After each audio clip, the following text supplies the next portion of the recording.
one of Cleopatra's Knights and Other Fantastic Romances, by Theophile Gautier. The stories composing this volume have been selected for translation from the 2 volumes of romances and tales by Theophile Gautier, respectively entitled Nouvelles and Romans et Contes. They afford in the original many excellent examples of that peculiar beauty of fancy and power of painting with words which made Gautier the most brilliant literary artist of his time. No doubt their warmth of coloring has been impoverished and their fantastic enchantment weakened by the process of transformation into a less voluptuous tongue. Yet enough of the original charm remains, we trust, to convey a just idea of the French author's rich imaginative power and ornate luxuriance of style. The verses of Swinburne referring to the witchery of the novelette which opens the volume, and to the peculiarly sweet and strange romance which follows, sufficiently indicate the extraordinary art of these tales. At least 3 of the stories we have attempted to translate rank among the most remarkable literary productions of the century. These little romances are characterized, however, by merits other than those of mere literary workmanship. They are further remarkable for a wealth of erudition, picturesque learning, we might say, which often lends them an actual archaeologic value, like the paintings of some scholarly artist, some alma tadema, who with fair magic of color blending evokes for us eidolons of ages vanished and civilizations passed away.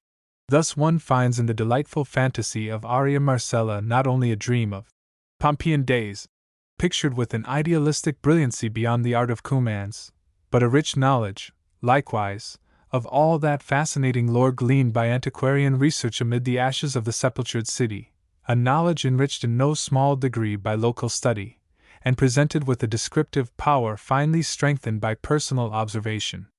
It is something more than the charming imagination of a poetic dreamer which paints, for us, the blue sea, unrolling its long volutes of foam, upon a beach as black and smooth as sifted charcoal, the fissured summit of Vesuvius, outpouring white threads of smoke from its crannies, as from the orifices of a perfuming pan, and the far purple hills, with outlines voluptuously undulating, like the hips of a woman.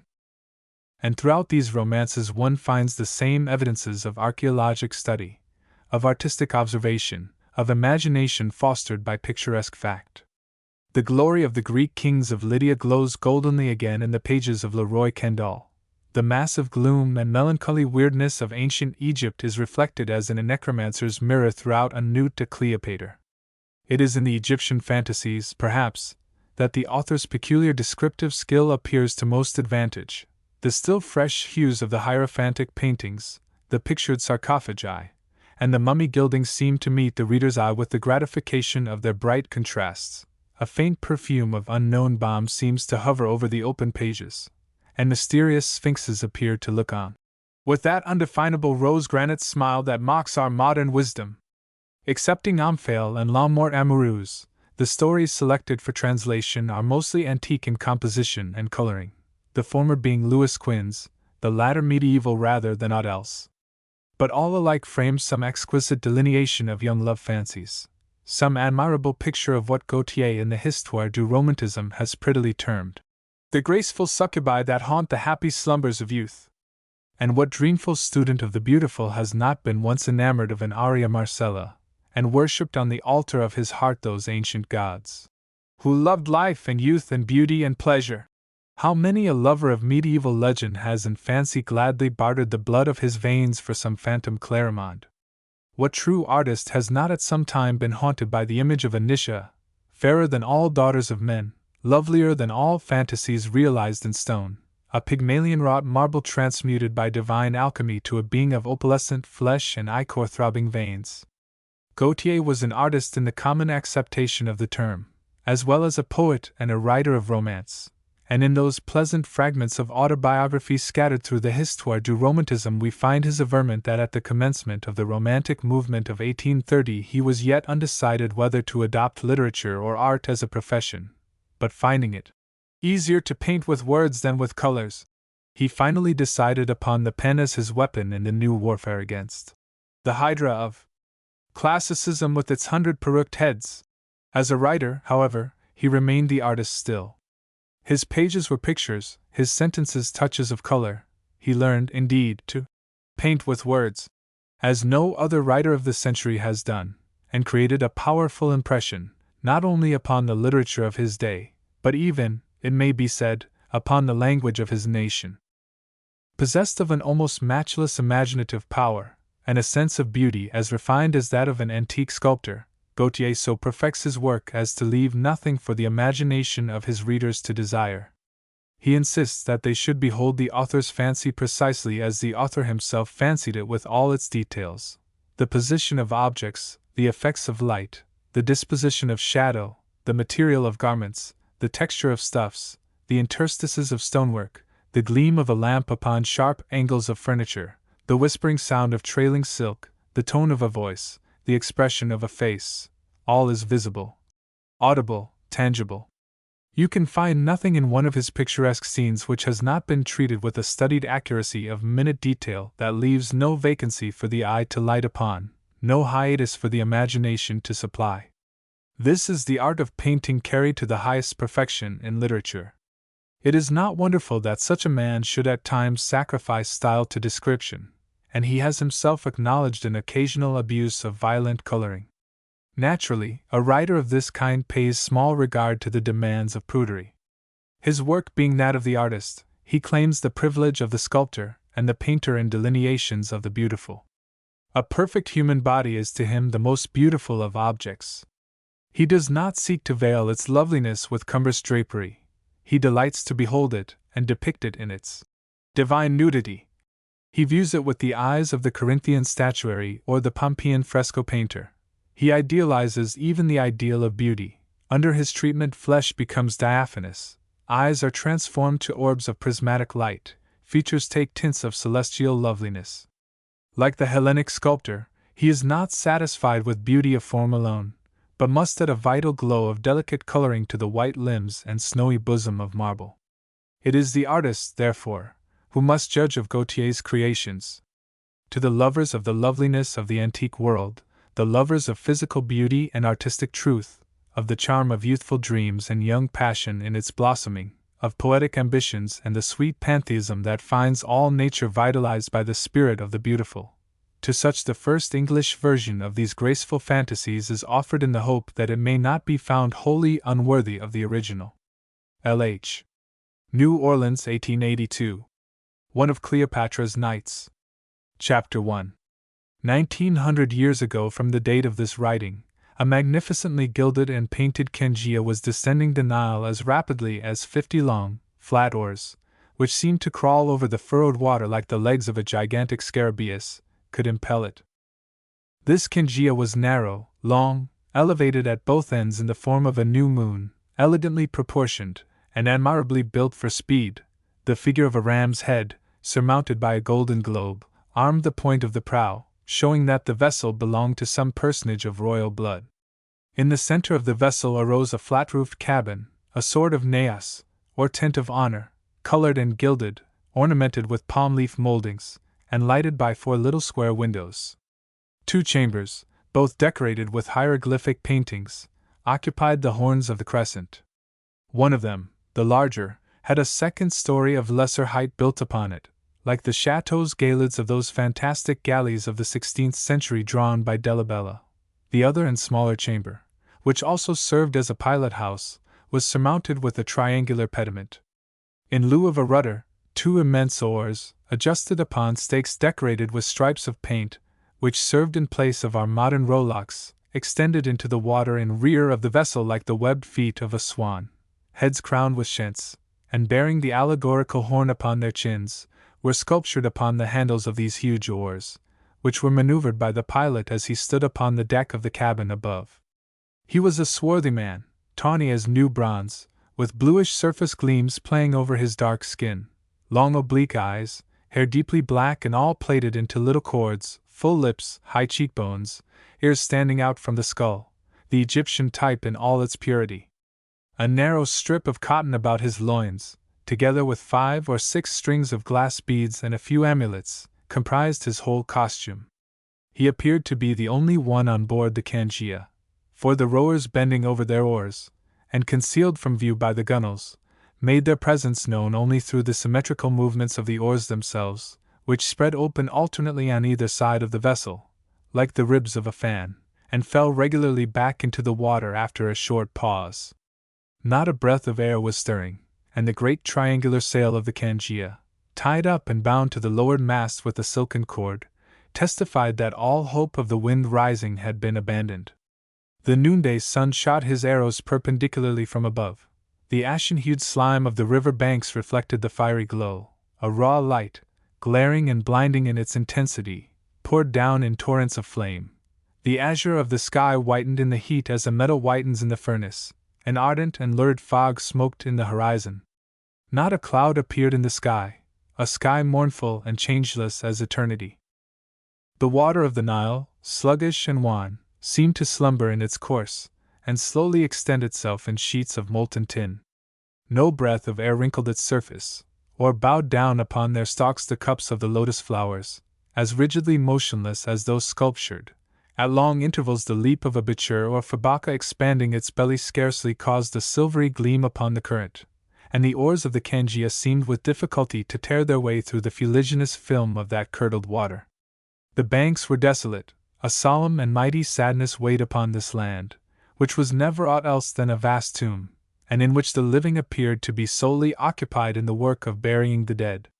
It was an arid sadness, dry as pumice stone, without melancholy, without reverie, without one pearly grey cloud to follow toward the horizon, one secret spring wherein to lave one's dusty feet, the sadness of a sphinx weary of eternally gazing upon the desert, and unable to detach herself from the granite socle upon which she has sharpened her claws for 20 centuries. So profound was the silence that it seemed as though the world had become dumb, or that the air had lost all power of conveying sound. The only noises which could be heard at intervals were the whisperings and stifled chuckling of the crocodiles, which, enfeebled by the heat, were wallowing among the bulrushes by the river banks, or the sound made by some ibis, which, tired of standing with one leg doubled up against its stomach, and its head sunk between its shoulders, suddenly abandoned its motionless attitude, and, brusquely whipping the blue air with its white wings, flew off to perch upon an obelisk or a palm tree. The Cangia flew like an arrow over the smooth river water, leaving behind it a silvery wake which soon disappeared, and only a few foam bubbles rising to break at the surface of the stream bore testimony to the passage of the vessel, then already out of sight. The ochre-hued or salmon-colored banks unrolled themselves rapidly, like scrolls of papyrus, between the double azure of water and sky so similar in tint that the slender tongue of earth which separated them seemed like a causeway stretching over an immense lake, and that it would have been difficult to determine whether the Nile reflected the sky, or whether the sky reflected the Nile. The scene continually changed. At one moment were visible gigantic propylaea, whose sloping walls, painted with large panels of fantastic figures, were mirrored in the river, pylons with broad bulging capitals, stairways guarded by huge crouching sphinxes, wearing caps with lappets of many folds, and crossing their paws of black basalt below their sharply projecting breasts, palaces, immeasurably vast, projecting against the horizon the severe horizontal lines of their entablatures, where the emblematic globe unfolded its mysterious wings like an eagle's vast extending pinions, temples with enormous columns thick as towers, on which were limned processions of hieroglyphic figures against a background of brilliant white, all the monstrosities of that titanic architecture. Again the eye beheld only landscapes of desolate aridity, hills formed of stony fragments from excavations and building works, crumbs of that gigantic debauch of granite which lasted for more than 30 centuries, mountains exfoliated by heat, and mangled and striped with black lines which seemed like the cauterizations of a conflagration, hillocks humped and deformed, squatting like the cryocephalus of the tombs, and projecting the outlines of their misshapen attitude against the skyline. Expanses of greenish clay, reddill, flower-white tufa, and from time to time some steep cliff of dry, rose-colored granite, where yawned the black mouths of the stone quarries. This aridity was wholly unrelieved, no oasis of foliage refreshed the eye, green seemed to be a color unknown to that nature, only some meager palm tree, like a vegetable crab, appeared from time to time in the horizon, or a thorny fig tree brandished its tempered leaves like sword blades of bronze, or a carthamus plant, which had found a little moisture to live upon in the shadow of some fragment of a broken column, relieved the general uniformity with a speck of crimson. After this rapid glance at the aspect of the landscape, let us return to the cangia with its 50 rowers, and without announcing ourselves, enter boldly into the naos of honor. The interior was painted white with green arabesques, bands of vermilion, and gilt flowers fantastically shaped. An exceedingly fine rush matting covered the floor. At the further end stood a little bed, supported upon griffin's feet, having a back resembling that of a modern lounge or sofa, a stool with 4 steps to enable one to climb into bed, and rather an odd luxury according to our ideas of comfort. A sort of hemicycle of cedar wood, supported upon a single leg, and designed to fit the nape of the neck so as to support the head of the person reclining. Upon this strange pillow reposed a most charming head, one look of which once caused the loss of half a world, an adorable, a divine head, the head of the most perfect woman that ever lived, the most womanly and most queenly of all women, an admirable type of beauty which the imagination of poets could never invest with any new grace, and which dreamers will find forever in the depths of their dreams. It is not necessary to name Cleopatra. Beside her stood her favorite slave Charmian, waving a large fan of ibis feathers, and a young girl was moistening with scented water the little reed blinds attached to the windows of the naos, so that the air might only enter impregnated with fresh odors. Near the bed of repose, in a striped vase of alabaster with a slender neck and a peculiarly elegant, tapering shape, vaguely recalling the form of a heron, was placed a bouquet of lotus flowers, some of a celestial blue, others of a tender rose color, like the fingertips of Isis the great goddess. Either from caprice or policy, Cleopatra did not wear the Greek dress that day. She had just attended a panegyris, and was returning to her summer palace still clad in the Egyptian costume she had worn at the festival. Perhaps our fair readers will feel curious to know how Queen Cleopatra was attired on her return from the Mamasae of Hermonthis, whereat were worshipped the holy triad of the god Mandu, the goddess Ritho, and their son, Harphra. Luckily we are able to satisfy them in this regard. For headdress Queen Cleopatra wore a kind of very light helmet of beaten gold, fashioned in the form of the body and wings of the sacred partridge. The wings, opening downward like fans, covered the temples, and extending below, almost to the neck, left exposed on either side, through a small aperture, an ear rosier and more delicately curled than the shell whence arose that Venus whom the Egyptians named Athor. The tail of the bird occupied that place where our women wear their chignons. Its body, covered with imbricated feathers, and painted in variegated enamel, concealed the upper part of the head, and its neck gracefully curving forward over the forehead of the wearer, formed together with its little head a kind of horn-shaped ornament, all sparkling with precious stones. A symbolic crest, designed like a tower, completed this odd but elegant headdress. Hair dark as a starless night flowed from beneath this helmet, and streamed in long tresses over the fair shoulders whereof the commencement only, alas, was left exposed by a collarette, or gorget, adorned with many rows of serpentine stones, azadrachs, and chrysoberyls, a linen robe diagonally cut, a mist of material, of woven air, ventus textilis as Petronius says, undulated in vapory whiteness about a lovely body whose outlines it scarcely shaded with the softest shading. This robe had half sleeves, tight at the shoulder, but widening toward the elbows like our manchese sabo, and permitting a glimpse of an adorable arm and a perfect hand, the arm being clasped by 6 golden bracelets, and the hand adorned with a ring representing the sacred scarabaeus. A girdle, whose knotted ends hung down in front, confined this free-floating tunic at the waist. A short cloak adorned with fringing completed the costume, and if a few barbarous words will not frighten Parisian ears, we might add that the robe was called shanty, and the short cloak, calasiris. Finally, we may observe that Queen Cleopatra wore very thin, light sandals, turned up at the toes, and fastened over the instep, like the souliers et lapelaine of the medieval chatelaines. But Queen Cleopatra did not wear that air of satisfaction which becomes a woman conscious of being perfectly beautiful and perfectly well dressed. She tossed and turned in her little bed, and her sudden movements momentarily disarranged the folds of her gauzy canopium, which Charmian as often rearranged with inexhaustible patience, and without ceasing to wave her fan. "This room is stifling," said Cleopatra. "Even if Tau the god of fire established his forges in here, he could not make it hotter. The air is like the breath of a furnace. And she moistened her lips with the tip of her little tongue, and stretched out her hand like a feverish patient seeking an absent cup. Charmian, ever attentive, at once clapped her hands. A black slave clothed in a short tunic hanging in folds like an Albanian petticoat, and a pantherskin thrown over his shoulders, entered with the suddenness of an apparition, with his left hand balancing a tray laden with cups and slices of watermelon, and carrying in his right a long vase with a spout like a modern teapot. The slave filled one of these cups, pouring the liquor into it from a considerable height with marvelous dexterity, and placed it before the queen. Cleopatra merely touched the beverage with her lips, laid the cup down beside her, and turning upon Charmian her beautiful liquid black eyes, lustrous with living light, exclaimed, "O Charmian, I am weary unto death!" Chapter 2.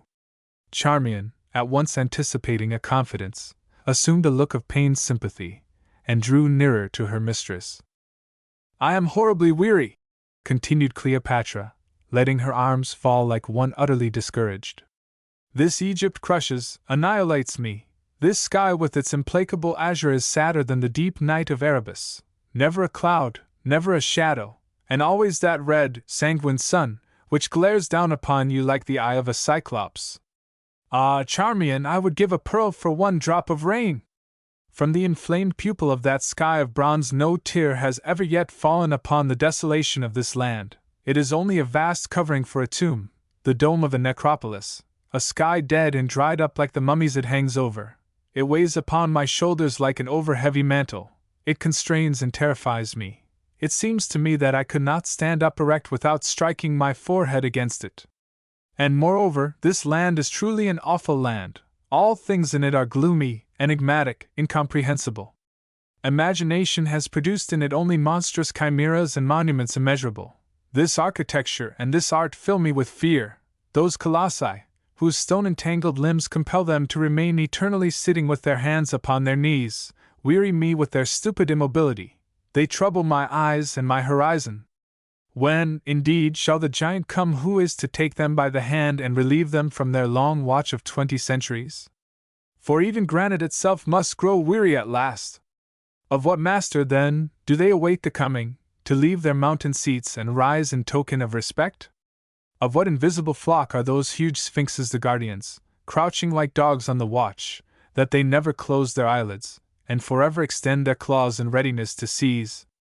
Why are their stony eyes so obstinately fixed upon eternity and infinity? What weird secret do their firmly locked lips retain within their breasts? On the right hand, on the left, whithersoever one turns, only frightful monsters are visible, dogs with the heads of men, men with the heads of dogs, chimeras begotten of hideous couplings in the shadowy depths of the labyrinths, figures of Anubis, Typhon, Osiris, partridges with great yellow eyes that seem to pierce through you with their inquisitorial gaze, and see beyond and behind you things which one dare not speak of. A family of animals and horrible gods with scaly wings, hooked beaks, trenchant claws, ever ready to seize and devour you should you venture to cross the threshold of the temple, or lift a corner of the veil. Upon the walls, upon the columns, on the ceilings, on the floors, upon palaces and temples, in the long passages and the deepest pits of the necropole, even within the bowels of the earth where light never comes, and where the flames of the torches die for want of air, forever and everywhere are sculptured and painted interminable hieroglyphics, telling in language unintelligible of things which are no longer known, and which belong, doubtless, to the vanished creations of the past, prodigious, buried works wherein a whole nation was sacrificed to write the epitaph of one king. Mystery and granite, this is Egypt. Truly a fair land for a young woman, and a young queen. Menacing and funereal symbols alone meet the eye, the emblems of the pedum, the tau, allegorical globes, coiling serpents, and the scales in which souls are weighed, the unknown, death, nothingness. In the place of any vegetation only steely limbed with weird characters, instead of avenues of trees, avenues of granite obelisks, in lieu of soil, vast pavements of granite for which whole mountains could each furnish but one slab, in place of a sky, ceilings of granite, eternity made palpable, a bitter and everlasting sarcasm upon the frailty and brevity of life, stairways built only for the limbs of Titans, which the human foot cannot ascend save by the aid of ladders, columns that 100 arms cannot encircle, labyrinths in which one might travel for years without discovering the termination, the vertigo of enormity, the drunkenness of the gigantic, the reckless efforts of that pride which would at any cost engrave its name deeply upon the face of the world. And moreover, Charmian, I tell you a thought haunts me which terrifies me. In other lands of the earth, corpses are burned, and their ashes soon mingle with the soil. Here, it is said that the living have no other occupation than that of preserving the dead. Potent bombs save them from destruction, the remains endure after the soul has evaporated. Beneath this people lie 20 peoples, each city stands upon 20 layers of necropoli, each generation which passes away leaves a population of mummies to a shadowy city. Beneath the father you find the grandfather and the great-grandfather in their gilded and painted boxes, even as they were during life, and should you dig down forever you would still find the underlying dead. When I think upon those bandage-swathed myriads, those multitudes of parched specters who fill the sepulchral pits, and who have been there for 2,000 years face to face in their own silence, which nothing ever breaks, not even the noise which the grave worms make in crawling, and who will be found intact after yet another 2,000 years, with their crocodiles, their cats, their ibises, and all things that lived in their lifetime. Then terror seizes me, and I feel my flesh creep. What do they mutter to each other? For they still have lips, and every ghost would find its body in the same state as when it quitted it, if they should all take the fancy to return. Ah, truly is Egypt a sinister kingdom and little suited to me, the laughter-loving and merry one. Everything in it encloses a mummy, that is the heart and the kernel of all things. After 1,000 turns you must always end there. The pyramids themselves hide sarcophagi. What nothingness and madness is this? Disembowel the sky with gigantic triangles of stone, you cannot thereby lengthen your corpse an inch.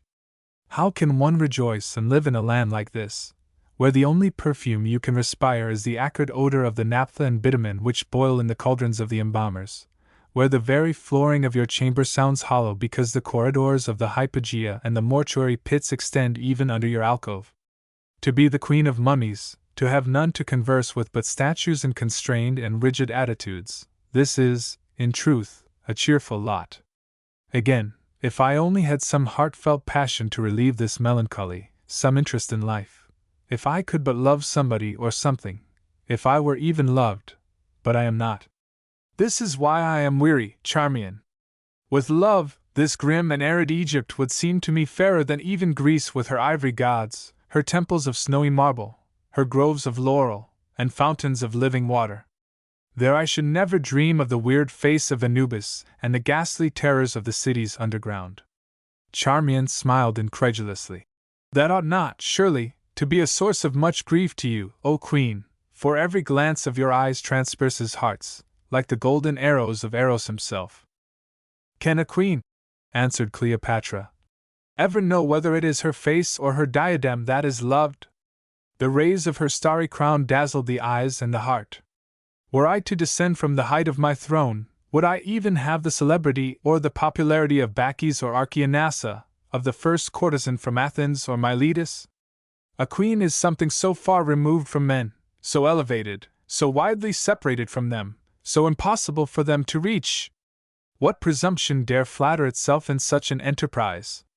It is not simply a woman, it is an august and sacred being that has no sex, and that is worshipped kneeling without being loved. Who was ever really enamored of Hera the snowy-armed or Pallas of the sea-green eyes? Who ever sought to kiss the silver feet of Thetis or the rosy fingers of Aurora? What lover of the divine beauties ever took unto himself wings that he might soar to the golden palaces of heaven? Respect and fear chill hearts in our presence, and in order to obtain the love of our equals, one must descend into those necropoli of which I have just been speaking. Although she offered no further objection to the arguments of her mistress, a vague smile which played about the lips of the handsome Greek slave showed that she had little faith in the inviolability of the royal person. Ah, continued Cleopatra, I wish that something would happen to me, some strange, unexpected adventure. The songs of the poets, the dances of the Syrian slaves, the banquets, rose-garlanded and prolonged into the dawn, the nocturnal races, the Laconian dogs, the tame lions, the humpbacked dwarfs, the brotherhood of the inimitables, the combats of the arena, the new dresses, the byssus robes, the clusters of pearls, the perfumes from Asia, the most exquisite of luxuries, the wildest of splendors. Nothing any longer gives me pleasure. Everything has become indifferent to me, everything is insupportable to me. It is easily to be seen, muttered Charmian to herself, that the Queen has not had a lover nor had anyone killed for a whole month. Fatigued with so lengthy a tirade, Cleopatra once more took the cup placed beside her, moistened her lips with it, and putting her head beneath her arm, like a dove putting its head under its wing, composed herself for slumber as best she could. Charmian unfastened her sandals and commenced to gently tickle the soles of her feet with a peacock's feather, and sleep soon sprinkled his golden dust upon the beautiful eyes of Ptolemy's sister. While Cleopatra sleeps, let us ascend upon deck and enjoy the glorious sunset view. A broad band of violet color, warmed deeply with ruddy tints toward the west, occupies all the lower portion of the sky.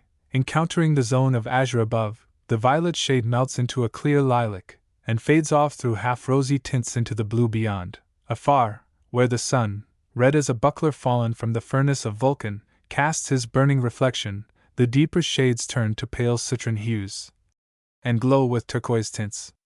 The water, rippling under an oblique beam of light, shines with the dull gleam of the quicksilvered side of a mirror, or like a damascene blade.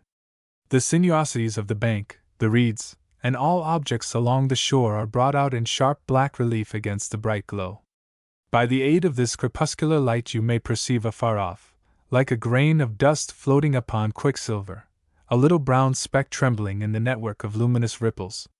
Is it a teal diving, a tortoise lazily drifting with the current, a crocodile raising the tip of his scaly snout above the water to breathe the cooler air of evening, the belly of a hippopotamus gleaming amidstream, or perhaps a rock left bare by the falling of the river? For the ancient Opiaimao, father of waters, sadly needs to replenish his dry urn from the solstitial rains of the mountains of the moon. It is none of these. By the atoms of Osiris so deftly resewn together, it is a man, who seems to walk, to skate, upon the water. Now the frail bark which sustains him becomes visible, a very nutshell of a boat, a hollow fish, 3 strips of bark fitted together, 1 for the bottom and 2 for the sides, and strongly fastened at either end by cord well smeared with bitumen. The man stands erect, with 1 foot on either side of this fragile vessel, which he impels with a single oar that also serves the purpose of a rudder, and although the royal Kengia moves rapidly under the efforts of the 50 rowers, the little black bark visibly gains upon it. Cleopatra desired some strange adventure, something wholly unexpected. This little bark which moves so mysteriously seems to us to be conveying an adventure, or, at least, an adventurer. Perhaps it contains the hero of our story. The thing is not impossible. At any rate, he was a handsome youth of 20, with hair so black that it seemed to own a tinge of blue, a skin blonde as gold, and a form so perfectly proportioned that he might have been taken for a bronze statue by Lysippus. Although he had been rowing for a very long time, he betrayed no sign of fatigue, and not a single drop of sweat bedewed his forehead. The sun half sank below the horizon, and against his broken disk figured the dark silhouette of a far distant city, which the eye could not have distinguished but for this accidental effect of light. His radiance soon faded altogether away, and the stars, fair night flowers of heaven, opened their chalices of gold in the azure of the firmament. The royal Kengia, closely followed by the little bark, stopped before a huge marble stairway, whereof each step supported one of those sphinxes that Cleopatra so much detested. This was the landing place of the summer palace. Cleopatra, leaning upon Charmian, passed swiftly, like a gleaming vision, between a double line of lantern-bearing slaves. The youth took from the bottom of his little boat a great lion skin, threw it across his shoulders, drew the tiny shell upon the beach, and wended his way toward the palace. Chapter 3.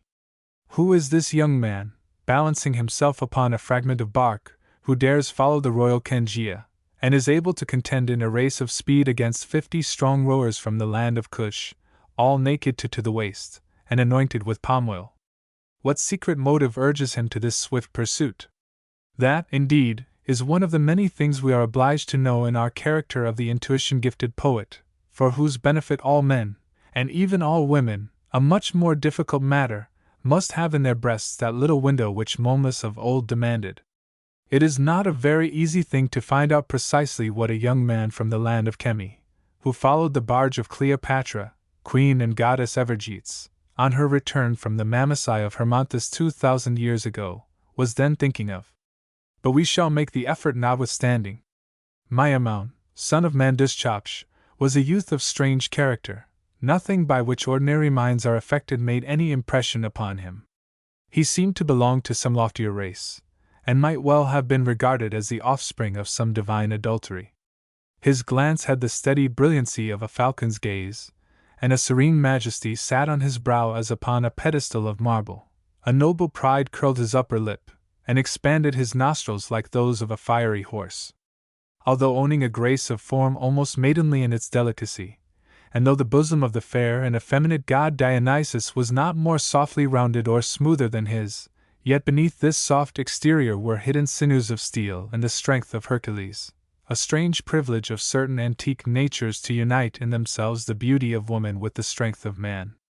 As for his complexion, we must acknowledge that it was of a tawny orange color, a hue little in accordance with our white and rose ideas of beauty, but which did not prevent him from being a very charming young man, much sought after by all kinds of women, yellow, red, copper-colored, sooty black, or golden-skinned, and even by one fair, white Greek.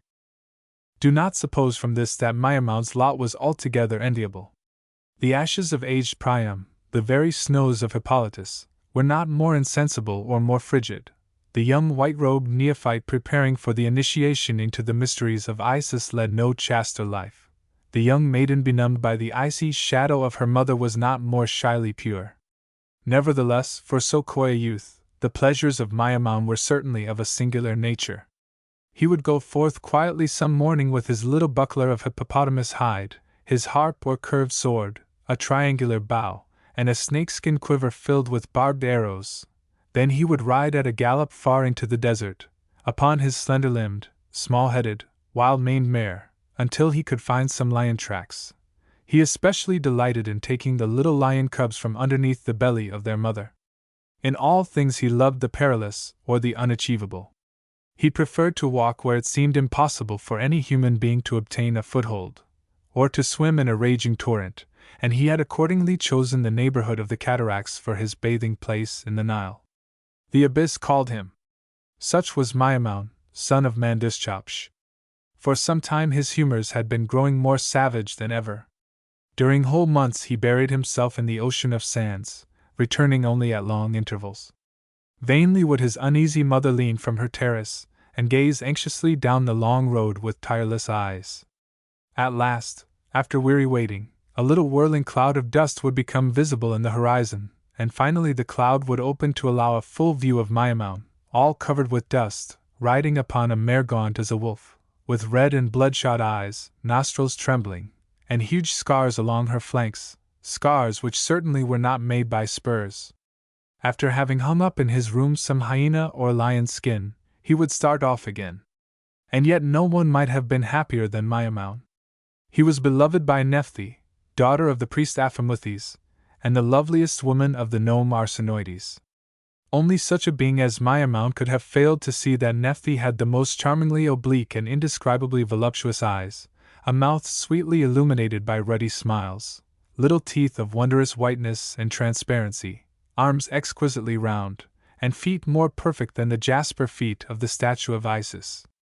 Assuredly there was not a smaller hand nor longer hair than hers in all Egypt. The charms of Nephthys could have been eclipsed only by those of Cleopatra. But who could dare to dream of loving Cleopatra? Ixion, enamored of Juno, strained only a cloud to his bosom, and must forever roll the wheel of his punishment in hell. It was Cleopatra whom Maimoun loved. He had at first striven to tame this wild passion, he had wrestled fiercely with it. But love cannot be strangled even as a lion is strangled, and the strong skill of the mightiest athlete avails nothing in such a contest. The arrow had remained in the wound, and he carried it with him everywhere. The radiant and splendid image of Cleopatra, with her golden-pointed diadem, and her imperial purple, standing above a nation on their knees, illumined his nightly dreams and his waking thoughts. Like some imprudent man who has dared to look at the sun and forever thereafter beholds an impalpable blot floating before his eyes, so Mayamon ever beheld Cleopatra. Eagles may gaze undazzled at the sun, but what diamond eye can with impunity fix itself upon a beautiful woman, a beautiful queen? He commenced at last to spend his life in wandering about the neighborhood of the royal dwelling, that he might at least breathe the same air as Cleopatra, that he might sometimes kiss the almost imperceptible print of her foot upon the sand, a happiness, alas! Rare indeed. He attended the sacred festivals and panegyrias, striving to obtain one beaming glance of her eyes, to catch in passing one stealthy glimpse of her loveliness in some of its thousand varied aspects.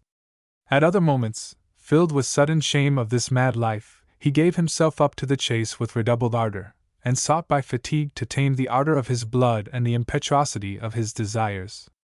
He had gone to the panegyris of Hermonthis, and in the vague hope of beholding the queen again for an instant as she disembarked at the summer palace, had followed her Kingia in his boat, little heeding the sharp stings of the sun, through a heat intense enough to make the panting sphinxes melt in lava sweat upon their reddened pedestals. And then he felt that the supreme moment was nigh, that the decisive instant of his life was at hand, and that he could not die with his secret in his breast. It is a strange situation truly to find oneself enamored of a queen. It is as though one loved a star, yet she, the star, comes forth nightly to sparkle in her place in heaven. It is a kind of mysterious rendezvous. You may find her again, you may see her, she is not offended at your gaze. Oh, misery! To be poor, unknown, obscure, seated at the very foot of the ladder, and to feel one's heart breaking with love for something glittering, solemn, and magnificent, for a woman whose meanest female attendant would scorn you, to gaze fixedly and fatefully upon one who never sees you, who never will see you, one to whom you are no more than a ripple on the sea of humanity, in no wise differing from the other ripples, and who might 100 times encounter you without once recognizing you, to have no reason to offer should an opportunity for addressing her present itself an excuse for such mad audacity, either poetical talent, nor great genius, nor any superhuman qualification, nothing but love, and to be able to offer in exchange for beauty, nobility, power, and all imaginable splendor only one's passion and one's youth, rare offerings, forsooth. Such were the thoughts which overwhelmed Mayamon. Lying upon the sand, supporting his chin on his palms, he permitted himself to be lifted and borne away by the inexhaustible current of reverie. He sketched out 1,000 projects, each madder than the last. He felt convinced that he was seeking after the unattainable, but he lacked the courage to frankly renounce his undertaking, and a perfidious hope came to whisper some lying promises in his ear. "Ather, mighty goddess," he murmured in a deep voice, "what evil have I done against thee that I should be made thus miserable? Art thou avenging thyself for my disdain of Nephthys, daughter of the priest Aphimothes? Hast thou afflicted me thus for having rejected the love of Lamia, the Athenian Hetaira, or of Flora, the Roman courtesan? Is it my fault that my heart should be sensible only to the matchless beauty of thy rival, Cleopatra? Why hast thou wounded my soul with the envenomed arrow of unattainable love? What sacrifice, what offerings dost thou desire? Must I erect to thee a chapel of the rosy marble of Syene with columns crowned by gilded capitals, a ceiling all of one block, and hieroglyphics deeply sculptured by the best workmen of Memphis and of Thebes? Answer me." Like all gods or goddesses thus invoked, Ather answered not a word, and Mayamon resolved upon a desperate expedient. Cleopatra, on her part, likewise invoked the goddess Ather. She prayed for a new pleasure, for some fresh sensation.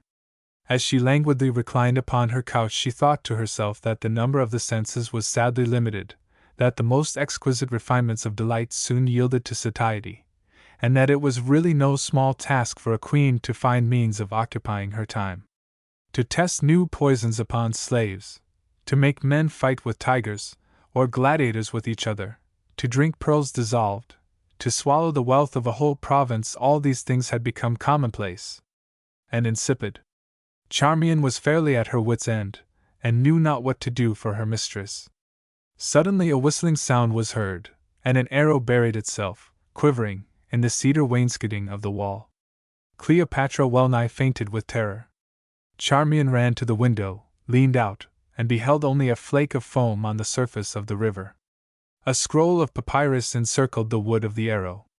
It bore only these words, written in Phoenician characters: I love you. Chapter 4. I love you, repeated Cleopatra, making the serpent-coiling strip of papyrus writhe between her delicate white fingers.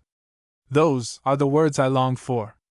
What intelligent spirit, what invisible genius has thus so fully comprehended my desire? And thoroughly aroused from her languid torpor, she sprang out of bed with the agility of a cat which has scented a mouse, placed her little ivory feet in her embroidered tatbebs, threw a byssus tunic over her shoulders, and ran to the window from which Charmian was still gazing. The night was clear and calm. The risen moon outlined with huge angles of light and shadow the architectural masses of the palace, which stood out in strong relief against a background of bluish transparency, and the waters of the river, wherein her reflection lengthened into a shining column, were frosted with silvery ripples. A gentle breeze, such as might have been mistaken for the respiration of the slumbering sphinxes, quivered among the reeds and shook the azure bells of the lotus flowers. The cables of the vessels moored to the Nile's banks groaned feebly, and the rippling tide moaned upon the shore like a dove lamenting for its mate. A vague perfume of vegetation, sweeter than that of the aromatics burned in the anther of the priests of Anubis, floated into the chamber. It was one of those enchanted nights of the Orient, which are more splendid than our fairest days, for our sun can ill compare with that oriental moon. Do you not see far over there, almost in the middle of the river, the head of a man swimming? See, he crosses that track of light, and passes into the shadow beyond. He is already out of sight. And, supporting herself upon Charmian's shoulder, she leaned out, with half of her fair body beyond the sill of the window, in the effort to catch another glimpse of the mysterious swimmer. But a grove of Nile acacias, dum palms, and sciles flung its deep shadow upon the river in that direction, and protected the flight of the daring fugitive. If Maimoun had but had the courtesy to look back, he might have beheld Cleopatra, the sidereal queen, eagerly seeking him through the night gloom, he, the poor obscure Egyptian, the miserable lion hunter. Charmian, Charmian, send hither Frihaipefber, the chief of the rowers, and have 2 boats dispatched in pursuit of that man, cried Cleopatra, whose curiosity was excited to the highest pitch. Frihaipefber appeared, a man of the race of Nahasi, with large hands and muscular arms, wearing a red cap not unlike a Phrygian helmet in form, and clad only in a pair of narrow drawers diagonally striped with white and blue. His huge torso, entirely nude, black and polished like a globe of jet, shone under the lamplight. He received the commands of the queen and instantly retired to execute them. 2 long, narrow boats, so light that the least inattention to equilibrium would capsize them, were soon cleaving the waters of the Nile with hissing rapidity under the efforts of the 20 vigorous rowers, but the pursuit was all in vain. After searching the river banks in every direction, and carefully exploring every patch of reeds, Frihaipefber returned to the palace, having only succeeded in putting to flight some solitary heron which had been sleeping on one leg, or in troubling the digestion of some terrified crocodile. So intense was the vexation of Cleopatra at being thus foiled, that she felt a strong inclination to condemn Frihaipefber either to the wild beasts, or to the hardest labor at the grindstone. Happily, Charmian interceded for the trembling unfortunate, who turned pale with fear, despite his black skin. It was the first time in Cleopatra's life that one of her desires had not been gratified as soon as expressed, and she experienced, in consequence, a kind of uneasy surprise, a first doubt, as it were, of her own omnipotence. She, Cleopatra, wife and sister of Ptolemy, she who had been proclaimed goddess Evergetes, living queen of the regions above and below, eye of light, chosen of the sun, as may still be read within the cartouches sculptured on the walls of the temples, she to find an obstacle in her path, to have wished aught that failed of accomplishment, to have spoken and not been obeyed. As well be the wife of some wretched paraschists, some corpse cutter, and melt natron in a cauldron. It was monstrous, preposterous. And none but the most gentle and clement of queens could have refrained from crucifying that miserable Frihaipefber. You wish for some adventure, something strange and unexpected. Your wish has been gratified. You find that your kingdom is not so dead as you deemed it. It was not the stony arm of a statue which shot that arrow.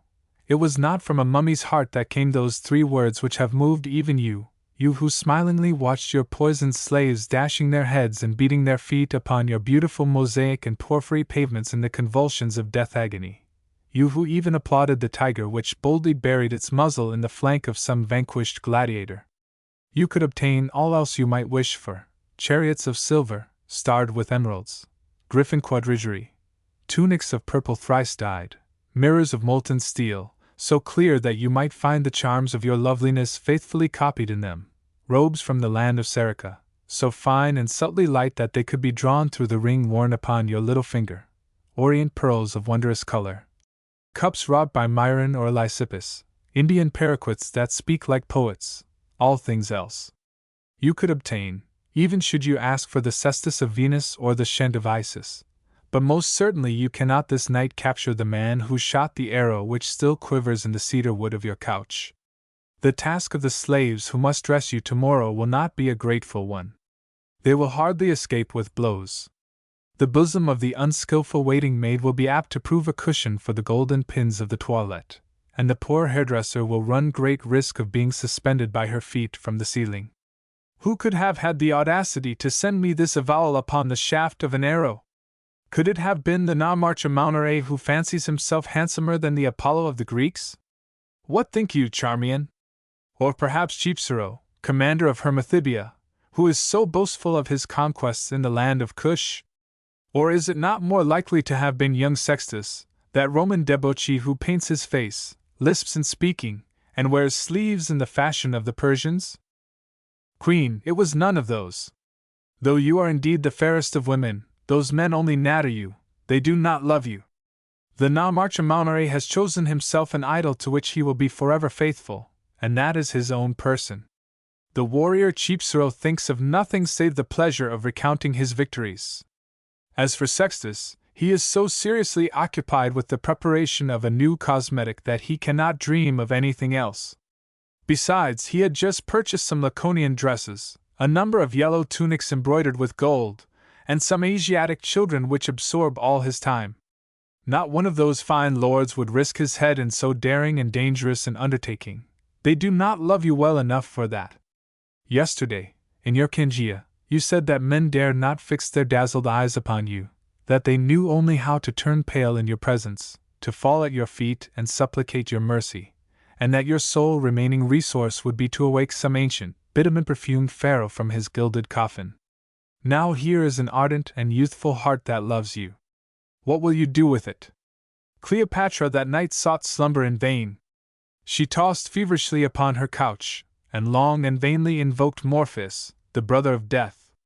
She incessantly repeated that she was the most unhappy of queens, that every one sought to persecute her, and that her life had become insupportable. Woeful lamentations which had little effect upon Charmian, although she pretended to sympathize with them.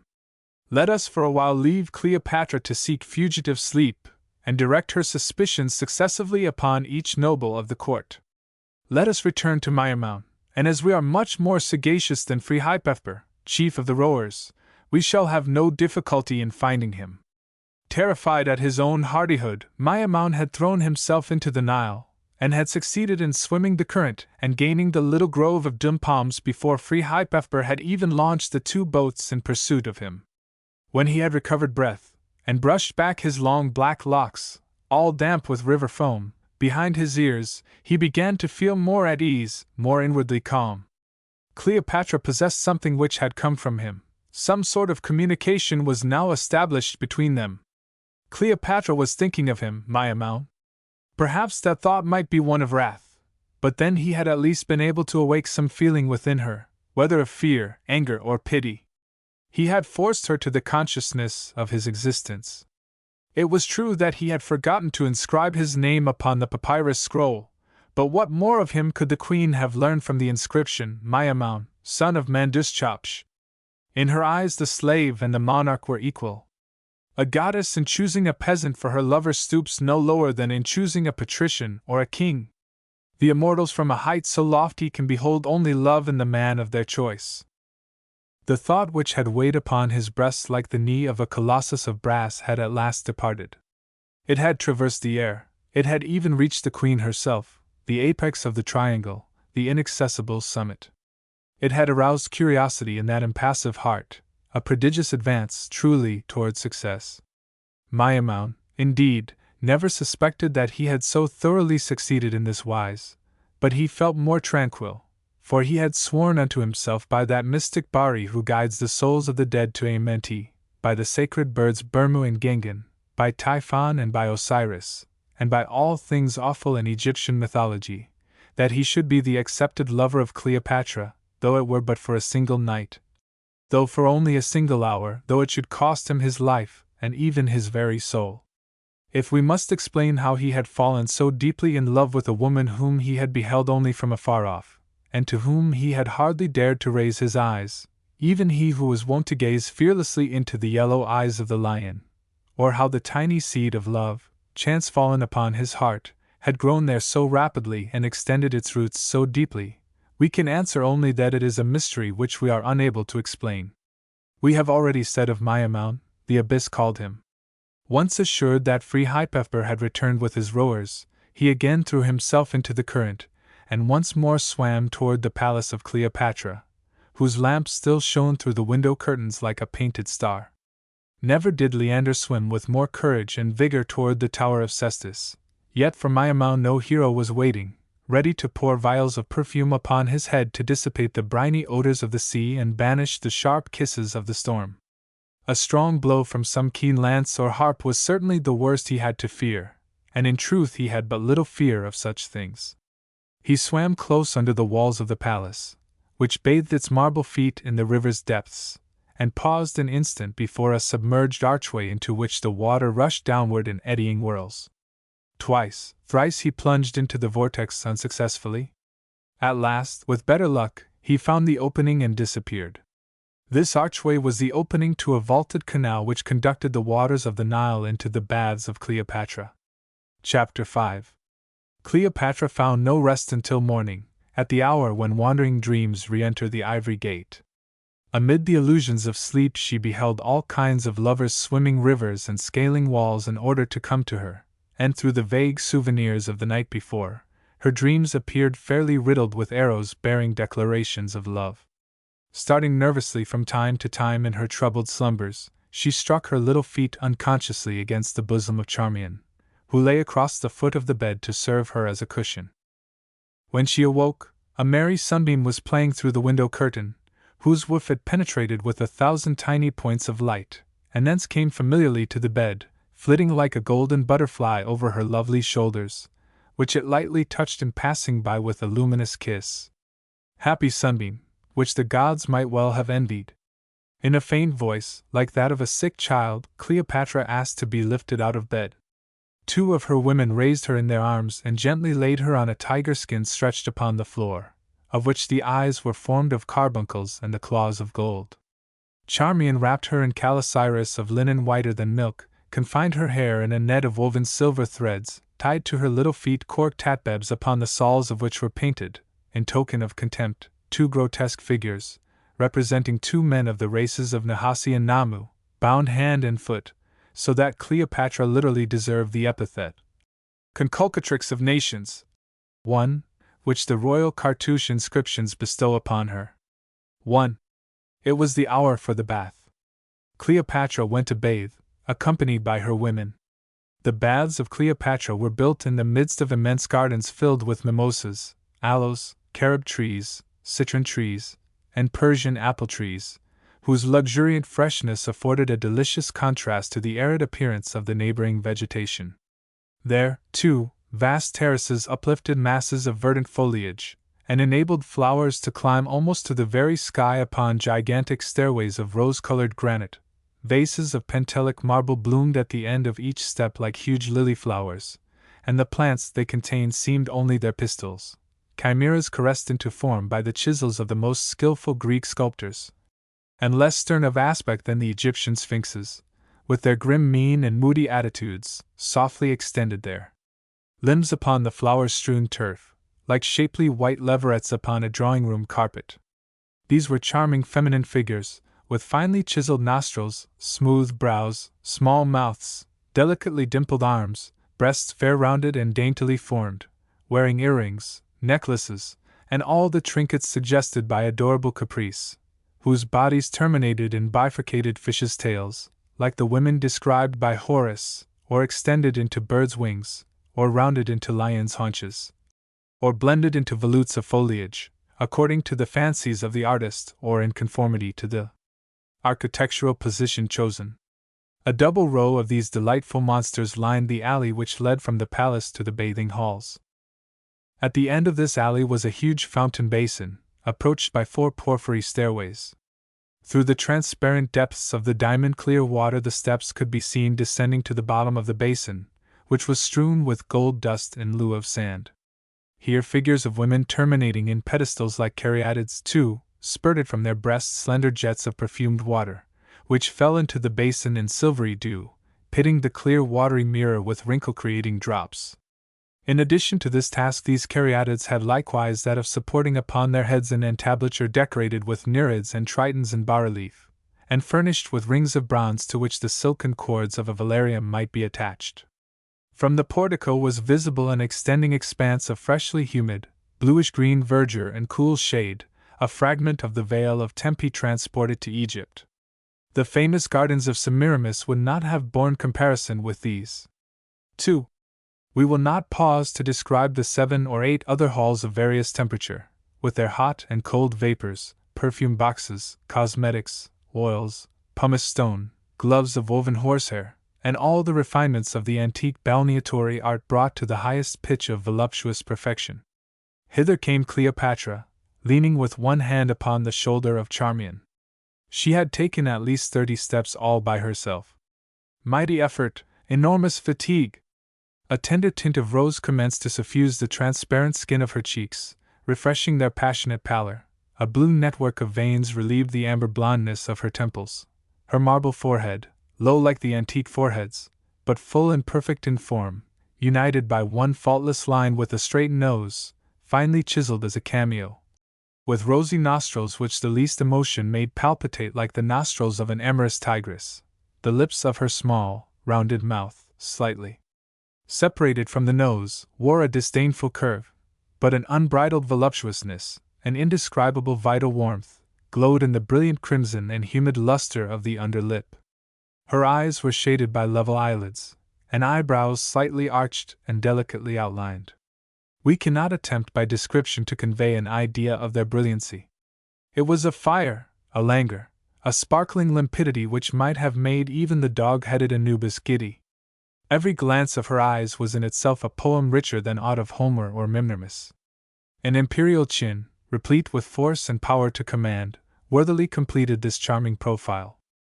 She stood erect upon the upper step of the basin, in an attitude full of proud grace, her figure slightly thrown back, and one foot in suspense, like a goddess about to leave her pedestal, whose eyes still linger on heaven.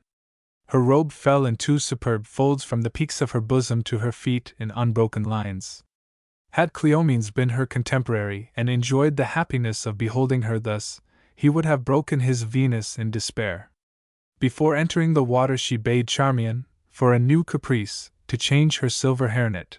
She preferred to be crowned with reeds and lotus flowers, like a water divinity. Charmian obeyed, and her liberated hair fell in black cascades over her shoulders, and shadowed her beautiful cheeks in rich bunches, like ripening grapes.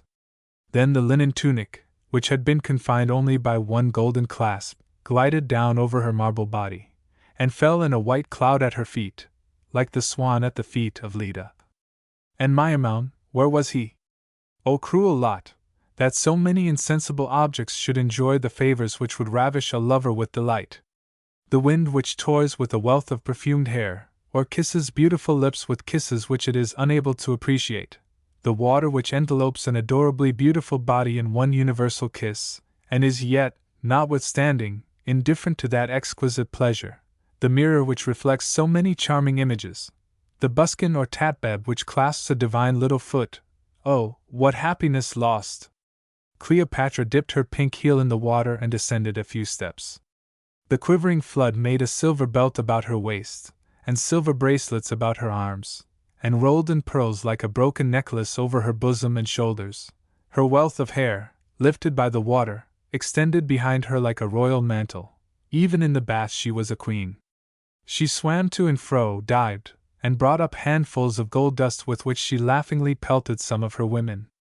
Again, she clung suspended to the balustrade of the basin, concealing or exposing her treasures of loveliness, now permitting only her lustrous and polished back to be seen, now showing her whole figure, like Venus Anadyomene, and incessantly varying the aspects of her beauty. Suddenly she uttered a cry as shrill as that of Diana surprised by Actaeon.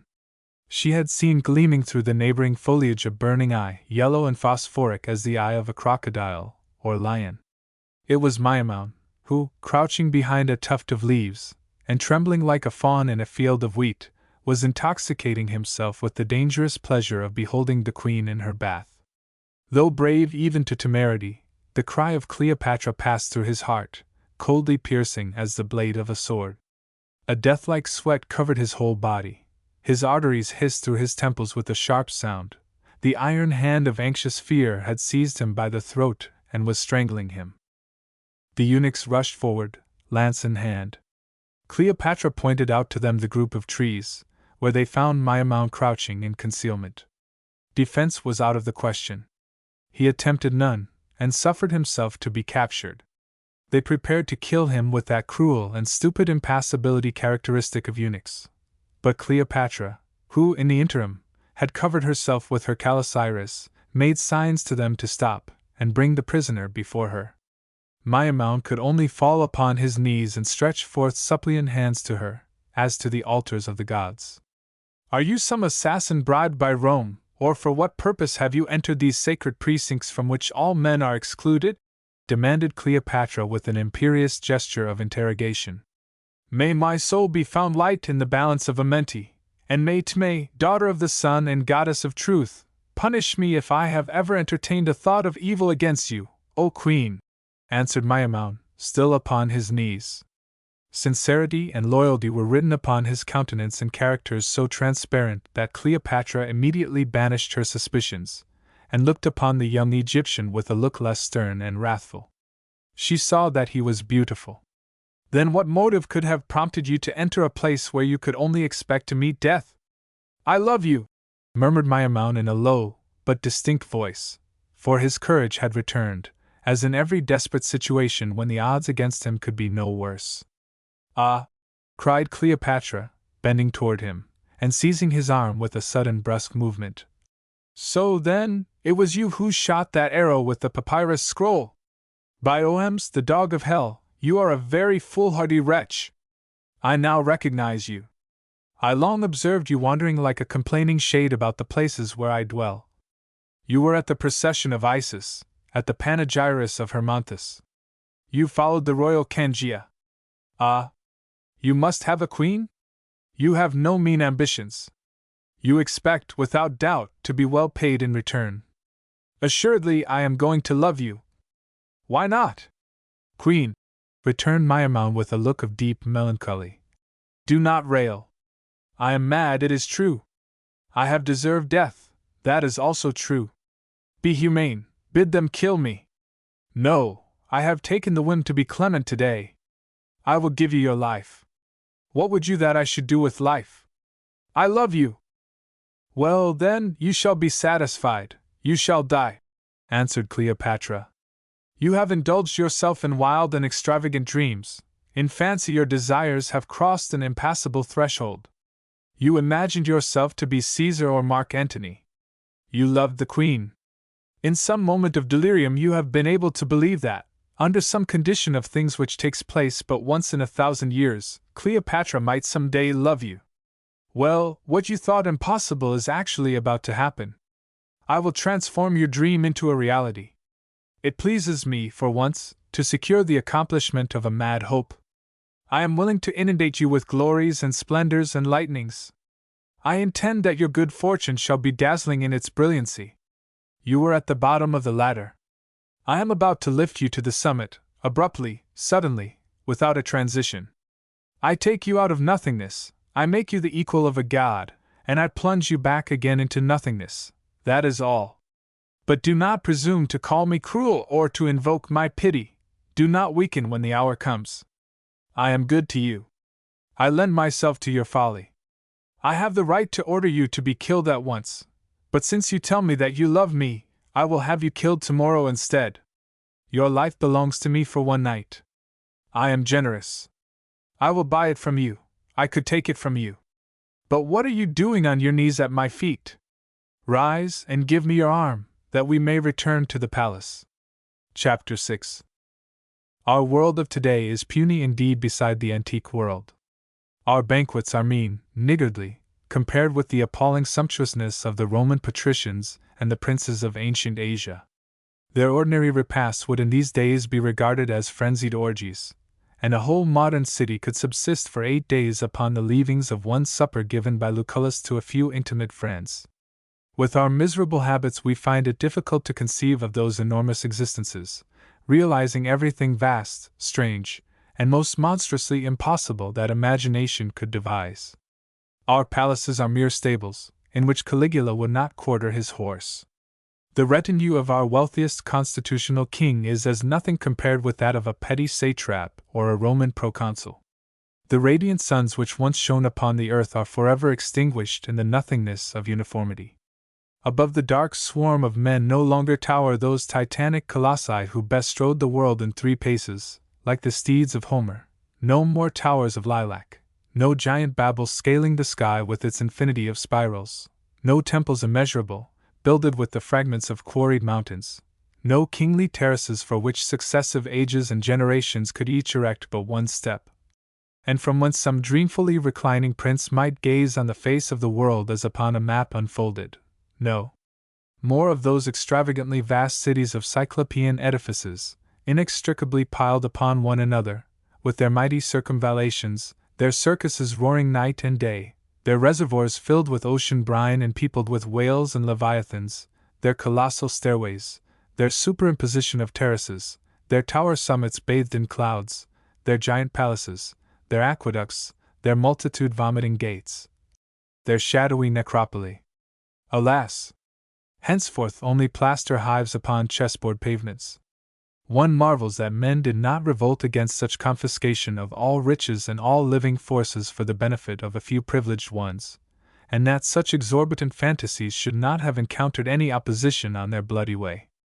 It was because those prodigious lives were the realizations by day of the dreams which haunted each man by night, the personifications of the common ideal which the nations beheld living symbolized under one of those meteoric names that flame inextinguishably through the night of ages. Today, deprived of such dazzling spectacles of omnipotent will, of the lofty contemplation of some human mind whose least wish makes itself visible in actions unparalleled, in enormities of granite and brass, the world becomes irredeemably and hopelessly dull. Man is no longer represented in the realization of his imperial fancy. The story which we are writing, and the great name of Cleopatra which appears in it, have prompted us to these reflections, so ill-sounding, doubtless, to modern ears. But the spectacle of the antique world is something so crushingly discouraging, even to those imaginations which deem themselves exhaustless, and those minds which fancy themselves to have conceived the utmost limits of fairy magnificence, that we cannot here forbear recording our regret and lamentation that we were not contemporaries of Sardanapalus, of Teglath-Phalasar, of Cleopatra, Queen of Egypt, or even of Elagabalus, Emperor of Rome and Priest of the Sun. It is our task to describe a supreme orgy, a banquet compared with which the splendors of Belshazzar's feast must pale, one of Cleopatra's nights.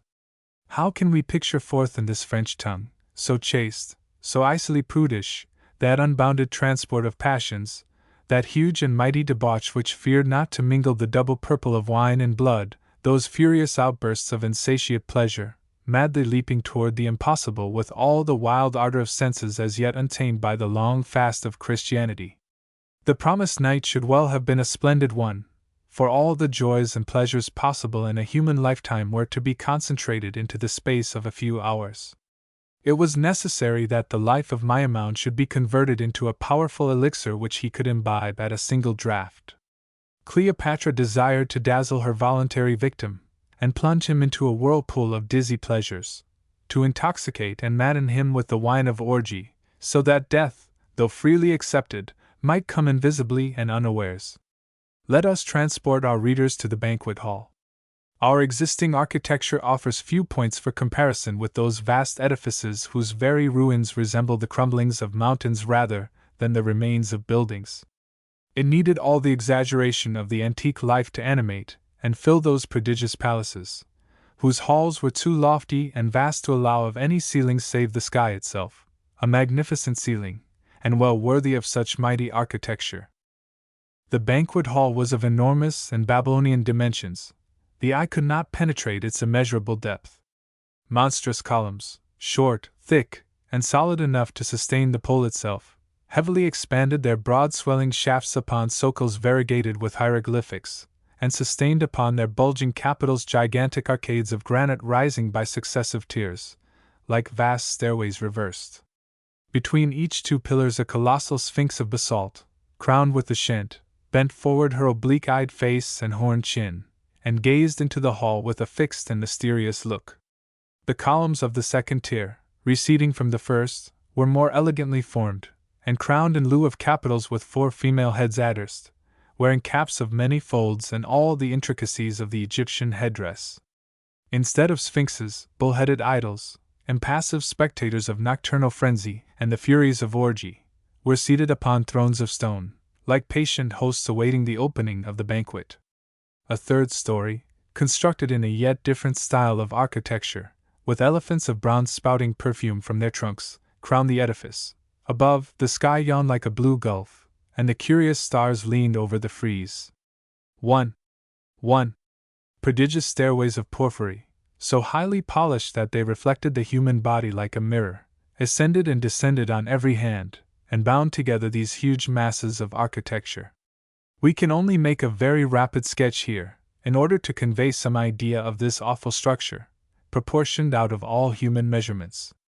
It would require the pencil of Martin, too. The great painter of enormities passed away, and we can present only a weak pen picture in lieu of the apocalyptic depth of his gloomy style.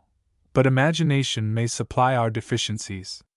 Less fortunate than the painter and the musician, we can only present objects and ideas separately in slow succession. We have as yet spoken of the banquet hall only, without referring to the guests, and yet we have but barely indicated its character. Cleopatra and Maimoune are waiting for us. We see them drawing near. 2.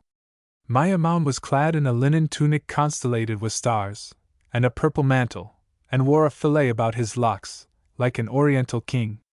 Cleopatra was apparelled in a robe of pale green, open at either side, and clasped with golden bees. 2 bracelets of immense pearls gleamed around her naked arms. Upon her head glimmered the golden-pointed diadem. Despite the smile on her lips, a slight cloud of preoccupation shadowed her fair forehead, and from time to time her brows became knitted in a feverish manner. What thoughts could trouble the great queen? As for Maimoune, his face wore the ardent and luminous look of one in ecstasy or vision.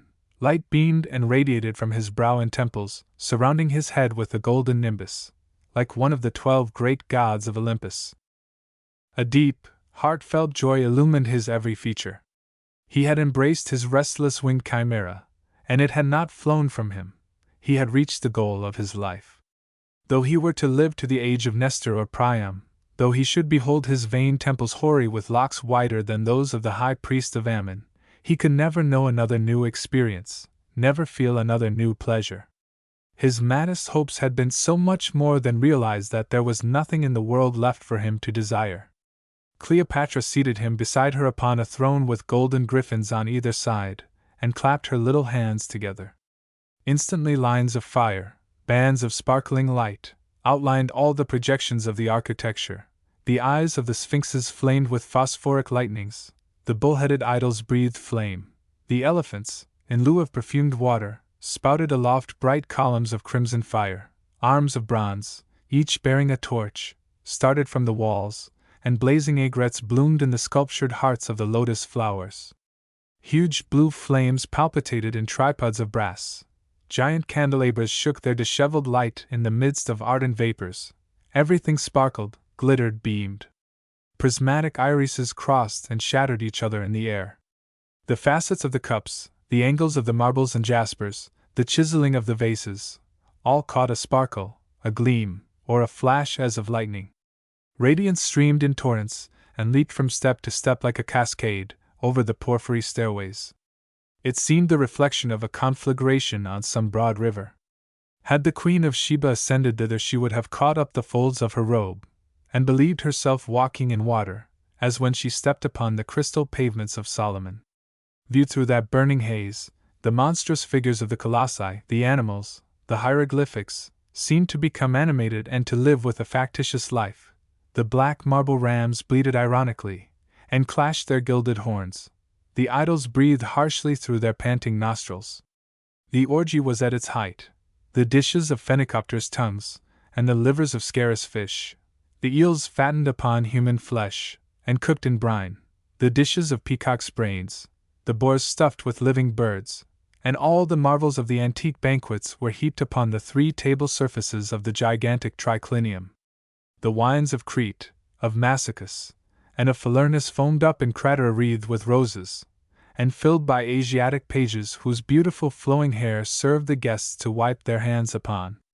Musicians playing upon the sistrum, the tympanum, the sambuc, and the harp with 21 strings filled all the upper galleries, and mingled their harmonies with the tempest of sound that hovered over the feast. Even the deep-voiced thunder could not have made itself heard there. Maimoun, whose head was lying on Cleopatra's shoulder, felt as though his reason were leaving him. The banquet hall whirled around him like a vast architectural nightmare. Through the dizzy glare he beheld perspectives and colonnades without end. New zones of porticos seemed to uprear themselves upon the real fabric, and bury their summits in heights of sky to which Babel never rose. Had he not felt within his hand the soft, cool hand of Cleopatra, he would have believed himself transported into an enchanted world by some witch of Thessaly or Magian of Persia. Toward the close of the repast, humpbacked dwarfs and mummers engaged in grotesque dances and combats. Then young Egyptian and Greek maidens, representing the black and white hours, danced with inimitable grace a voluptuous dance after the Ionian manner. Cleopatra herself arose from her throne, threw aside her royal mantle, replaced her starry diadem with a garland of flowers, attached golden crotali, 3, to her alabaster hands, and began to dance before Maimoun, who was ravished with delight. Her beautiful arms, rounded like the handles of an alabaster vase, shook out bunches of sparkling notes, and her crotali prattled with ever-increasing volubility. Poised on the pink tips of her little feet, she approached swiftly to graze the forehead of Maimoun with a kiss. Then she recommenced her wondrous art, and flitted around him, now backward-leaning, with head reversed, eyes half-closed, arms lifelessly relaxed, locks uncurled and loose hanging like a bacchante of Mount Maenalus, now again, active, animated, laughing, fluttering, more tireless and capricious in her movements than the pilfering bee. Heart-consuming love, sensual pleasure, burning passion, youth inexhaustible and ever fresh, the promise of bliss to come, she expressed all. 3. The modest stars had ceased to contemplate the scene. Their golden eyes could not endure such a spectacle. The heaven itself was blotted out, and a dome of flaming vapor covered the hall. Cleopatra seated herself once more by Maimoun. Night advanced. The last of the black hours was about to take flight. A faint blue glow entered with bewildered aspect into the tumult of ruddy light as a moonbeam falls into a furnace. The upper arcades became suffused with pale azure tints.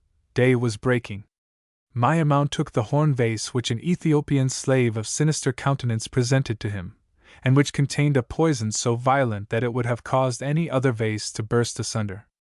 Flinging his whole life to his mistress in one last look, he lifted to his lips the fatal cup in which the envenomed liquor boiled up, hissing. Cleopatra turned pale, and laid her hand on Maimoun's arm to stay the act. His courage touched her. She was about to say, "Live to love me yet, I desire it," when the sound of a clarion was heard. 4 heralds at arms entered the banquet hall on horseback. They were officers of Mark Antony, and rode but a short distance in advance of their master. Cleopatra silently loosened the arm of Maimoune.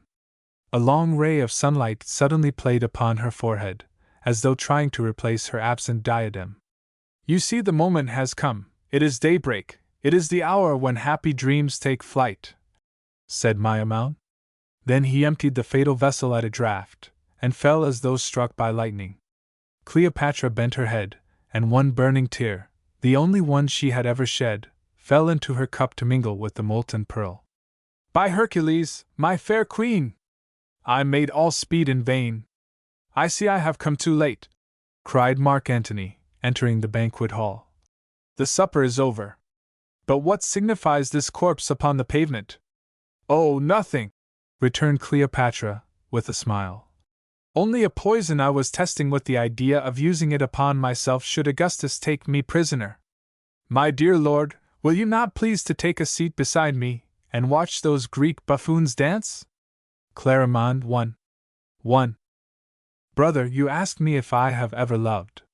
Yes.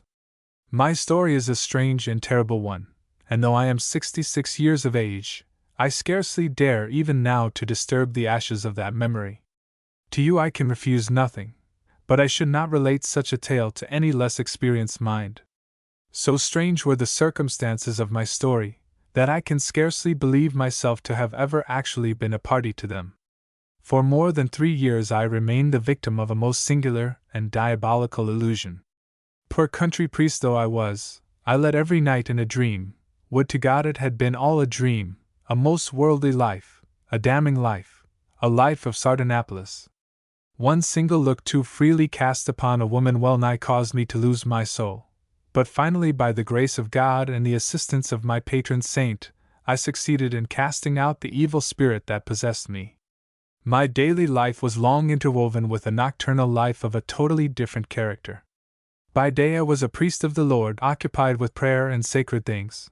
By night, from the instant that I closed my eyes I became a young nobleman, a fine connoisseur in women, dogs, and horses, gambling, drinking, and blaspheming, and when I awoke at early daybreak, it seemed to me, on the other hand, that I had been sleeping, and had only dreamed that I was a priest. Of this somnambulistic life there now remains to me only the recollection of certain scenes and words which I cannot banish from my memory, but although I never actually left the walls of my presbytery, one would think to hear me speak that I were a man who, weary of all worldly pleasures, had become a religious, seeking to end a tempestuous life in the service of God, rather than an humble seminarist who has grown old in this obscure curacy, situated in the depths of the woods and even isolated from the life of the century. Yes, I have loved as none in the world ever loved, with an insensate and furious passion, so violent that I am astonished it did not cause my heart to burst asunder. Ah, what nights! What nights! From my earliest childhood I had felt a vocation to the priesthood, so that all my studies were directed with that idea in view. Up to the age of 24 my life had been only a prolonged novitiate. Having completed my course of theology I successively received all the minor orders, and my superiors judged me worthy, despite my youth, to pass the last awful degree. My ordination was fixed for Easter week. I had never gone into the world. My world was confined by the walls of the college and the seminary. I knew in a vague sort of a way that there was something called woman, but I never permitted my thoughts to dwell on such a subject, and I lived in a state of perfect innocence.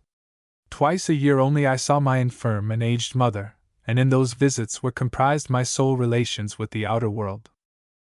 I regretted nothing. I felt not the least hesitation at taking the last irrevocable step. I was filled with joy and impatience. Never did a betrothed lover count the slow hours with more feverish ardor. I slept only to dream that I was saying Mass. I believed there could be nothing in the world more delightful than to be a priest.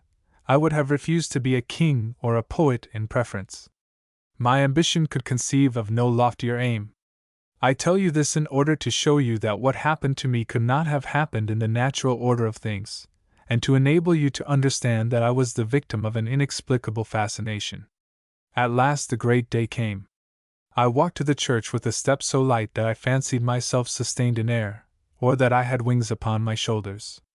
I believed myself an angel, and wondered at the somber and thoughtful faces of my companions, for there were several of us. I had passed all the night in prayer, and was in a condition well nigh bordering on ecstasy. The bishop, a venerable old man, seemed to me God the Father leaning over his eternity, and I beheld heaven through the vault of the temple. You well know the details of that ceremony: the benediction, the communion under both forms, the anointing of the palms of the hands with the oil of catechumens, and then the holy sacrifice offered in concert with the bishop. Ah, truly spake Job when he declared that the imprudent man is one who hath not made a covenant with his eyes. I accidentally lifted my head, which until then I had kept down, and beheld before me, so close that it seemed that I could have touched her, although she was actually a considerable distance from me and on the further side of the sanctuary railing, a young woman of extraordinary beauty, and attired with royal magnificence. It seemed as though scales had suddenly fallen from my eyes. I felt like a blind man who unexpectedly recovers his sight. The bishop, so radiantly glorious but an instant before, suddenly vanished away, the tapers paled upon their golden candlesticks like stars in the dawn, and a vast darkness seemed to fill the whole church. The charming creature appeared in bright relief against the background of that darkness, like some angelic revelation. She seemed herself radiant, and radiating light rather than receiving it. I lowered my eyelids, firmly resolved not to again open them, that I might not be influenced by external objects, for distraction had gradually taken possession of me until I hardly knew what I was doing. In another minute, nevertheless, I reopened my eyes, for through my eyelashes I still beheld her, all sparkling with prismatic colors, and surrounded with such a purple penumbra as one beholds in gazing at the sun. Oh, how beautiful she was! The greatest painters, who followed ideal beauty into heaven itself, and thence brought back to earth the true portrait of the Madonna, never in their delineations even approached that wildly beautiful reality which I saw before me. Neither the verses of the poet nor the palette of the artist could convey any conception of her. She was rather tall, with a form and bearing of a goddess. Her hair, of a soft blonde hue, was parted in the midst and flowed back over her temples in 2 rivers of rippling gold. She seemed a diademed queen.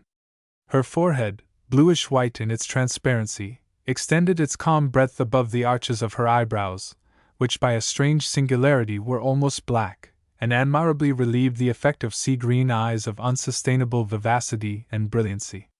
What eyes! With a single flash they could have decided a man's destiny. They had a life, a limpidity, an ardor, a humid light which I have never seen in human eyes. They shot forth rays like arrows, which I could distinctly see enter my heart.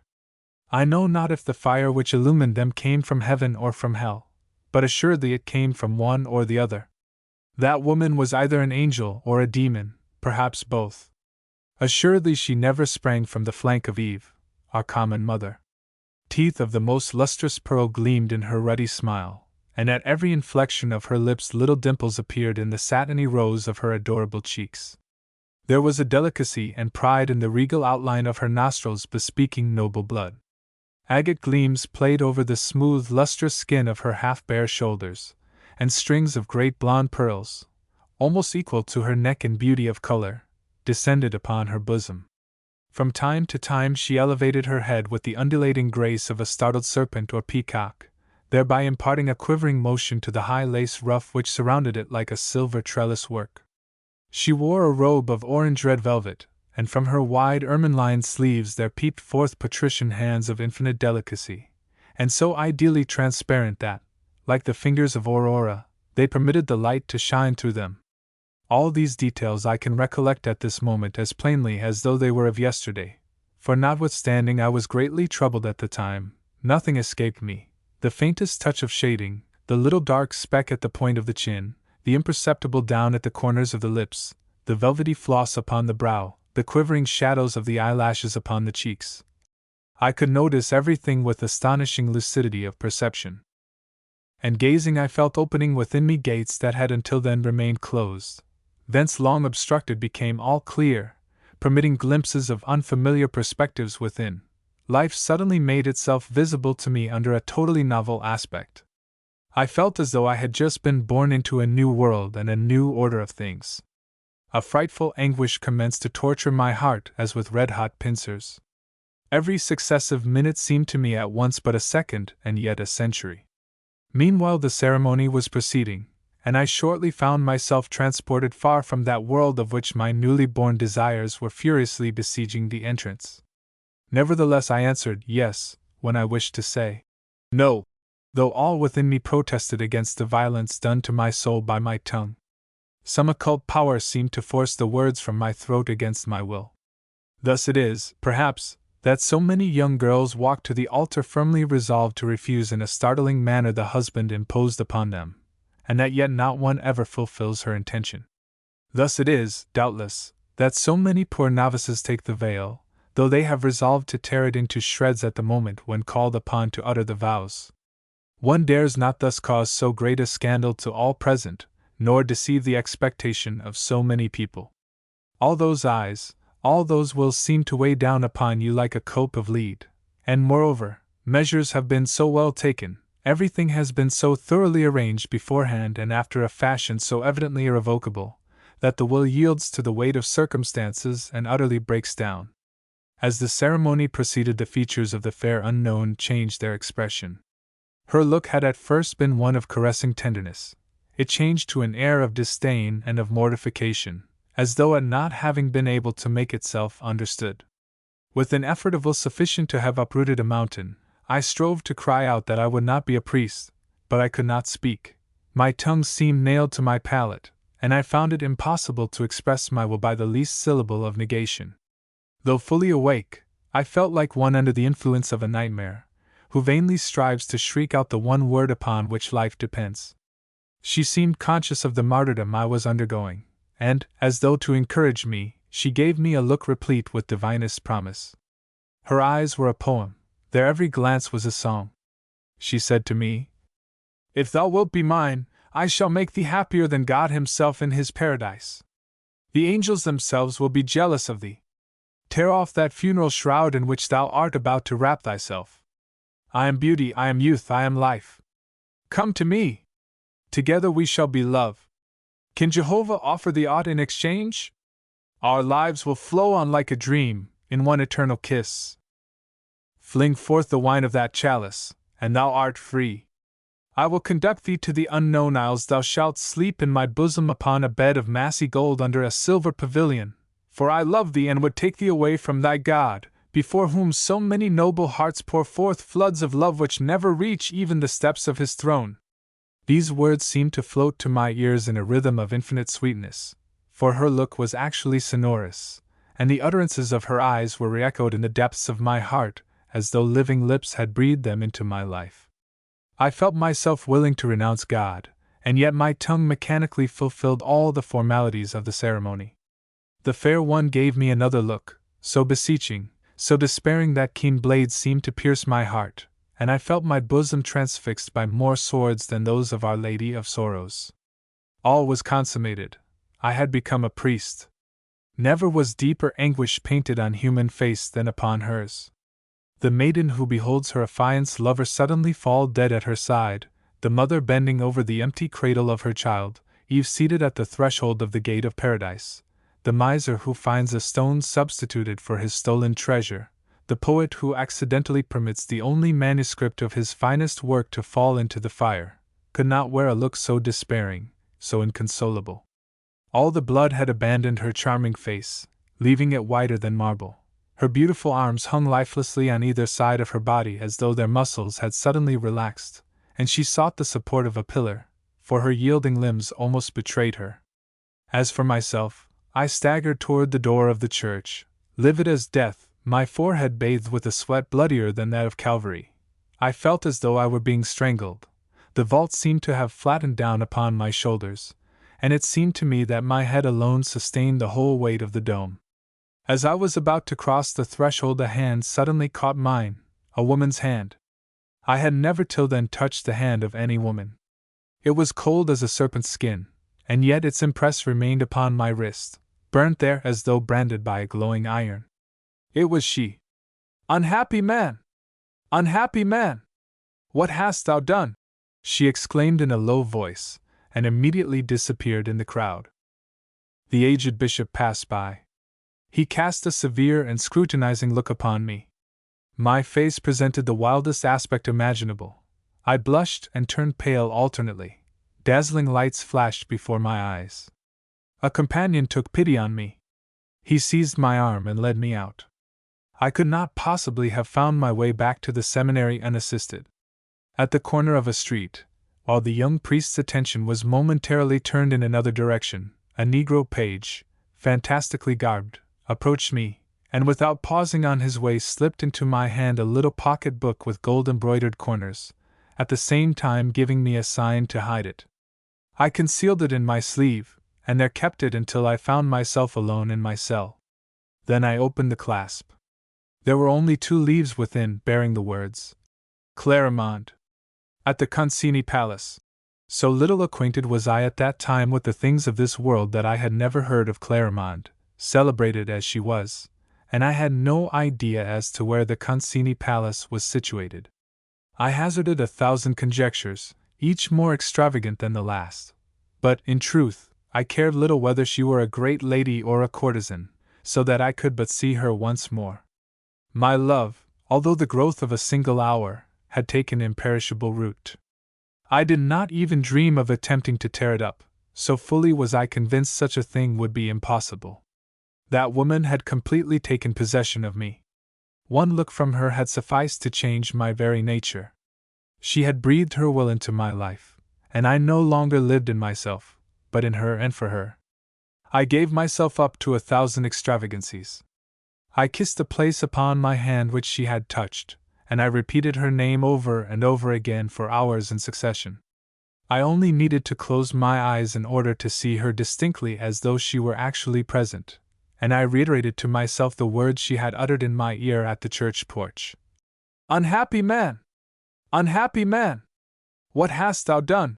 I comprehended at last the full horror of my situation, and the funereal and awful restraints of the state into which I had just entered became clearly revealed to me.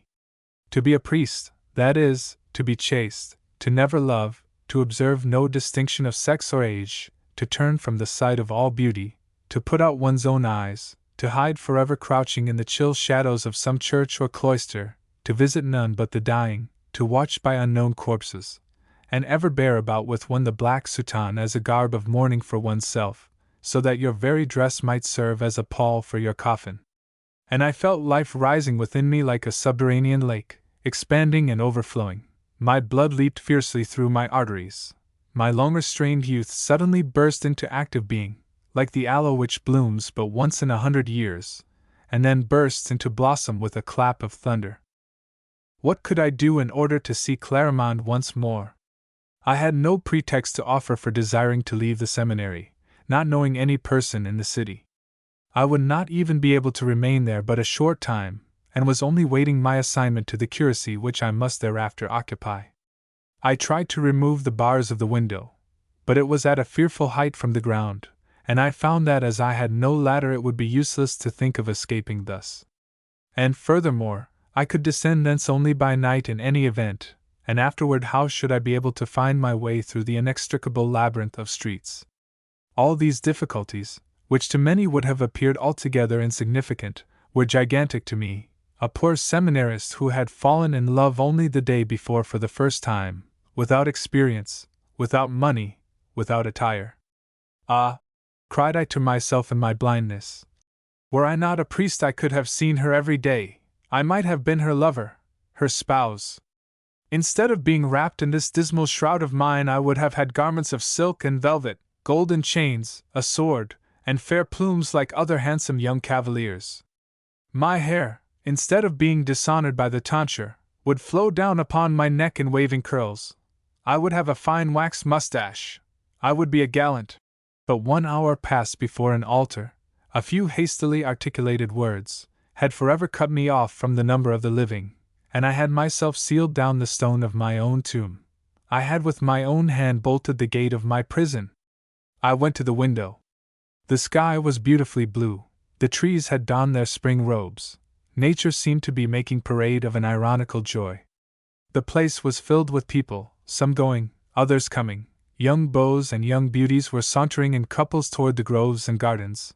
Merry youths passed by, cheerily trolling refrains of drinking songs, it was all a picture of vivacity, life, animation, gaiety, which formed a bitter contrast with my mourning and my solitude. On the steps of the gate sat a young mother playing with her child. She kissed its little rosy mouth still impearled with drops of milk, and performed, in order to amuse it, 1,000 divine little puerilities such as only mothers know how to invent. The father, standing at a little distance, smiled gently upon the charming group, and with folded arms seemed to hug his joy to his heart. I could not endure that spectacle. I closed the window with violence, and flung myself on my bed, my heart filled with frightful hate and jealousy, and gnawed my fingers and my bedcovers like a tiger that has passed 10 days without food. I know not how long I remained in this condition, but at last, while writhing on the bed in a fit of spasmodic fury, I suddenly perceived the Abbé Serapion, who was standing erect in the center of the room, watching me attentively. Filled with shame of myself, I let my head fall upon my breast and covered my face with my hands. "Romuald, my friend, something very extraordinary is transpiring within you," observed Serapion, after a few moments' silence. "Your conduct is altogether inexplicable.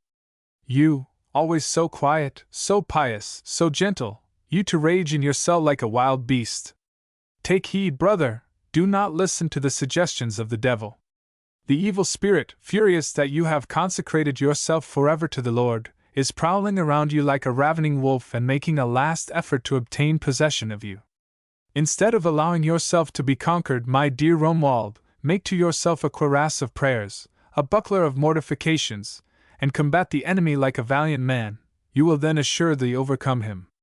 Virtue must be proved by temptation, and gold comes forth purer from the hands of the assayer. Fear not. Never allow yourself to become discouraged. The most watchful and steadfast souls are at moments liable to such temptation. Pray, fast, meditate, and the evil spirit will depart from you." The words of the Abbé Serapion restored me to myself, and I became a little more calm. "I came," he continued, "to tell you that you have been appointed to the curacy of C.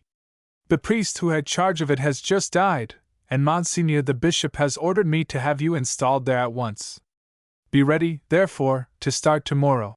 I responded with an inclination of the head, and the abbé retired. I opened my missal and commenced reading some prayers, but the letters became confused and blurred under my eyes, the thread of the ideas entangled itself hopelessly in my brain, and the volume at last fell from my hands without my being aware of it.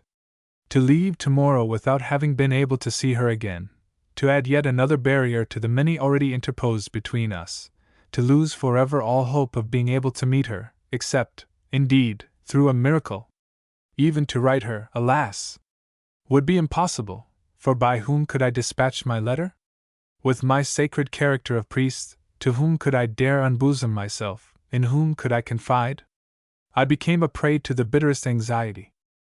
Then suddenly recurred to me the words of the Abbé Serapion regarding the artifices of the devil, and the strange character of the adventure, the supernatural beauty of Clarimonde, the phosphoric light of her eyes, the burning imprint of her hand, the agony into which she had thrown me, the sudden change wrought within me when all my piety vanished in a single instant.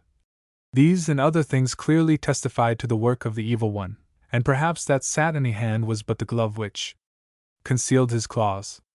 Filled with terror at these fancies, I again picked up the missal which had slipped from my knees and fallen upon the floor, and once more gave myself up to prayer. Next morning Serapion came to take me away. 2 mules freighted with our miserable valises awaited us at the gate. He mounted one, and I the other as well as I knew how. As we passed along the streets of the city, I gazed attentively at all the windows and balconies in the hope of seeing Clarimonde, but it was yet early in the morning, and the city had hardly opened its eyes. Mine sought to penetrate the blinds and window curtains of all the palaces before which we were passing. Serapion doubtless attributed this curiosity to my admiration of the architecture, for he slackened the pace of his animal in order to give me time to look around me. At last we passed the city gates and commenced to mount the hill beyond. When we arrived at its summit, I turned to take a last look at the place where Clarimonde dwelt. The shadow of a great cloud hung over all the city. The contrasting colors of its blue and red roofs were lost in the uniform half-tint, through which here and there floated upward, like white flakes of foam, the smoke of freshly kindled fires.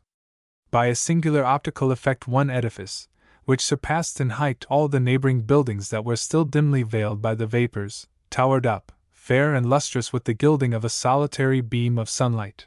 Although actually more than a league away, it seemed quite near. The smallest details of its architecture were plainly distinguishable: the turrets, the platforms, the window casements, and even the swallow-tailed weather vanes. "What is that palace I see over there, all lighted up by the sun?" I asked Serapion. He shaded his eyes with his hand, and having looked in the direction indicated, replied, "It is the ancient palace which the Prince Concini has given to the courtesan Claremont. Awful things are done there!" At that instant, I know not yet whether it was a reality or an illusion, I fancied I saw gliding along the terrace a shapely white figure, which gleamed for a moment in passing and as quickly vanished. It was Claremont.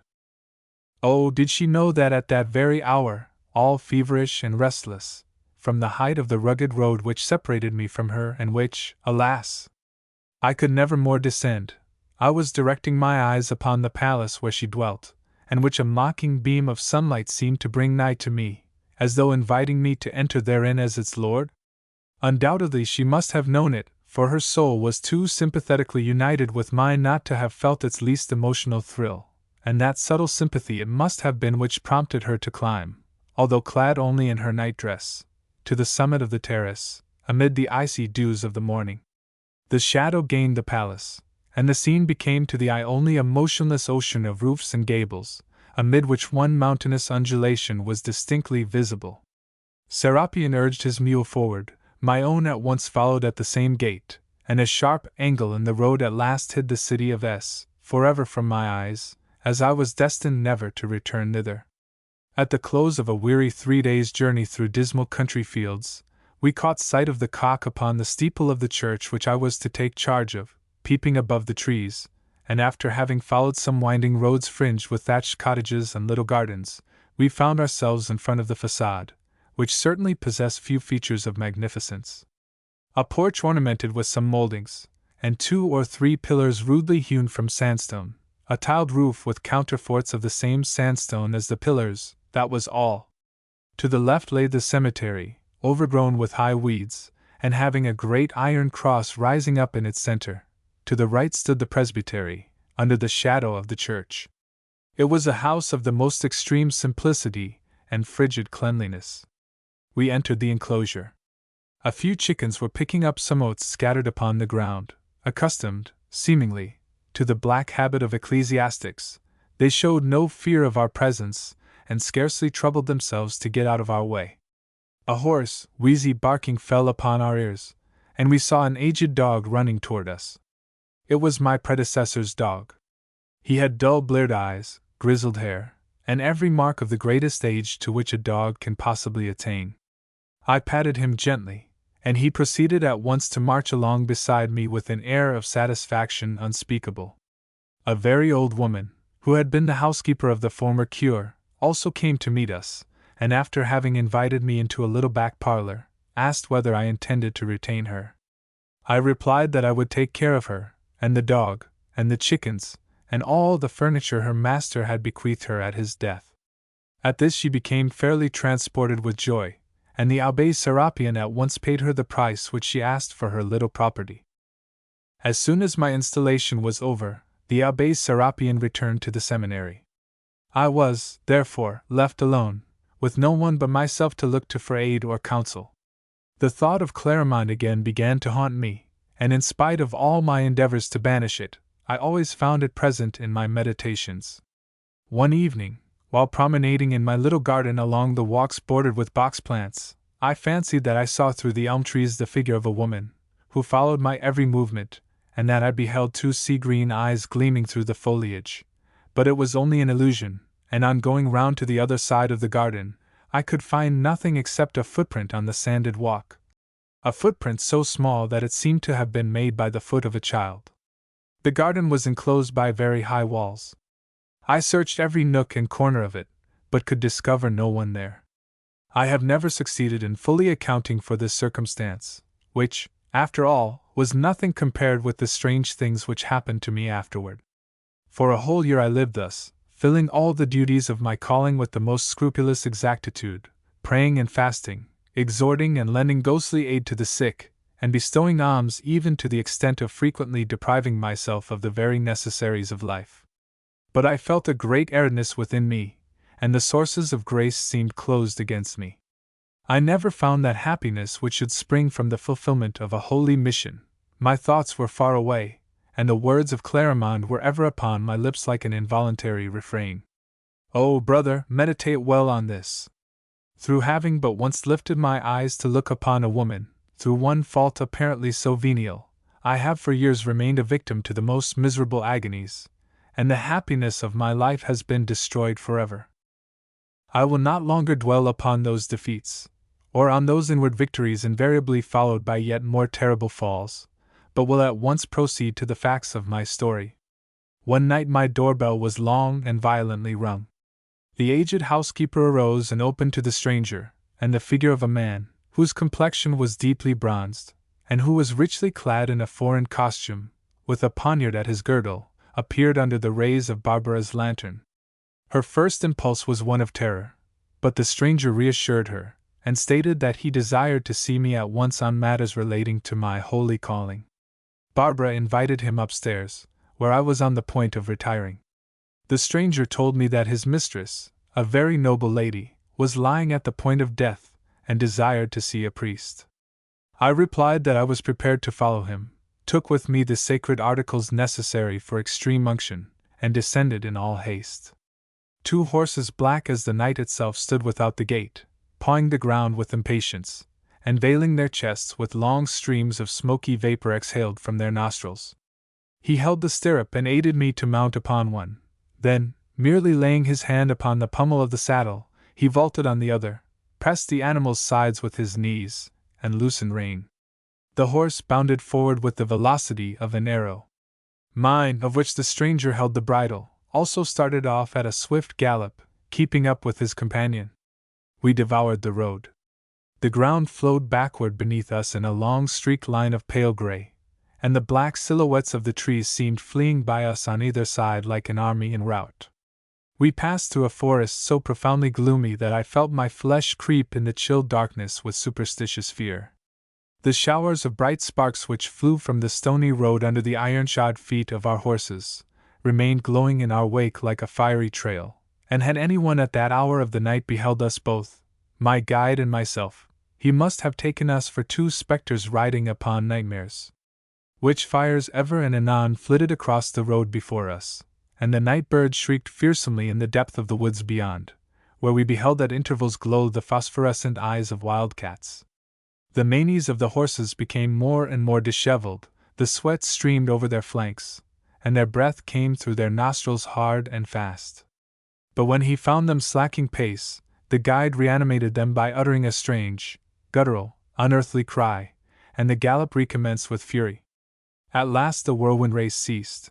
A huge black mass pierced through with many bright points of light suddenly rose before us. The hoofs of our horses echoed louder upon a strong wooden drawbridge, and we rode under a great vaulted archway which darkly yawned between 2 enormous towers. Some great excitement evidently reigned in the castle. Servants with torches were crossing the courtyard in every direction, and above lights were ascending and descending from landing to landing. I obtained a confused glimpse of vast masses of architecture, columns, arcades, flights of steps, stairways, a royal voluptuousness and elfin magnificence of construction worthy of fairyland. A Negro page, the same who had before brought me the tablet from Clarimonde, and whom I instantly recognized, approached to aid me in dismounting, and the majordomo, attired in black velvet with a gold chain about his neck, advanced to meet me, supporting himself upon an ivory cane. Large tears were falling from his eyes and streaming over his cheeks and white beard. "Too late!" he cried, sorrowfully shaking his venerable head. "Too late, Sir Priest! But if you have not been able to save the soul, come at least to watch by the poor body." He took my arm and conducted me to the death chamber. I wept not less bitterly than he, for I had learned that the dead one was none other than that Clarimonde whom I had so deeply and so wildly loved. A prie-dieu stood at the foot of the bed, A bluish flame flickering in a bronze patera filled all the room with a wan, deceptive light, here and there bringing out in the darkness at intervals some projection of furniture or cornice. In a chiseled urn upon the table there was a faded white rose, whose leaves, excepting one that still held, had all fallen, like odorous tears, to the foot of the vase. A broken black mask, a fan, and disguises of every variety, which were lying on the armchairs, bore witness that death had entered suddenly and unannounced into that sumptuous dwelling. Without daring to cast my eyes upon the bed, I knelt down and commenced to repeat the psalms for the dead, with exceeding fervor, thanking God that He had placed the tomb between me and the memory of this woman, so that I might thereafter be able to utter her name in my prayers as a name forever sanctified by death. But my fervor gradually weakened, and I fell insensibly into a reverie. That chamber bore no semblance to a chamber of death. In lieu of the foetid and cadaverous odors which I had been accustomed to breathe during such funereal vigils, a languorous vapor of oriental perfume, I know not what amorous odor of woman, softly floated through the tepid air. That pale light seemed rather a twilight gloom contrived for voluptuous pleasure, than a substitute for the yellow flickering watch-tapers which shine by the side of corpses. I thought upon the strange destiny which enabled me to meet Clarimonde again at the very moment when she was lost to me forever, and a sigh of regretful anguish escaped from my breast. Then it seemed to me that someone behind me had also sighed, and I turned round to look. It was only an echo. But in that moment my eyes fell upon the bed of death which they had till then avoided. The red damask curtains, decorated with large flowers worked in embroidery, and looped up with gold bullion, permitted me to behold the fair dead, lying at full length, with hands joined upon her bosom. She was covered with a linen wrapping of dazzling whiteness, which formed a strong contrast with the gloomy purple of the hangings, and was of so fine a texture that it concealed nothing of her body's charming form, and allowed the eye to follow those beautiful outlines, undulating like the neck of a swan, which even death had not robbed of their supple grace. She seemed an alabaster statue executed by some skilful sculptor to place upon the tomb of a queen, or rather, perhaps, like a slumbering maiden over whom the silent snow had woven a spotless veil. I could no longer maintain my constrained attitude of prayer. The air of the alcove intoxicated me, that febrile perfume of half-faded roses penetrated my very brain, and I commenced to pace restlessly up and down the chamber, pausing at each turn before the bier to contemplate the graceful corpse lying beneath the transparency of its shroud. Wild fancies came thronging to my brain. I thought to myself that she might not, perhaps, be really dead, that she might only have feigned death for the purpose of bringing me to her castle, and then declaring her love.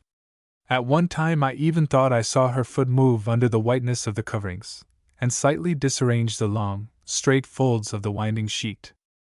And then I asked myself, is this indeed Clarimonde? What proof have I that it is she? Might not that black page have passed into the service of some other lady? Surely, I must be going mad to torture and afflict myself thus. But my heart answered with a fierce throbbing. It is she indeed. I approached the bed again, and fixed my eyes with redoubled attention upon the object of my incertitude. Ah, must I confess it? That exquisite perfection of bodily form, although purified and made sacred by the shadow of death, affected me more voluptuously than it should have done, and that repose so closely resembled slumber that one might well have mistaken it for such. I forgot that I had come there to perform a funeral ceremony. I fancied myself a young bridegroom entering the chamber of the bride, who all modestly hides her fair face, and through coyness seeks to keep herself wholly veiled. Heartbroken with grief, yet wild with hope, shuddering at once with fear and pleasure, I bent over her and grasped the corner of the sheet. I lifted it back, holding my breath all the while through fear of waking her. My arteries throbbed with such violence that I felt them hiss through my temples, and the sweat poured from my forehead in streams, as though I had lifted a mighty slab of marble. There, indeed, lay Clarimonde, even as I had seen her at the church on the day of my ordination. She was not less charming than then. With her, death seemed but a last coquetry. The pallor of her cheeks, the less brilliant carnation of her lips, her long eyelashes lowered and relieving their dark fringe against that white skin, lent her an unspeakably seductive aspect of melancholy chastity and mental suffering. Her long loose hair, still intertwined with some little blue flowers, made a shining pillow for her head, and veiled the nudity of her shoulders with its thick ringlets. Her beautiful hands, pure, more diaphanous than the host, were crossed on her bosom in an attitude of pious rest and silent prayer, which served to counteract all that might have proven otherwise too alluring, even after death, in the exquisite roundness and ivory polish of her bare arms from which the pearl bracelets had not yet been removed. I remained long in mute contemplation, and the more I gazed, the less could I persuade myself that life had really abandoned that beautiful body forever. I do not know whether it was an illusion or a reflection of the lamplight, but it seemed to me that the blood was again commencing to circulate under that lifeless pallor, although she remained all motionless. I laid my hand lightly on her arm. It was cold, but not colder than her hand on the day when it touched mine at the portals of the church. I resumed my position, bending my face above her, and bathing her cheeks with the warm dew of my tears. Ah, what bitter feelings of despair and helplessness, what agonies unutterable did I endure in that long watch! Vainly did I wish that I could have gathered all my life into one mass, that I might give it all to her, and breathe into her chill remains the flame which devoured me. The night advanced, and feeling the moment of eternal separation approach, I could not deny myself the last sad sweet pleasure of imprinting a kiss upon the dead lips of her who had been my only love. Oh, miracle! A faint breath mingled itself with my breath, and the mouth of Clarimonde responded to the passionate pressure of mine. Her eyes unclosed, and lighted up with something of their former brilliancy. She uttered a long sigh, and uncrossing her arms, passed them around my neck with a look of ineffable delight.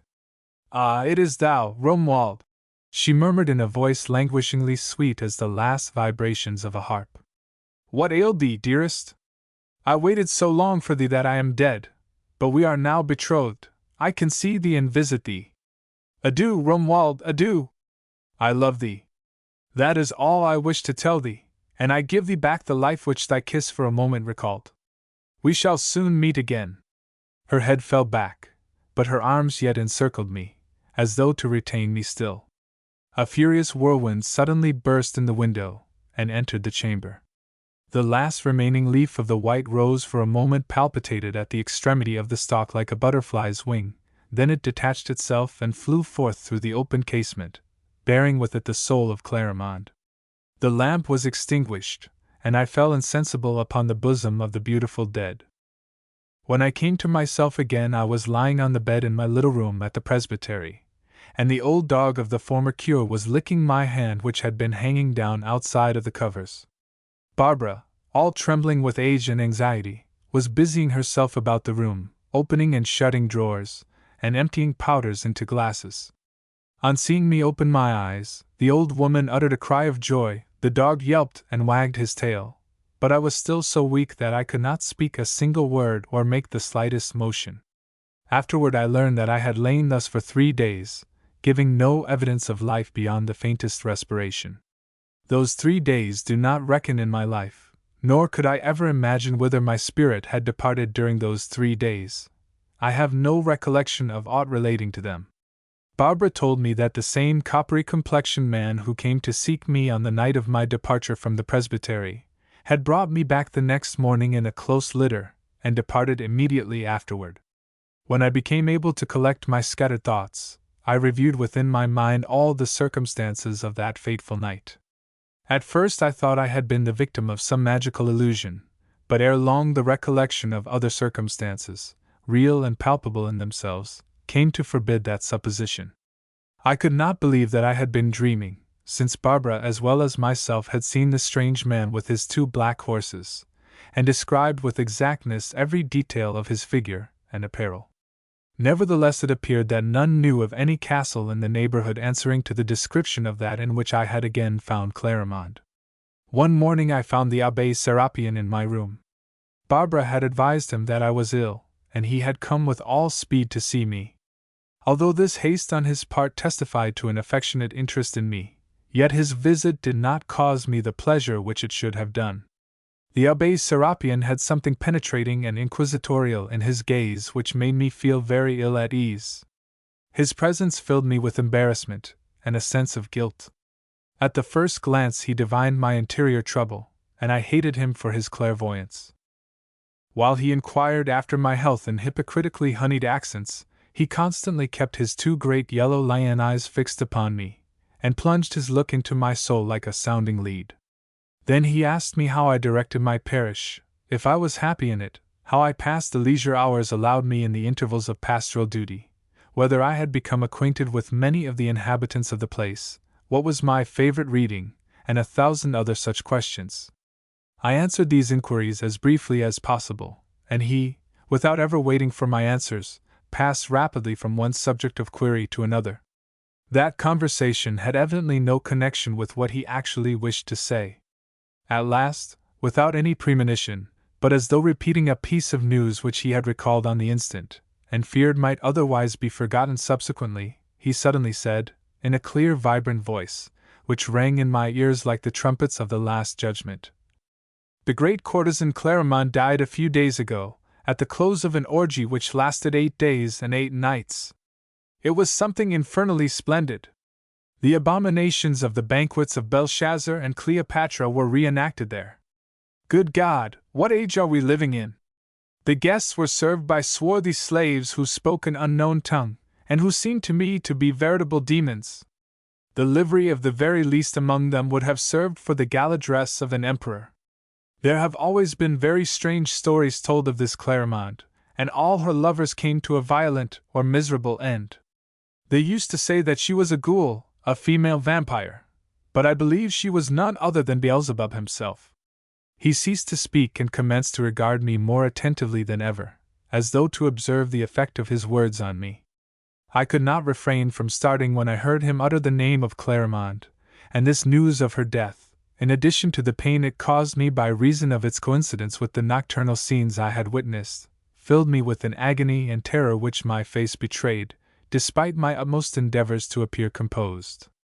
Serapion fixed an anxious and severe look upon me, and then observed, "My son, I must warn you that you are standing with foot raised upon the brink of an abyss. Take heed lest you fall therein. Satan's claws are long, and tombs are not always true to their trust. The tombstone of Clarimonde should be sealed down with a triple seal, for, if report be true, it is not the first time she has died. May God watch over you, Romuald." And with these words the abbé walked slowly to the door. I did not see him again at that time, for he left for S. almost immediately. I became completely restored to health and resumed my accustomed duties. The memory of Clarimonde and the words of the old abbé were constantly in my mind. Nevertheless, no extraordinary event had occurred to verify the funereal predictions of Serapion, and I had commenced to believe that his fears and my own terrors were over-exaggerated, when one night I had a strange dream. I had hardly fallen asleep when I heard my bed curtains drawn apart, as their rings slided back upon the curtain rod with a sharp sound. I rose up quickly upon my elbow, and beheld the shadow of a woman standing erect before me. I recognized Clarimonde immediately. She bore in her hand a little lamp, shaped like those which are placed in tombs, and its light lent her fingers a rosy transparency, which extended itself by lessening degrees even to the opaque and milky whiteness of her bare arm. Her only garment was the linen winding sheet which had shrouded her when lying upon the bed of death. She sought to gather its folds over her bosom as though ashamed of being so scantily clad, but her little hand was not equal to the task. She was so white that the color of the drapery blended with that of her flesh under the pallid rays of the lamp. Enveloped with this subtle tissue which betrayed all the contour of her body, she seemed rather the marble statue of some fair antique bather than a woman endowed with life. But dead or living, statue or woman, shadow or body, her beauty was still the same, only that the green light of her eyes was less brilliant, and her mouth, once so warmly crimson, was only tinted with a faint tender rosiness, like that of her cheeks. The little blue flowers which I had noticed entwined in her hair were withered and dry, and had lost nearly all their leaves, but this did not prevent her from being charming, so charming that notwithstanding the strange character of the adventure, and the unexplainable manner in which she had entered my room, I felt not even for a moment the least fear. She placed the lamp on the table and seated herself at the foot of my bed, then bending toward me, she said, in that voice at once silvery clear and yet velvety in its sweet softness, such as I never heard from any lips save hers. I have kept thee long in waiting, dear Romuald, and it must have seemed to thee that I had forgotten thee. But I come from afar off, very far off, and from a land whence no other has ever yet returned. There is neither sun nor moon in that land whence I come, all is but space and shadow, there is neither road nor pathway, no earth for the foot, no air for the wing, and nevertheless behold me here, for love is stronger than death and must conquer him in the end. Oh, what sad faces and fearful things I have seen on my way hither!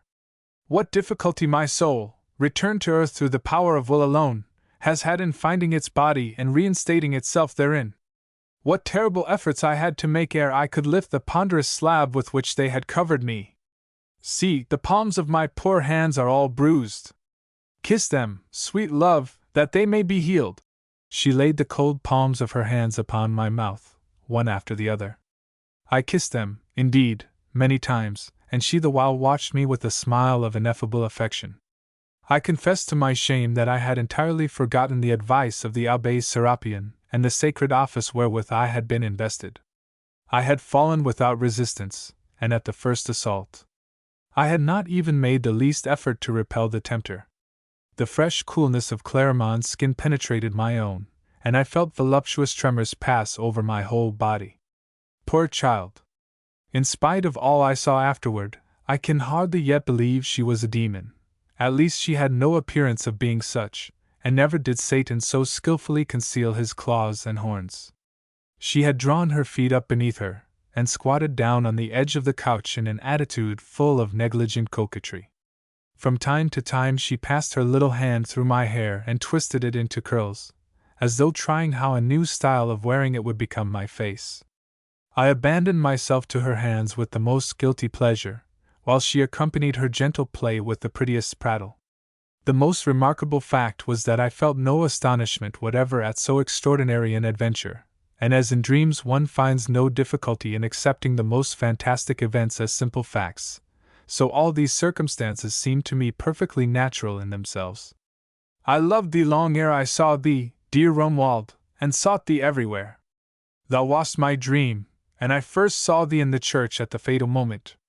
I said at once, it is he. I gave thee a look into which I threw all the love I ever had, all the love I now have, all the love I shall ever have for thee, a look that would have damned a cardinal or brought a king to his knees at my feet in view of all his court. Thou remainedst unmoved, preferring thy God to me. Ah, how jealous I am of that God whom thou didst love and still lovest more than me. Woe is me, unhappy one that I am! I can never have thy heart all to myself, I whom thou didst recall to life with a kiss, dead Clarimonde, who for thy sake bursts asunder the gates of the tomb, and comes to consecrate to thee a life which she has resumed only to make thee happy. All her words were accompanied with the most impassioned caresses, which bewildered my sense and my reason to such an extent, that I did not fear to utter a frightful blasphemy for the sake of consoling her, and to declare that I loved her as much as God. Her eyes rekindled and shone like chrysoprases. In truth, in very truth, as much as God, she cried, flinging her beautiful arms around me. Since it is so, thou wilt come with me, thou wilt follow me whithersoever I desire. Thou wilt cast away thy ugly black habit. Thou shalt be the proudest and most envied of cavaliers. Thou shalt be my lover. To be the acknowledged lover of Clarimonde, who has refused even a pope, that will be something to feel proud of. Ah, the fair, unspeakably happy existence, the beautiful golden life we shall live together. And when shall we depart, my fair sir? Tomorrow! Tomorrow! I cried in my delirium. Tomorrow, then, so let it be, she answered. In the meanwhile I shall have opportunity to change my toilet, for this is a little too light, and in no wise suited for a voyage. I must also forthwith notify all my friends who believe me dead, and mourn for me as deeply as they are capable of doing. The money, the dresses, the carriages, all will be ready. I shall call for thee at this same hour. Adieu, dear heart! And she lightly touched my forehead with her lips. The lamp went out, the curtains closed again, and all became dark, a leaden, Dreamless sleep fell on me and held me unconscious until the morning following. I awoke later than usual, and the recollection of this singular adventure troubled me during the whole day. I finally persuaded myself that it was a mere vapor of my heated imagination. Nevertheless, its sensations had been so vivid that it was difficult to persuade myself that they were not real, and it was not without some presentiment of what was going to happen that I got into bed at last, after having prayed God to drive far from me all thoughts of evil, and to protect the chastity of my slumber. I soon fell into a deep sleep, and my dream was continued. The curtains again parted, and I beheld Clarimonde, not as on the former occasion, pale in her pale winding sheet, with the violets of death upon her cheeks, but gay, sprightly, jaunty, in a superb travelling dress of green velvet, trimmed with gold lace, and looped up on either side to allow a glimpse of satin petticoat. Her blonde hair escaped in thick ringlets from beneath a broad black felt hat, decorated with white feathers whimsically twisted into various shapes. In one hand she held a little riding whip terminated by a golden whistle. She tapped me lightly with it, and exclaimed, "Well, my fine sleeper, is this the way you make your preparations? I thought I would find you up and dressed. Arise quickly, we have no time to lose." I leaped out of bed at once. "Come, dress yourself, and let us go," she continued, pointing to a little package she had brought with her. "The horses are becoming impatient of delay and champing their bits at the door.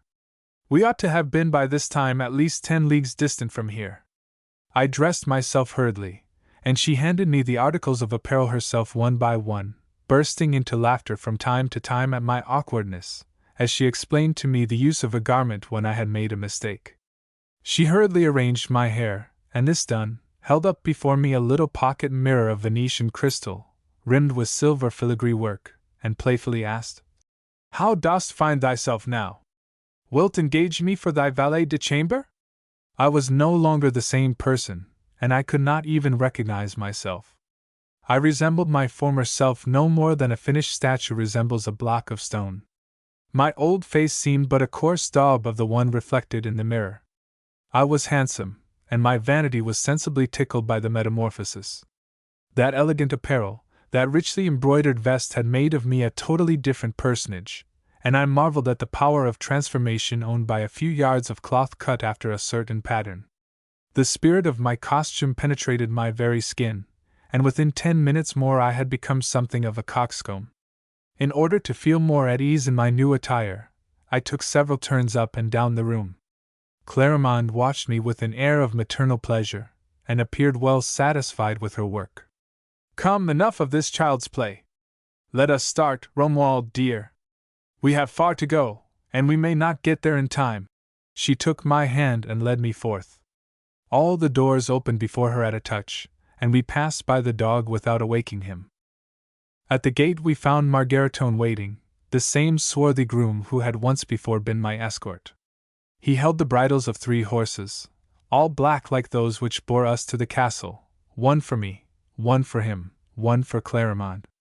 Those horses must have been Spanish genets born of mares fecundated by a zephyr, for they were fleet as the wind itself, and the moon, which had just risen at our departure to light us on the way, rolled over the sky like a wheel detached from her own chariot. We beheld her on the right leaping from tree to tree, and putting herself out of breath in the effort to keep up with us. Soon we came upon a level plain where, hard by a clump of trees, a carriage with 4 vigorous horses awaited us. We entered it, and the postilions urged their animals into a mad gallop. I had one arm around Clarimonde's waist, and one of her hands clasped in mine. Her head leaned upon my shoulder, and I felt her bosom, half bare, lightly pressing against my arm. I had never known such intense happiness. In that hour I had forgotten everything, and I no more remembered having ever been a priest than I remembered what I had been doing in my mother's womb, so great was the fascination which the evil spirit exerted upon me. From that night my nature seemed in some sort to have become halved, and there were 2 men within me, either of whom knew the other. At one moment I believed myself a priest who dreamed nightly that he was a gentleman, at another that I was a gentleman who dreamed he was a priest. I could no longer distinguish the dream from the reality, nor could I discover where the reality began or where ended the dream. The exquisite young lord and libertine railed at the priest loathed the dissolute habits of the young lord. Two spirals entangled and confounded the one with the other, yet never touching, would afford a fair representation of this bicephalic life which I lived. Despite the strange character of my condition, I do not believe that I ever inclined, even for a moment, to madness. I always retained with extreme vividness all the perceptions of my two lives. Only there was one absurd fact which I could not explain to myself, namely, that the consciousness of the same individuality existed in two men so opposite in character. It was an anomaly for which I could not account, whether I believed myself to be the cure of the little village of C, or il Signor Romualdo, the titled lover of Clarimonde. Be that as it may, I lived, at least I believed that I lived, in Venice. I have never been able to discover rightly how much of illusion and how much of reality there was in this fantastic adventure. We dwelt in a great palace on the Canalio, filled with frescoes and statues, and containing two Titians in the noblest style of the great master, which were hung in Clarimonde's chamber. It was a palace well worthy of a king. We had each our gondola, our Barcaralian family livery, our music hall, and our special poet. Clarimonde always lived upon a magnificent scale. There was something of Cleopatra in her nature. As for me, I had the retinue of a prince's son, and I was regarded with as much reverential respect as though I had been of the family of one of the 12 apostles or the 4 evangelists of the most serene republic. I would not have turned aside to allow even the Doge to pass, and I do not believe that since Satan fell from heaven, any creature was ever prouder or more insolent than I. I went to the Ridotto, and played with a luck which seemed absolutely infernal. I received the best of all society, the sons of ruined families, women of the theatre, shrewd knaves, parasites, hectoring swashbucklers. But notwithstanding the dissipation of such a life, I always remained faithful to Clarimonde. I loved her wildly. She would have excited satiety itself, and chained inconstancy. To have Clarimonde was to have 20 mistresses. To possess all women, so mobile, so varied of aspect, so fresh in new charms was she all in herself, a very chameleon of a woman, in sooth. She made you commit with her the infidelity you would have committed with another, by donning to perfection the character, the attraction, the style of beauty of the woman who appeared to please you. She returned my love 100-fold, and it was in vain that the young patricians and even the ancients of the Council of 10 made her the most magnificent proposals.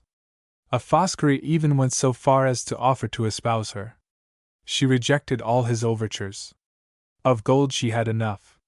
She wished no longer for anything but love, a love youthful, pure, evoked by herself, and which should be a first and last passion. I would have been perfectly happy but for a cursed nightmare which recurred every night, and in which I believed myself to be a poor village cure, practicing mortification and penance for my excesses during the day. Reassured by my constant association with her, I never thought further of the strange manner in which I had become acquainted with Clarimonde. But the words of the Abbé Serapion concerning her recurred often to my memory, and never ceased to cause me uneasiness. For some time the health of Clarimonde had not been so good as usual. Her complexion grew paler day by day. The physicians who were summoned could not comprehend the nature of her malady, and knew not how to treat it. They all prescribed some insignificant remedies, and never called a second time. Her paleness, nevertheless, visibly increased, and she became colder and colder, until she seemed almost as white and dead as upon that memorable night in the unknown castle. I grieved with anguish unspeakable to behold her thus slowly perishing, and she, touched by my agony, smiled upon me sweetly and sadly with the fateful smile of those who feel that they must die. One morning I was seated at her bedside, and breakfasting from a little table placed close at hand, so that I might not be obliged to leave her for a single instant. In the act of cutting some fruit I accidentally inflicted rather a deep gash on my finger. The blood immediately gushed forth in a little purple jet, and a few drops spurted upon Clarimonde. Her eyes flashed, her face suddenly assumed an expression of savage and ferocious joy such as I had never before observed in her. She leaped out of her bed with animal agility, the agility, as it were, of an ape or a cat, and sprang upon my wound, which she commenced to suck with an air of unutterable pleasure. She swallowed the blood in little mouthfuls, slowly and carefully, like a connoisseur tasting a wine from Xeres or Syracuse. Gradually her eyelids half closed, and the pupils of her green eyes became oblong instead of round. From time to time she paused in order to kiss my hand, then she would recommence to press her lips to the lips of the wound in order to coax forth a few more ruddy drops. When she found that the blood would no longer come, she arose with eyes liquid and brilliant, rosier than a May dawn, her face full and fresh, her hand warm and moist, in fine, more beautiful than ever, and in the most perfect health. "I shall not die! I shall not die!" she cried, clinging to my neck half mad with joy. "I can love thee yet for a long time. My life is thine, and all that is of me comes from thee.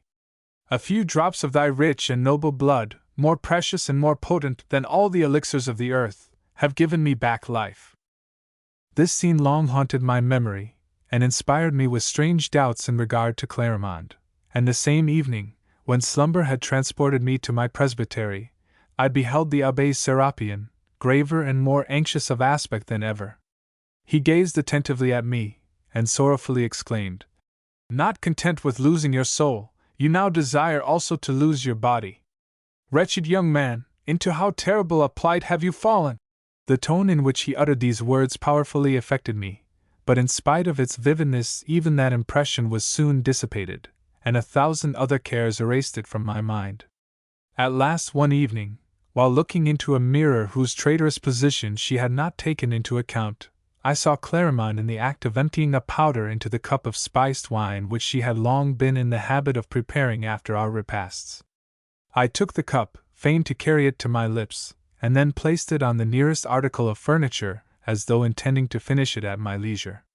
Taking advantage of a moment when the fair one's back was turned, I threw the contents under the table, after which I retired to my chamber and went to bed, fully resolved not to sleep, but to watch and discover what should come of all this mystery.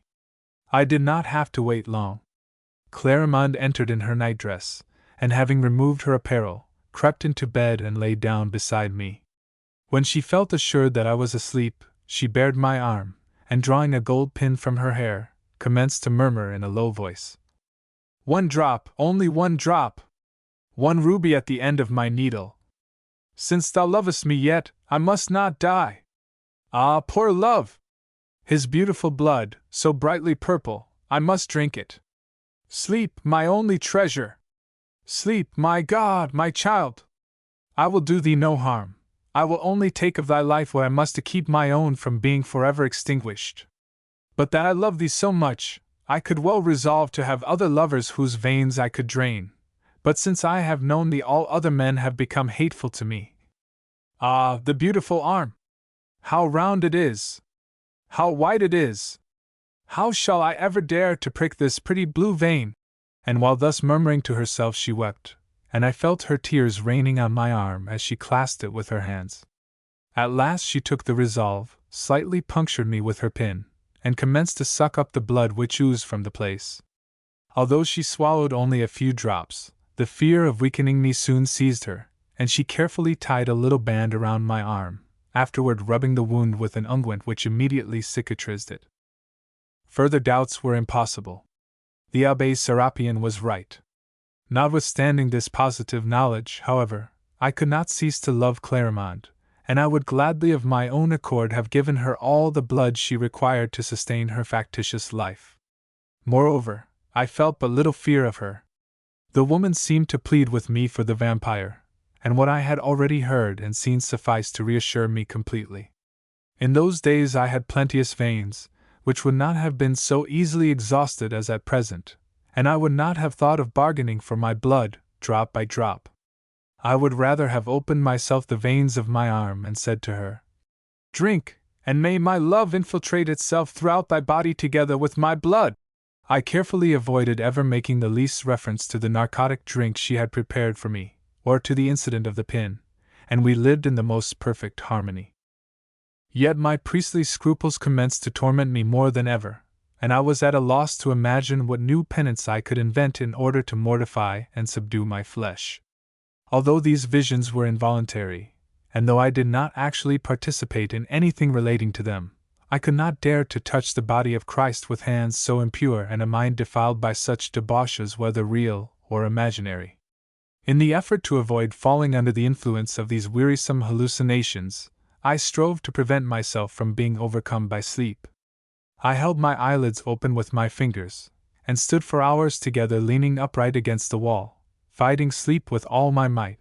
But the dust of drowsiness invariably gathered upon my eyes at last, and finding all resistance useless, I would have to let my arms fall in the extremity of despairing weariness, and the current of slumber would again bear me away to the perfidious shores. Serapion addressed me with the most vehement exhortations, severely reproaching me for my softness and want of fervor. Finally, one day when I was more wretched than usual, he said to me, "There is but one way by which you can obtain relief from this continual torment, and though it is an extreme measure it must be made use of. Violent diseases require violent remedies. I know where Clarimonde is buried. It is necessary that we shall disinter her remains, and that you shall behold in how pitiable a state the object of your love is. Then you will no longer be tempted to lose your soul for the sake of an unclean corpse devoured by worms, and ready to crumble into dust. That will assuredly restore you to yourself."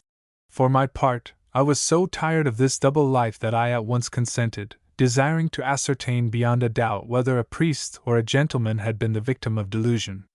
I had become fully resolved either to kill one of the two men within me for the benefit of the other, or else to kill both, for so terrible an existence could not last long and be endured. The Abbé Serapion provided himself with a mattock, a lever, and a lantern, and at midnight we wended our way to the cemetery of, the location and place of which were perfectly familiar to him.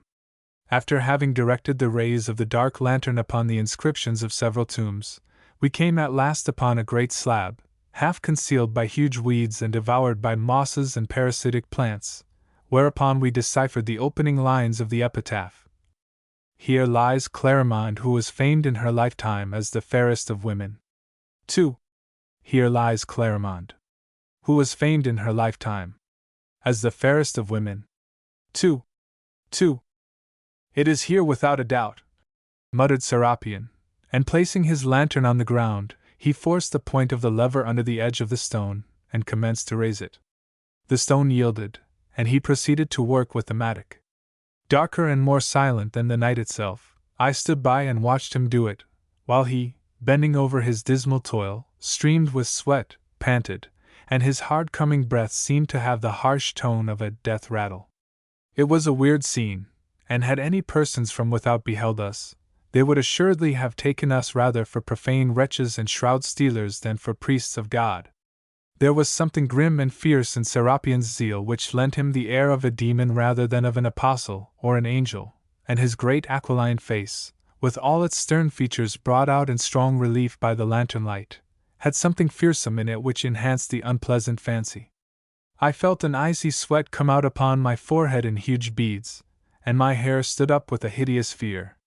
Within the depths of my own heart I felt that the act of the austere Serapion was an abominable sacrilege, and I could have prayed that a triangle of fire would issue from the entrails of the dark clouds, heavily rolling above us, to reduce him to cinders. The owls which had been nestling in the cypress trees, startled by the gleam of the lantern, flew against it from time to time, striking their dusty wings against its panes, and uttering plaintive cries of lamentation. Wild foxes yelped in the far darkness, and 1,000 sinister noises detached themselves from the silence. At last Serapion's mattock struck the coffin itself, making its planks re-echo with a deep sonorous sound, with that terrible sound nothingness utters when stricken. He wrenched apart and tore up the lid, and I beheld Clarimonde, pallid as a figure of marble, with hands joined, her white winding sheet made but one fold from her head to her feet. A little crimson drop sparkled like a speck of dew at one corner of her colorless mouth. Serapion, at this spectacle, burst into fury. "Ah, thou art here, demon! Impure courtesan! Drinker of blood and gold!" And he flung holy water upon the corpse and the coffin, over which he traced the sign of the cross with his sprinkler. Poor Clarimonde had no sooner been touched by the blessed spray than her beautiful body crumbled into dust, and became only a shapeless and frightful mass of cinders and half-calcined bones. "Behold your mistress, my lord Romuald!" cried the inexorable priest, as he pointed to these sad remains. Will you be easily tempted after this to promenade on the Lido or at Fusina with your beauty? I covered my face with my hands. A vast ruin had taken place within me. I returned to my presbytery, and the noble Lord Romuald, the lover of Clarimonde, separated himself from the poor priest with whom he had kept such strange company so long. But once only, the following night, I saw Clarimonde. She said to me, as she had said the first time at the portals of the church, "Unhappy man! Unhappy man! What hast thou done? Wherefore have hearkened to that imbecile priest? Wert thou not happy? And what harm had I ever done thee that thou shouldst violate my poor tomb, and lay bare the miseries of my nothingness? All communication between our souls and our bodies is henceforth forever broken. Adieu! Thou wilt yet regret me!" She vanished in air as smoke, and I never saw her more.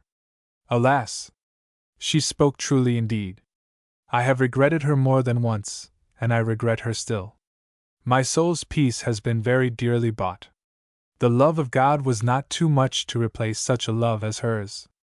And this, brother, is the story of my youth. Never gaze upon a woman, and walk abroad only with eyes ever fixed upon the ground, for however chaste and watchful one may be, the error of a single moment is enough to make one lose eternity. Aria Marcella. A souvenir of Pompeii.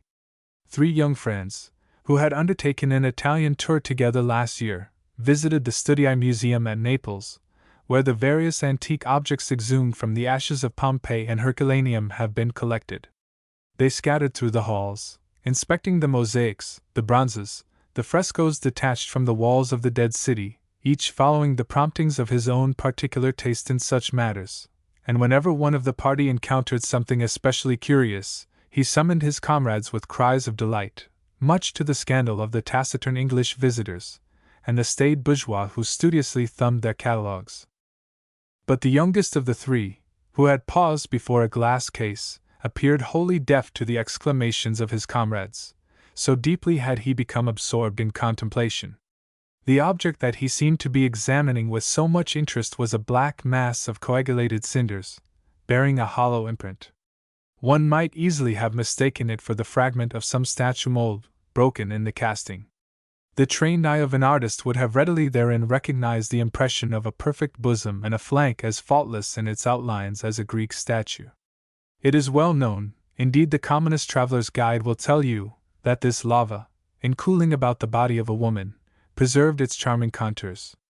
Thanks to the caprice of the eruption that destroyed 4 cities, that noble form, though crumbled to dust nearly 2,000 years ago, has come down to us. The rounded loveliness of a throat has lived through the centuries in which so many empires perished without even leaving the traces of their existence. Chance imprinted upon the volcanic scoriae, that seal of beauty remains unobliterated. Finding that he still remained absorbed in contemplation, Octavian's friends returned to where he stood, and Max, touching his shoulder, caused him to start like one surprised in a secret.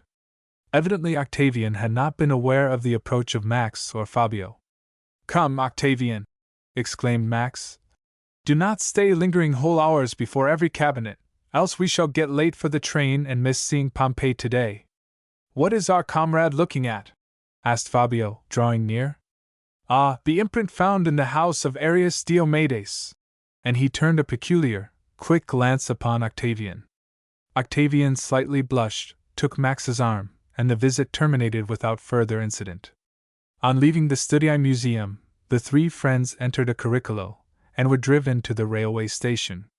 The carricolo, with its great red wheels, its tracked seats studded with brass nails, and its thin, spirited horse harnessed like a Spanish mule, and galloping at full speed over the great slabs of lava pavement, is too familiar to need description here, especially as we are not recording impressions of a trip to Naples, but the simple narrative of an adventure which, although true, may seem both fantastic and incredible in the extreme. The railroad by which Pompeii is reached runs for almost its entire length by the sea, whose long volutes of foam advance to unroll themselves upon a beach of blackish sand resembling sifted charcoal. This beach has actually been formed by lava streams and volcanic cinders, and its deep tone forms a strong contrast with the blue of the sky and the blue of the waters. The earth alone, in that sunny brightness, seems able to retain a shadow. The villages bordered or traversed by the railway, Portici, celebrated in one of Auber's operas, Ricina, Torre del Greco, Torre dell'Annunziata, whose dwellings with their arcades and terrace roofs attract the traveler's gaze, have, notwithstanding the intensity of the sunlight and the southern love for whitewashing, something of a Plutonian and ferruginous character like Birmingham or Manchester. The very dust is black there. An impalpable soot clings to everything. One feels that the mighty forge of Vesuvius is panting and smoking only a few paces off. The three friends left the station at Pompeii, laughing among themselves at the odd commingling of antique and modern ideas suggested by the sign, Pompeii Station, a Greco-Roman city and a railway depot. They crossed the cotton field, with its fluttering white bowls, between the railway and the disinterred city, and at the inn which has been built just without the ancient rampart they took a guide, or, more correctly speaking, the guide took them, a calamity which is not easily avoided in Italy. It was one of those delightful days so common in Naples, when the brilliancy of the sunlight and the transparency of the air cause objects to take such hues as in the north would be deemed fabulous, and appear indeed to belong to the world of dreams rather than to that of realities. The northern visitor who has once looked upon that glow of azure and gold is apt to carry back with him into the depths of his native fogs an incurable nostalgia. Having shaken off a corner of her cinder shroud, the resurrected city again rose with her thousand details under a dazzling day. The cone of Vesuvius, furrowed with striae of blue, rosy, and violet-hued lavas, ruddily bronzed by the sun, towered sharply defined in the background. A thin haze, almost imperceptible in the sunlight, hooded the blunt crest of the mountain.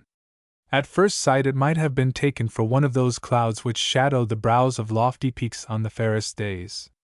Upon a nearer view, slender threads of white vapor could be perceived rising from the mountain summit, as from the orifices of a perfuming pan, to reunite above in a light cloud. The volcano, being that day in a good humor, smoked his pipe very peacefully, and but for the example of Pompeii, buried at his feet, no one would ever have suspected him of being by nature any more ferocious than Montmartre.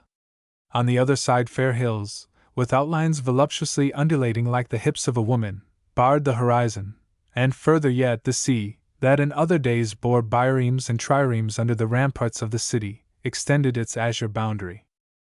Of all spectacles, the sight of Pompeii is one of the most surprising. This sudden backward leap of 19 centuries astonishes even the least comprehensive and most prosaic natures. 2 paces lead you from the antique life to the life of today, and from Christianity to paganism. Thus, when the three friends beheld those streets wherein the forms of a vanished past are preserved yet intact, they were strangely and profoundly affected, however well prepared by the study of books and drawings they might have been. Octavian, above all, seemed stricken with stupefaction, and like a man walking in his sleep, mechanically followed the guide, without hearing the monotonous nomenclature that the varlet had learned by heart and recited like a lesson. He gazed wildly on those ruts hollowed out in the cyclopean pavements of the streets by the chariot wheels, and which seemed to be of yesterday, so fresh do they appear, those inscriptions in red letters skillfully traced upon the surfaces of the walls by rapid strokes of the brush, theatrical advertisements, notices of houses to let, votive formulas, signs, announcements of all descriptions. Not less curious than a freshly discovered fragment of the walls of Paris, with advertising bills and placards attached, would prove 1,000 years hence for the unknown people of the future, those houses, whose shattered roofs permit one to penetrate at a glance into all those interior mysteries, all those domestic details which historians invariably neglect, and whereof the secrets die with dying civilizations, those fountains that even now seem scarcely dried up, that forum whose restoration was interrupted by the great catastrophe, and whose architraves and columns, already cut and sculptured, still seem waiting in their purity of angle to be lifted into place, those temples, consecrated, in that mythologic age when atheists were yet unknown, to gods that have long ceased to be, those shops wherein the merchant only is missing, that public tavern where may still be seen the circular stain of the drinking cups upon the marble, that barracks with its ochre and minium painted columns, on which the soldiers scratched grotesque caricatures of battle, and those juxtaposed. Double theaters of song and drama which might even now resume their entertainments, were not the companies who performed in them turned long since to clay, and at present occupied perchance in closing the bunghole of a cask or stopping a crevice in the wall, after the fashion of Alexander's ashes or Caesar's dust, according to the melancholy reflections of Hamlet. Fabio mounted upon the thymele of the tragic theatre while Max and Octavian climbed to the upper benches, and there, with extravagant gestures, he commenced to recite whatever poetical fragments came to his memory, much to the terror of the lizards, who fled, vibrating their tails, and hid themselves in the joints of the ruined stonework. Although the brazen or earthen vessels formerly used to reverberate sounds no longer existed, Fabio's voice sounded none the less full and vibrant. The guide then conducted them across the open fields which overlie those portions of Pompeii still buried, to the amphitheatre situated at the other end of the city. They passed under those trees whose roots plunged down through the roofs of the edifices interred, displacing tiles, cleaving ceilings asunder, and disjointing columns, and they traversed the farms where vulgar vegetables sprout above wonders of art, material images of that oblivion wherewith time covers all things. The amphitheatre caused them little surprise. They had seen that of Verona, vaster and equally well preserved. Besides, the arrangement of such antique arenas was as familiar to them as that of those in which bullfights are held in Spain, and which they much resemble save in solidity of construction and beauty of material. Accordingly, they soon retraced their footsteps and gained the street of Fortune by a cross path, listening half distractedly to the cicerone, who named each house they passed by the name which had been given it immediately upon its discovery, owing to some characteristic peculiarity: the house of the brazen bull, the house of the fawn, the house of the ship, the temple of Fortune, the house of Meleager, the tavern of Fortune. At the angle of the Consular Road, Via Consularia, the Academy of Music, the public market, the pharmacy, the surgeon's shop, the custom house, the house of the Vestals, the inn of Albinus, the Thermopolium, and so on, until they came to that gate which leads to the street of the tombs. Within the interior arch of this brick-built gate, once adorned with statues which have long since disappeared, may be noticed two deep grooves designed to receive a sliding portcullis, after the style of a medieval dungeon, to which era, indeed, one might have supposed such a defense peculiar. "Who," exclaimed Max to his friends, "could have dreamed of finding in Pompeii, the Greco-Latin city, a gate so romantically Gothic? Fancy some belated Roman knight blowing his horn before this entrance, summoning them to raise the portcullis, like a page of the 15th century." "There is nothing new under the sun," replied Fabio. "And the aphorism itself is not new, inasmuch as it was formulated by Solomon." "Perhaps there may be something new under the moon," observed Octavian, with a smile of melancholy irony. "My dear Octavian," cried Max, who during this little conversation had paused before an inscription traced in rubric upon the outer wall, "wilt behold the combats of the gladiators? See the advertisement! Combat and chase on the 5th day of the nones of April. The masts of the velarium will be rigged. 20 pairs of gladiators will fight during the nones.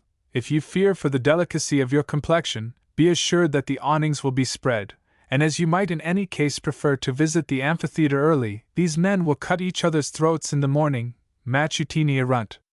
Nothing could be more considerate." Thus chatting, the three friends followed that sepulchre-fringed road which, according to our modern ideas, would be a lugubrious avenue for any city, but which had no sad significations for the ancients, whose tombs contained in lieu of hideous corpses only a pinch of dust, abstract idea of death. Art beautified these last resting places, and, as Goethe says, the pagan decorated sarcophagi and funeral urns with the images of life. It was therefore, doubtless, that Fabio and Max could visit, with a lively curiosity and a joyous sense of being, such as they could not have felt in any Christian cemetery, those funeral monuments, all gaily gilded by the sun, which, as they stood by the wayside, seemed still trying to cling to life, and inspired none of those chill feelings of repulsion, none of those fantastic terrors evoked by our modern dismal places of sepulture. They paused before the tomb of Mammia, the public priestess, near which a tree, either a cypress or a willow, is growing.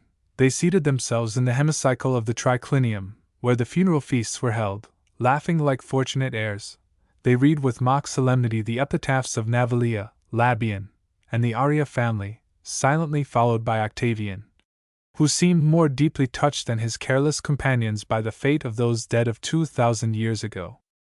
Thus they came to the villa of Arrius Diomedes, one of the finest residences in Pompeii. It is approached by a flight of brick steps, and after entering the doorway, which is flanked by two small lateral columns, one finds himself in a court resembling the patio which occupies the center of Spanish and Moorish dwellings, and which the ancients termed impluvium or cavidium.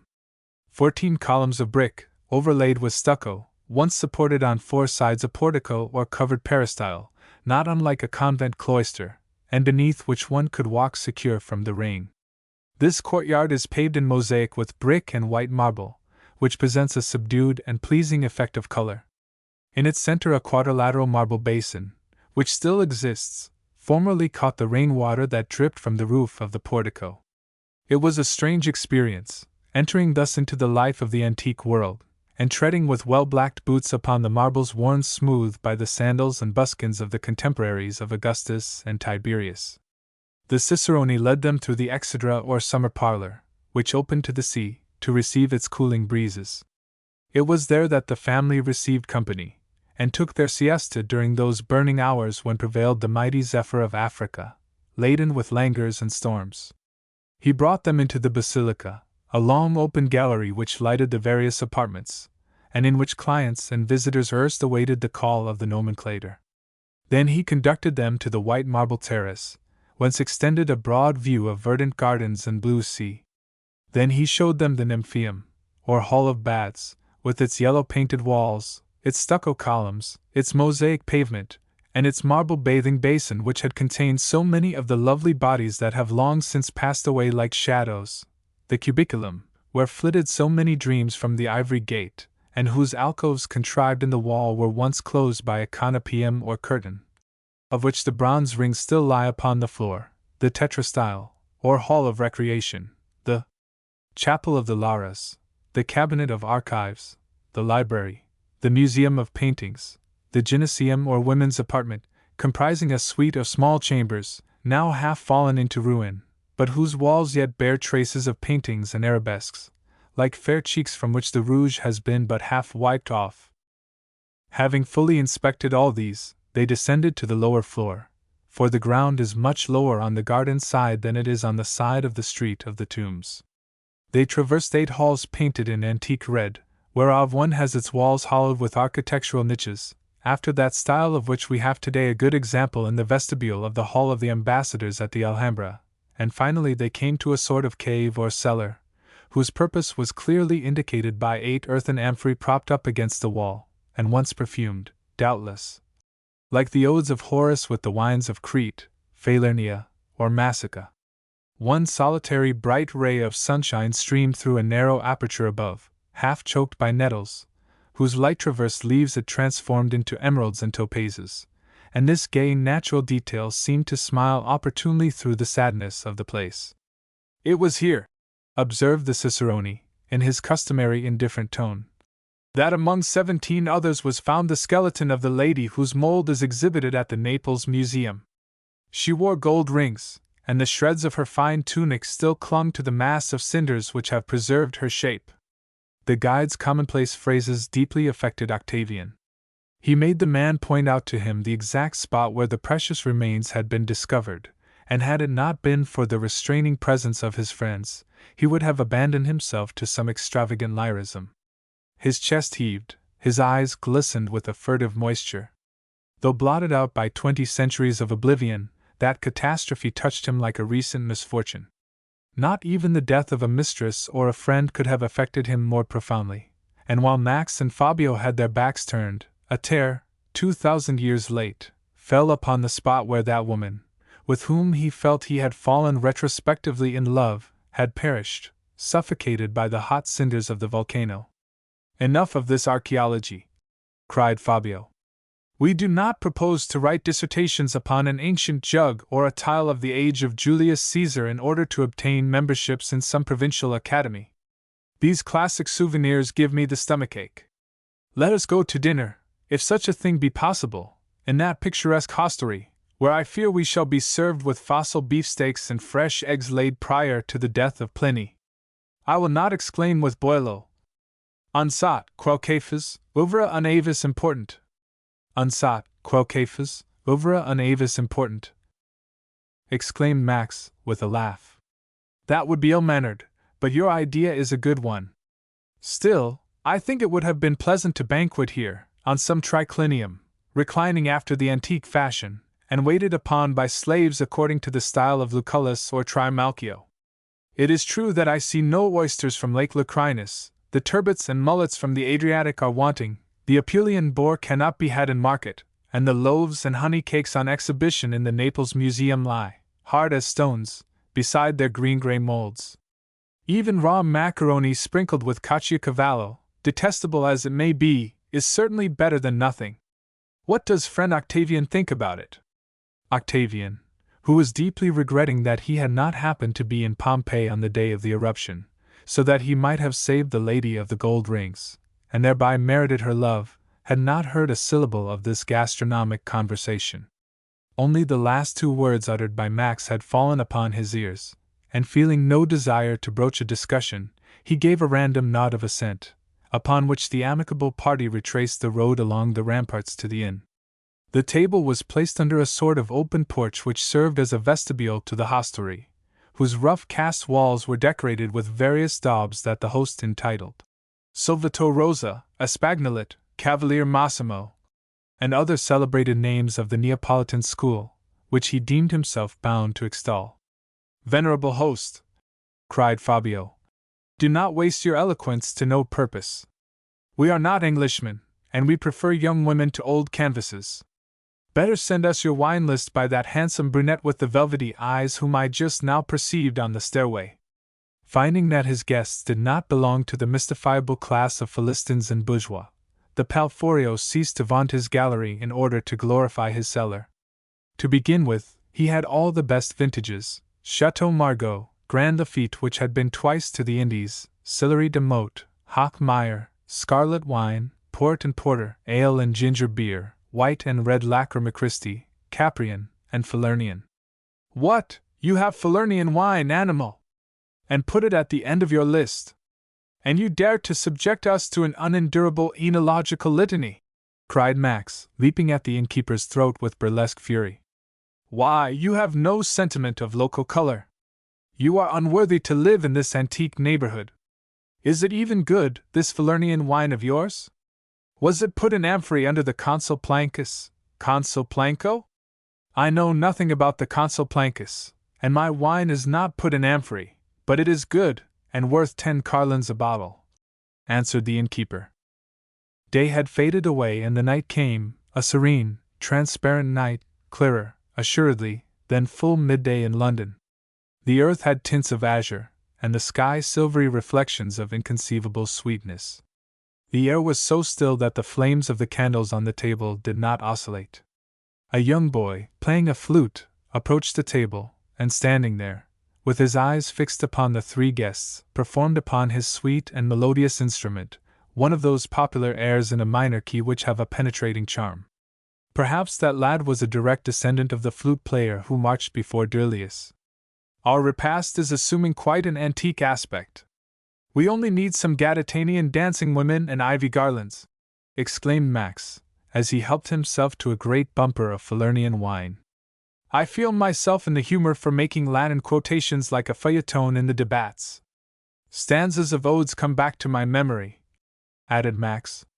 Keep them to yourself, cried Fabio and Octavian, justly alarmed. Nothing is so indigestible as Latin at dinner. Among young men with cigars in their mouths and elbows on the table, who find themselves contemplating a certain number of empty flagons, especially when the wine has been capitally good, conversation never fails to turn upon women.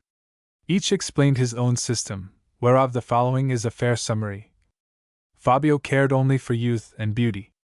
Voluptuous and positive, he found no pleasure in illusions, and had no preferences in love. A peasant girl would have pleased his fancy as well as a princess, provided she were beautiful.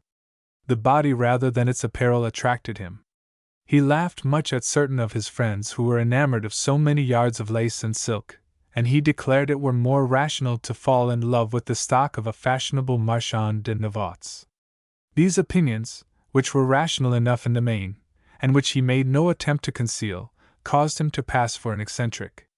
Max, less of an artist than Fabio, cared only for difficult undertakings, complicated intrigues. He sought resistances to vanquish, virtues to seduce, and played at love as at a game of chess, with long premeditated moves, reserved ambuscades, and stratagems worthy of Polybius.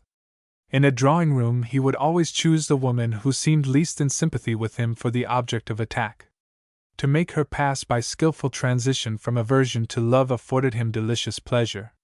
To impose himself upon characters which strove to repel him, and master wills that rebelled against his influence, seemed to him the sweetest of all triumphs.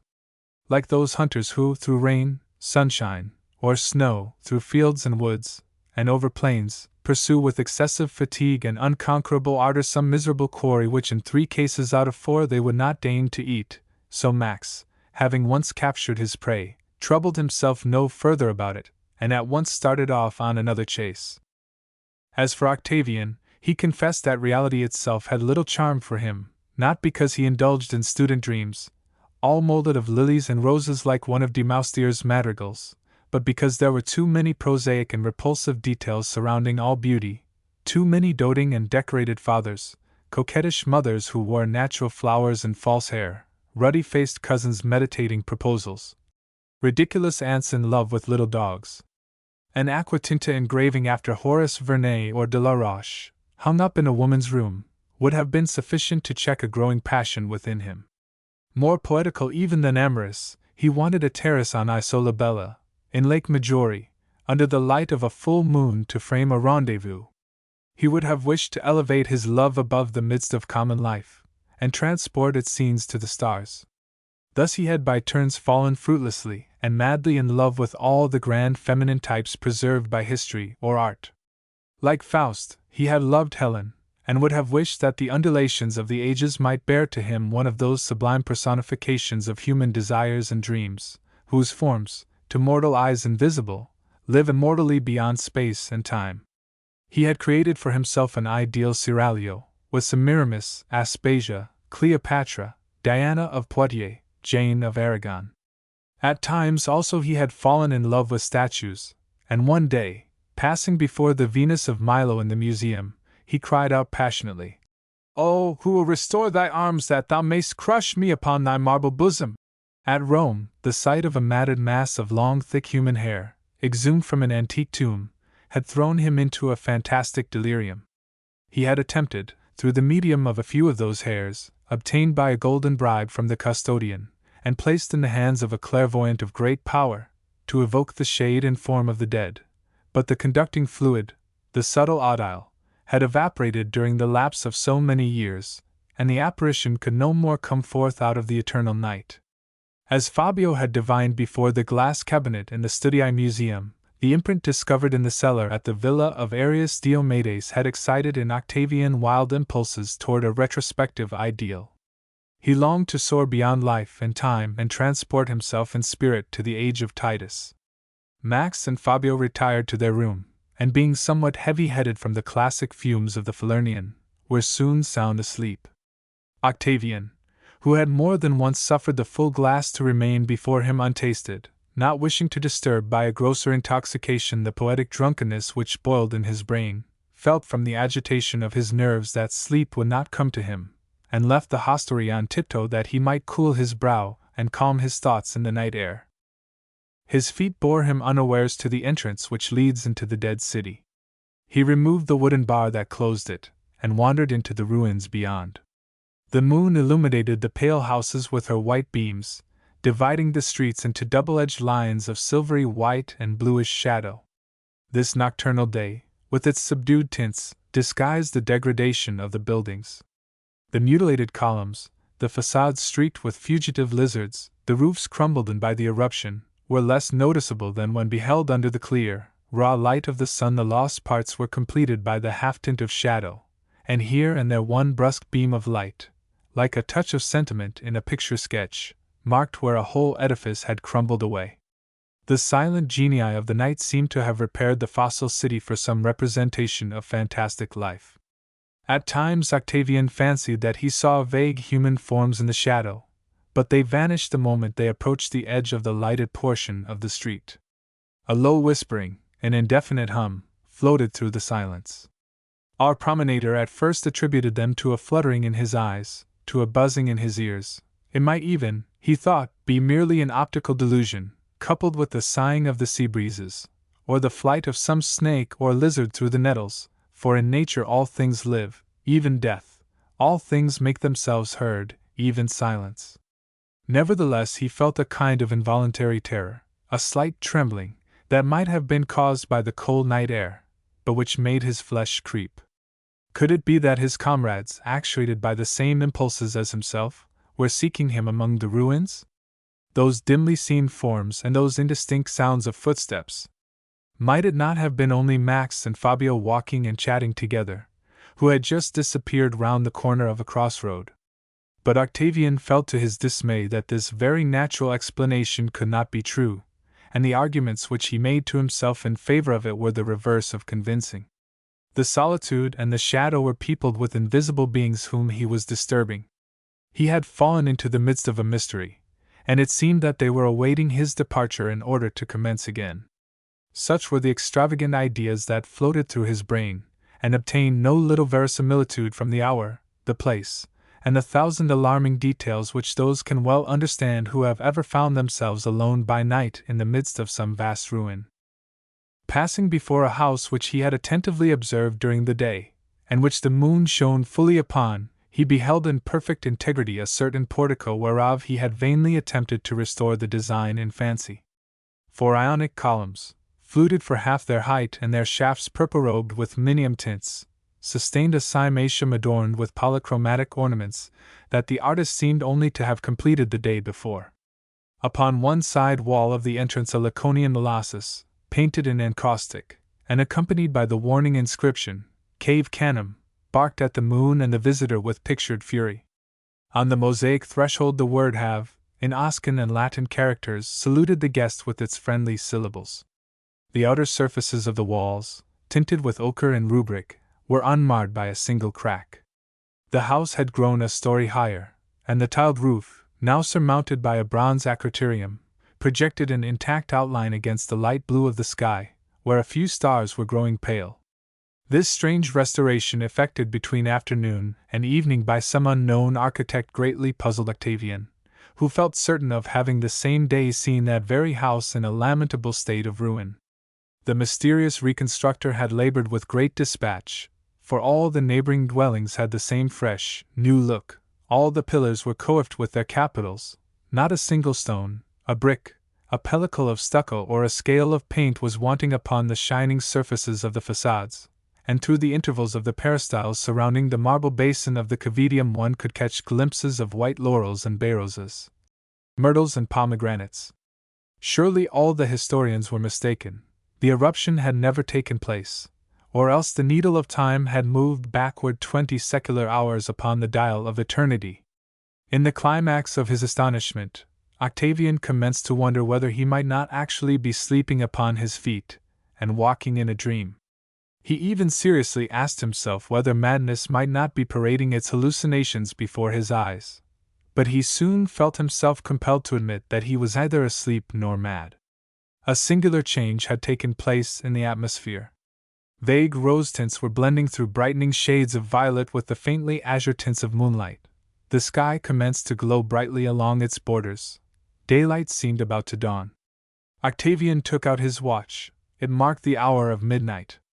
Fearing that it might have stopped, he pressed the spring of the repeating mechanism. It struck 12 times. It was midnight beyond a doubt, and yet the brightness ever increased. The moon sank through the azure which became momentarily more and more luminous. The sun rose.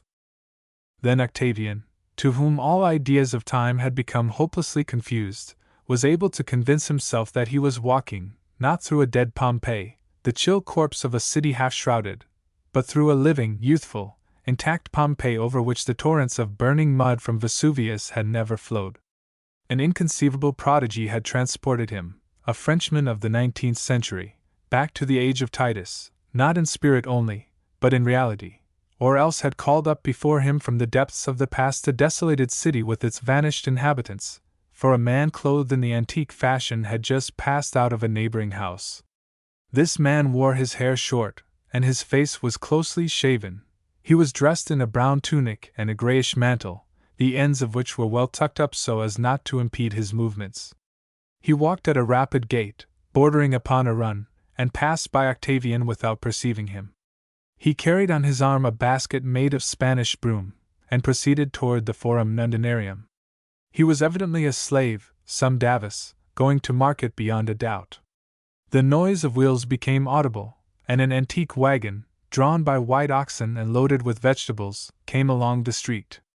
Beside the team walked a peasant, with legs bare and sunburnt, and feet sandal-shod, who was clad in a sort of canvas shirt puffed out about the waist, a conical straw hat hanging at his shoulders, and depending from his neck by the chin-band, left his face exposed to view, a type of face unknown in these days, a forehead low and traversed by salient, knotty lines, hair black and curly, eyes tranquil as those of his oxen, and a neck like that of the rustic Hercules. As he gravely pricked his animals with the goad, his statuesque attitudes would have thrown Angra into ecstasy. The peasant perceived Octavian and appeared surprised, but he proceeded on his way without being able, doubtless, to find any explanation for the appearance of this strange-looking personage, and in his rustic simplicity willingly leaving the solution of the enigma to those wiser than himself. Campanian peasants also appeared on the scene, driving before them asses laden with skins of wine, and ringing their brazen bells. Their physiognomies differed from those of the modern peasants as a medallion differs from a sun. Gradually the city became peopled, like one of those panoramic pictures at first desolate, but which by a sudden change of light become animated with personages previously invisible. Octavian's feelings had undergone a change. Only a short time before, amid the deceitful shadows of the night, he had fallen a prey to that uneasiness from which the bravest are not exempt amid such disquieting and fantastic surroundings as reason cannot explain. His vague terror had ultimately yielded to a profound stupefaction. The distinctness of his perceptions forbade him to doubt the testimony of his senses, yet what he beheld seemed altogether contrary to reason. Feeling still but half convinced, he sought by the authentication of minor actual details to assure himself that he was not the victim of hallucination. Those figures which passed before his eyes could not be phantoms, for the living sun shone upon them with unmistakable reality, and their shadows, elongated in the morning light, fell upon the pavement and the walls. Without the faintest understanding of what had befallen him, Octavian, ravished with delight to find one of his most cherished dreams realized, no longer attempted to resist the fate of his adventure. He abandoned himself to the mystery of these marvels without any further attempt to explain them. He averred to himself that since he had been permitted, by virtue of some mysterious power, to live for a few hours in a vanished age, he would not waste time in efforts to solve an incomprehensible problem, and he proceeded fearlessly gazing to right and left upon this scene at once so old, and yet so new to him. But to what epoch of Pompeian life had he been transported? An edile inscription engraved upon a wall showed him by the names of public personages there recorded, that it was about the commencement of the reign of Titus, or in the year 79 of our own era. A sudden thought flashed across Octavian's mind. The woman whose mold he had seen in the museum at Naples must be living, inasmuch as the eruption of Vesuvius by which she had perished took place on the 24th of August in this very year. He might therefore discover her, behold her, speak to her. The mad longing which had seized him at the sight of that mass of cinders molded upon a divinely perfect form, was perhaps about to be fully satisfied, for surely naught could be impossible to a love which had had the strength to make time itself recoil, and the same hour to pass twice through the sand-glass of eternity. While Octavian was abandoning himself to these reflections, beautiful young girls were passing by on their way to the fountains, all balancing urns upon their heads with their white fingertips, and patricians clad in white togas bordered with purple bands were proceeding toward the Forum, each followed by an escort of clients. The buyers commenced to throng about the booths, which were all designated by sculptured or pictured signs, and recalled by reason of their shape and small dimensions the moresque booths of Algiers. Over most of them a glorious phallus of baked and painted clay, together with the inscription, Hic habitat felicitas, testified to superstitious precautions against the evil eye. Octavian also noticed an amulet shop, whose shelves were stocked with horns, bifurcated branches of coral, and little figures of Priapus in gold, like those worn in Naples even at this day as a safeguard against the jetatura, and he thought to himself that a superstition often outlives a religion. Following the sidewalk which borders each street in Pompeii, and deprives the English of all claim to this invention, Octavian suddenly found himself face to face with a beautiful young man of about his own age, clad in a saffron-colored tunic, and a mantle of snowy linen as supple as cashmere. The sight of Octavian in his frightful modern hat, girthed about with a scanty black frock coat, his legs confined in pantaloons, and his feet cramped in well-polished boots, seemed to surprise the young Pompeian in much the same way as one of us would feel astonished to meet on the Boulevard de Gand some Iowa Indian or native of Butacudo, bedecked with his feathers, necklace of bear's claws, or whimsical tattooing. Nevertheless, being a well-bred young man, he did not burst out laughing in Octavian's face, and pitying the poor barbarian who had lost his way, no doubt, in that Greco-Roman city, he said to him in a soft, clear voice, Advina, salve! Nothing could be more natural than that an inhabitant of Pompeii, in the reign of the divine, most powerful, and most august Emperor Titus, should speak Latin, yet Octavian started at hearing this dead tongue in a living mouth. It was then, indeed, that he congratulated himself on having been proficient in his college studies, and taken the honors at the annual examinations. The Latin taught him by the university served him in good stead on that unique occasion, and calling back to mind some souvenirs of his college course, he returned the salutation of the Pompeian after the style of De Viris Illustribus and Selectii Profanis, in a tolerably intelligible manner, but with a Parisian accent which forced the young man to smile despite himself. Perhaps it will be easier for you to converse in Greek, said the Pompeian. I am also acquainted with that language, for I studied at Athens. I am even less familiar with Greek than with Latin, replied Octavian. I am from the land of Gaul, from Paris, from Lutetia. I know that country. My grandfather served under the great Julius Caesar in the Gallic Wars. But what a strange dress you wear! The Gauls whom I saw at Rome were not thus attired. Octavian attempted to explain to the young Pompeian that 20 centuries had rolled by since the conquest of Gaul by Julius Caesar, and that the fashions had changed. But he forgot his Latin, and indeed, to tell the truth, he had but little to forget.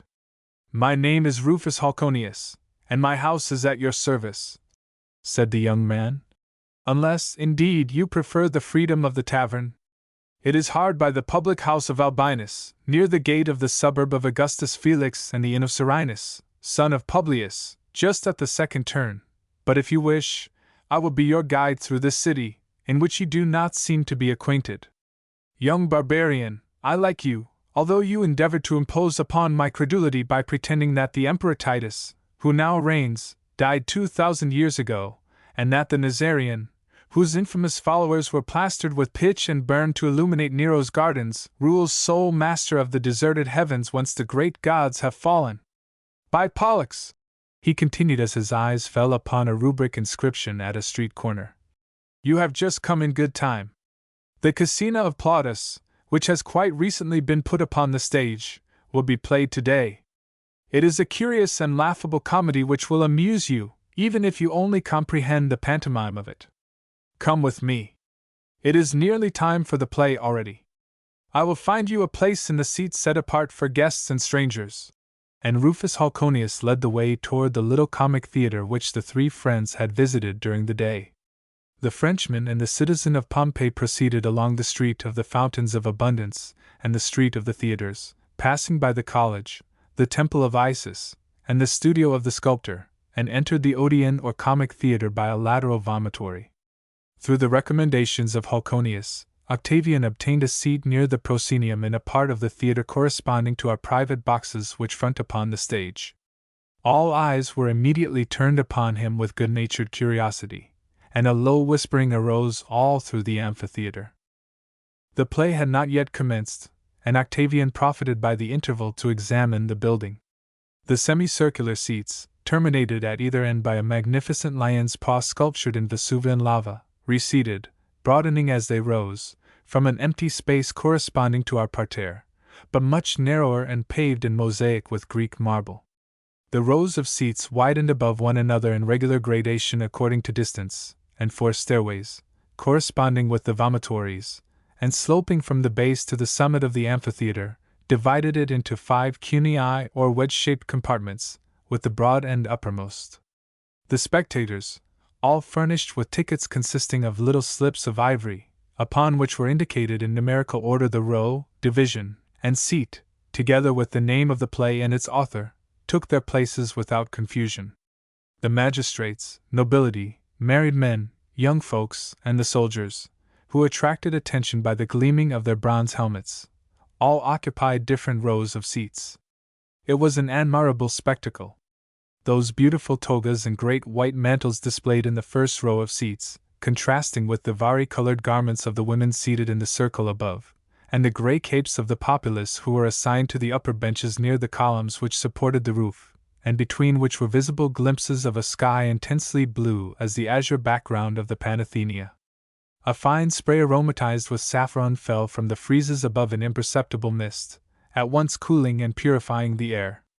Octavian thought of the fetid emanations which vitiate the atmosphere of our modern theaters so uncomfortable that they may justly be considered places of torture rather than places of amusement, and he found that modern civilization had not, after all, made much progress. The curtain, sustained by a transverse beam, sank into the depths of the orchestra. The musicians took their seats, and the prologue appeared in grotesque attire, his face concealed by a frightful mask which fitted the head like a helmet. Having saluted the audience and demanded applause, the prologue commenced a merry argumentation. Old plays, he said, were like old wine which improves with age, and Cassina, so dear to the old, should not be less so to the young. All could take pleasure in it, some because they were familiar with it, others because they were not.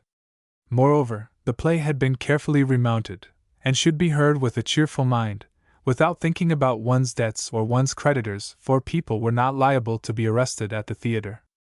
It was a happy day, the weather was fair, and the halcyons hovered over the forum. Then he gave an analysis of the comedy about to be performed by the actors, with that minuteness of detail which shows how little the element of surprise entered into the theatrical pleasures of the ancient.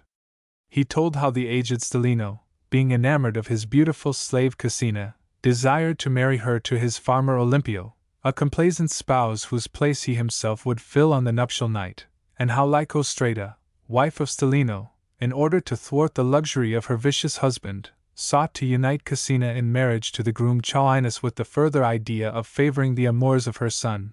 In fine, how the deceived Stilino mistook a young slave in disguise for Cassina, who, being discovered to be free, and of free birth, espouses the young master whom she loves and by whom she is beloved. As in a reverie, the young Frenchmen watched the actors with their bronze-mouthed masks, exerting themselves upon the stage. The slaves ran hither and thither, feigning great haste. The old man wagged his head and extended his trembling hand. The matron with high words and scornful mien strutted in her importance and quarreled with her husband, to the great delight of the audience. All these personages made their entrances and exits through 3 doors contrived in the foundation wall and communicating with the green room of the actors. The house of Stilino occupied one corner of the stage, and that of his old friend Alcesimus faced it on the opposite side. These decorations, although very well painted, represented the idea of a place rather than the place itself, like most of the vague scenery of the classic theaters. When the nuptial procession, pompously escorting the false Cassina, entered upon the stage, a mighty burst of laughter, such as Homer attributes to the gods, rang through all the amphitheater, and thunders of applause evoked the vibrating echoes of the enclosure, but Octavian heard no more and saw no more of the play. In the circle of seats occupied by the women, he had just beheld a creature of marvelous beauty. From that moment all the other charming faces which had attracted his attention became eclipsed as the stars before the face of Phoebus. All vanished, all disappeared as in a dream. A mist clouded the circles of seats with their swarming multitudes, and the high-pitched voices of the actors seemed lost in infinite distance. His heart received a sudden shock as of electricity, and it seemed to him that sparks flew from his breast when the eyes of that woman turned upon him. She was dark and pale. Her locks, crisp flowing and black as the tresses of night, streamed backward over her temples after the fashion of the Greeks, and in her pallid face beamed soft, melancholy eyes, heavy with an indefinable expression of voluptuous sadness and passionate ennui. Her mouth, with its disdainful curves, protested by the living warmth of its burning crimson against the tranquil pallor of her cheeks, and the curves of her neck presented those pure and beautiful outlines now to be found only in statues. Her arms were naked to the shoulder, and from the peaks of her splendid bosom, which betrayed its superb curves beneath a mauve-rose tunic, fell two graceful folds of drapery that seemed to have been sculptured in marble by Phidias or Cleomenes. The sight of that bosom, so faultless in contour, so pure in its outlines, magnetically affected Octavian. It seemed to him that those rich curves corresponded perfectly to that hollow mold in the museum at Naples which had thrown him into so ardent a reverie, and from the depths of his heart a voice cried out to him that this woman was indeed the same who had been suffocated in the villa of Arrius Diomedes by the cinders of Vesuvius. What prodigy, then, enabled him to behold her living, and witnessing the performance of the Casina of Plautus? But he forbore to seek an explanation of the problem. For that matter, how did he himself happen to be there? He accepted the fact of his presence as in dreams we never question the intervention of persons actually long dead, but who seemed to act nevertheless like living people. Besides, his emotion forbade him to reason. For him the wheel of time had left its track, and his all-conquering love had chosen its place among the ages passed away. He found himself face to face with his chimera, one of the most unattainable of all, a retrospective chimera. The cup of his whole life had in a single instant been filled to overflowing. While gazing upon that face, at once so calm and passionate, so cold and yet so replete with warmth, so dead, yet so radiant with life, he felt that he beheld before him his first and last love, his cup of supreme intoxication. He felt all the memories of all the women whom he ever believed that he had loved vanish like impalpable shadows, and his heart became once more virginally pure of all anterior passion. The past was dead within him. Meanwhile the fair Pompeian, resting her chin upon the palm of her hand, turned upon Octavian, though feigning the while to be absorbed in the performance, the velvet gaze of her nocturnal eyes, and that look fell upon him heavy and burning as a jet of molten lead. Then she turned to whisper some words in the ear of a maid seated at her side. The performance closed. The crowd poured out of the theater through the vomitories, and Octavian, disdaining the kindly offices of his friend Halconius, rushed to the nearest doorway. He had scarcely reached the entrance when a hand was lightly laid upon his arm, and a feminine voice exclaimed in tones at once low yet so distinct that not a syllable escaped him. "I am Tyche Novalia, entrusted with the pleasures of Arria Marcella, daughter of Arrius Diomedes. My mistress loves you. Follow me." Arria Marcella had just entered her litter, borne by 4 strong Syrian slaves, naked to the waist, whose bronze torsos shone under the sunlight. The curtain of the litter was drawn aside, and a pale hand, starred with brilliant rings, waved a friendly signal to Octavian, as though in confirmation of the attendant's words. Then the purple folds of the curtain fell again, and the litter was borne away to the rhythmical sound of the footsteps of the slaves. Tyche conducted Octavian along winding byways, tripping lightly across the streets over the stepping stones which connected the footpaths, and between which the wheels of the chariots rolled, wending her way through the labyrinth with that certainty which bears witness to thorough familiarity with the city. Octavian noticed that he was traversing portions of Pompeii which had never been excavated, and which were in consequence totally unknown to him. Among so many other equally strange circumstances, this caused him no astonishment. He had made up his mind to be astonished at nothing. Amid all this archaic phantasmagory, which would have driven an antiquarian mad with joy, he no longer saw anything save the dark, deep eyes of Arria Marcella, and that superb bosom which had vanquished even time, and which destruction itself had sought to preserve. They arrived at last before a private gate which opened to admit them, and closed again as soon as they had entered, and Octavian found himself in a court surrounded by Ionic columns of Greek marble, painted bright yellow for half their height and crowned with capitals relieved with blue and red ornaments. A wreath of Aristolochia suspended its great green heart-shaped leaves from the projections of the architecture like a natural arabesque, and near a marble basin framed in plants one flaming rose towered on a single stalk, a plume flower in the midst of natural flowers. The walls were adorned with paneled fresco work, representing fanciful architecture or imaginary landscape views. Octavian obtained only a hurried glance at all these details, for Tyche immediately placed him in the hands of the slaves who had charge of the bath, and who subjected him, notwithstanding his impatience, to all the refinements of the antique thermae. After having submitted to the several necessary degrees of vapor heat, endured the scraper of the Strigularius, and felt cosmetics and perfumed oils poured over him in streams, he was reclothed with a white tunic, and again met Tyche at the opposite door, who took him by the hand and conducted him into another apartment gorgeously decorated. Upon the ceiling were painted, with a purity of design, brilliancy of color, and freedom of touch which bespoke the hand of a great master rather than of the mere ordinary decorator, Mars, Venus, and Love. A frieze composed of deer, hares, and birds, disporting themselves amid rich foliage, ran around the apartment above a wainscoting of Cipollino marble. The mosaic pavement, a marvelous work from the hand, perhaps, of Sosimus of Pergamos, represented banquet scenes in relief, with a perfection of art which deluded the eye. At the further end of the hall, upon a biclinium, or double couch, reclined Arria Marcella in an attitude which recalled the reclining woman of Phidias, upon the pediment of the Parthenon. Her pearl-embroidered shoes lay at the foot of the couch, and her beautiful bare foot, purer and whiter than marble, extended from beneath the light covering of byssus which had been thrown over her. 2 earrings, fashioned in the form of balanced scales, and bearing pearls in either scale, trembled in the light against her pale cheeks. A necklace of golden balls, with pear-shaped pendants attached, hung down upon her bosom, which the negligent folds of a straw-colored peplum, with a Greek border in black lines, had left half uncovered.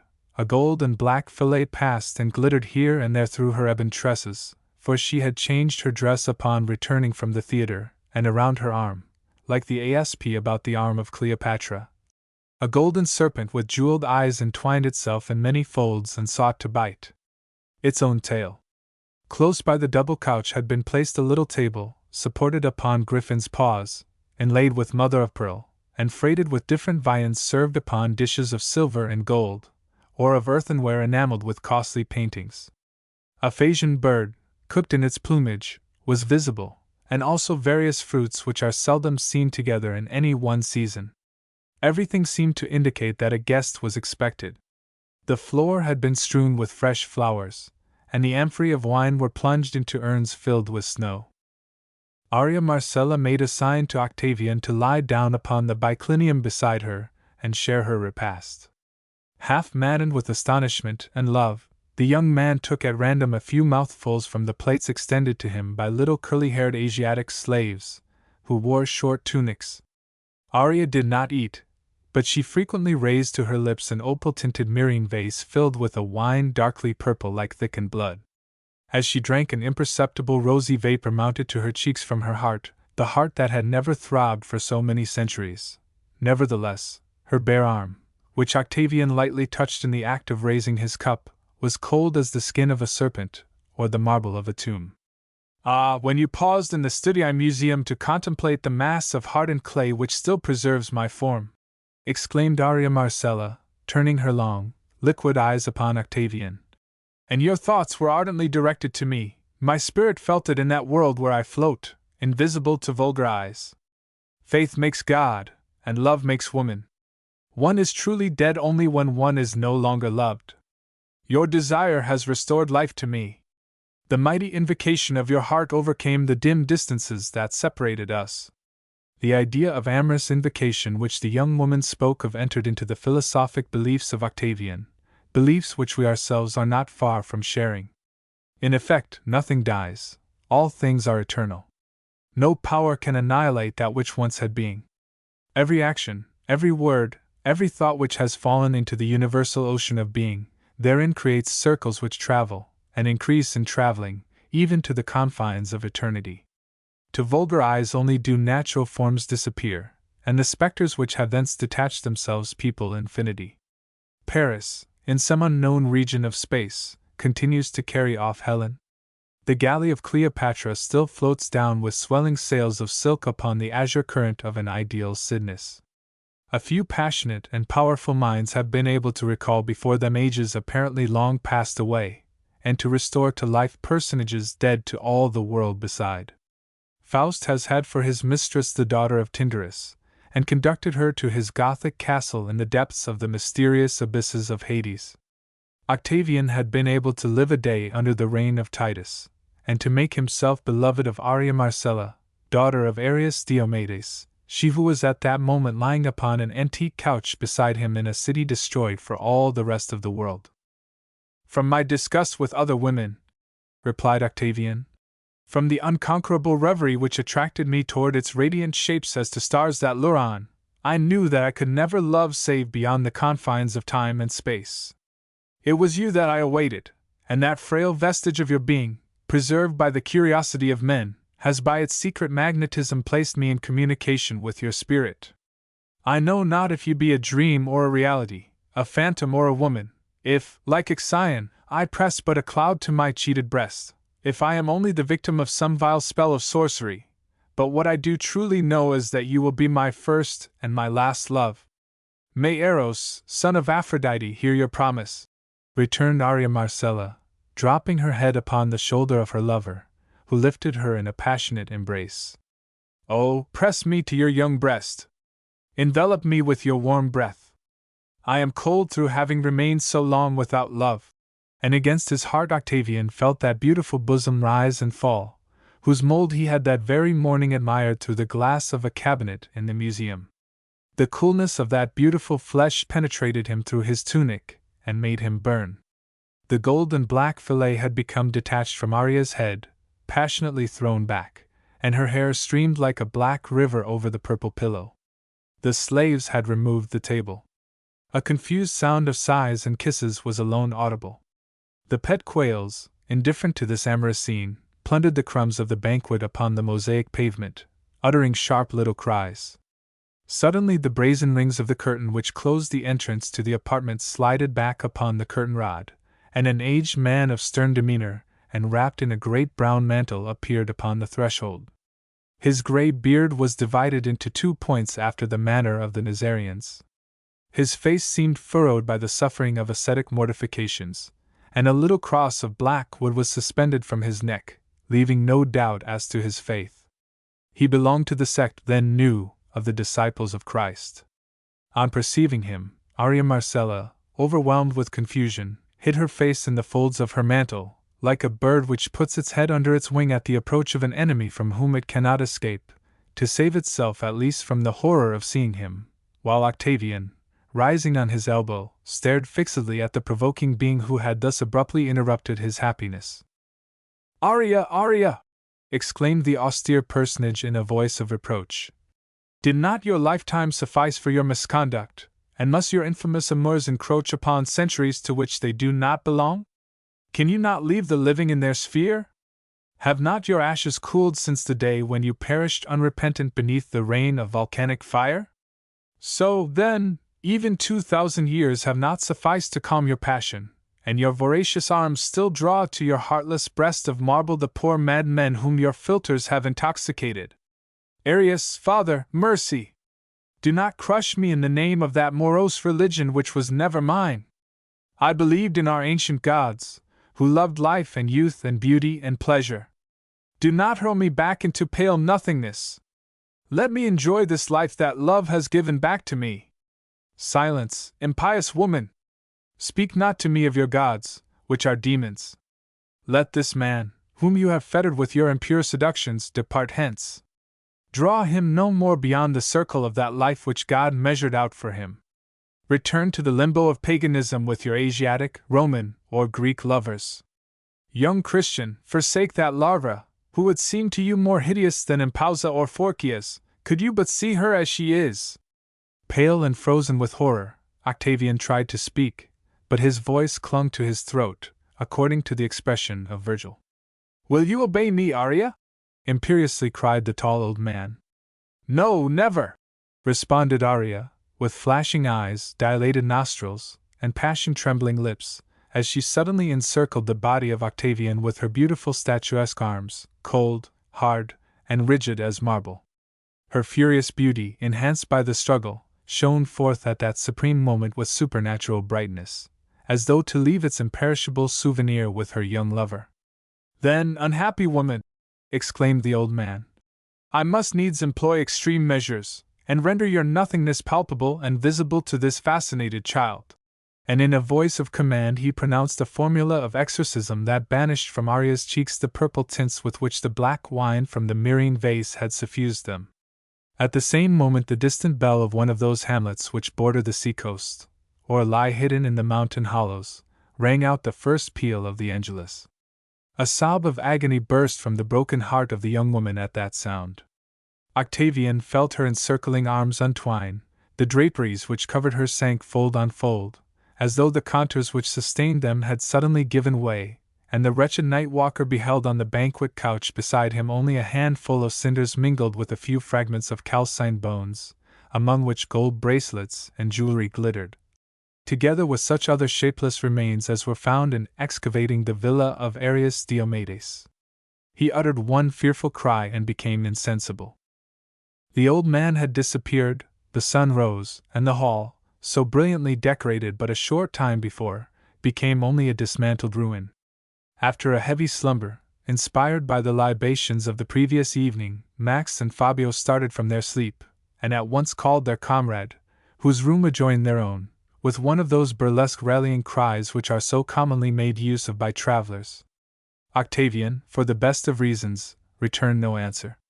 Fabio and Max, hearing no response, entered their friend's chamber, and perceived that the bed had not been disturbed.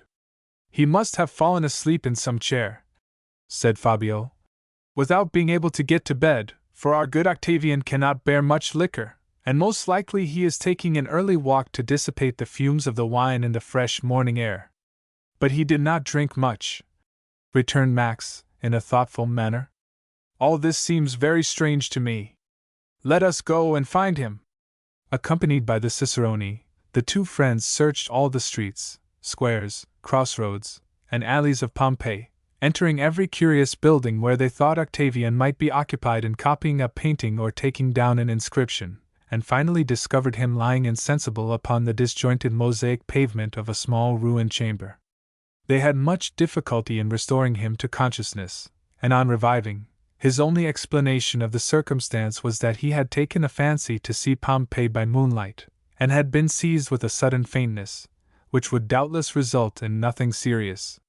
The little party returned by rail to Naples, as they had come, and the same evening, from their private box at the San Carlo, Max and Fabio watched through their opera glasses a troupe of nymphs dancing in a ballet, under the leadership of Amalia Ferraris, the dances then in vogue, all wearing under their gauzy skirts frightful green drawers, which made them look like so many frogs stung by a tarantula.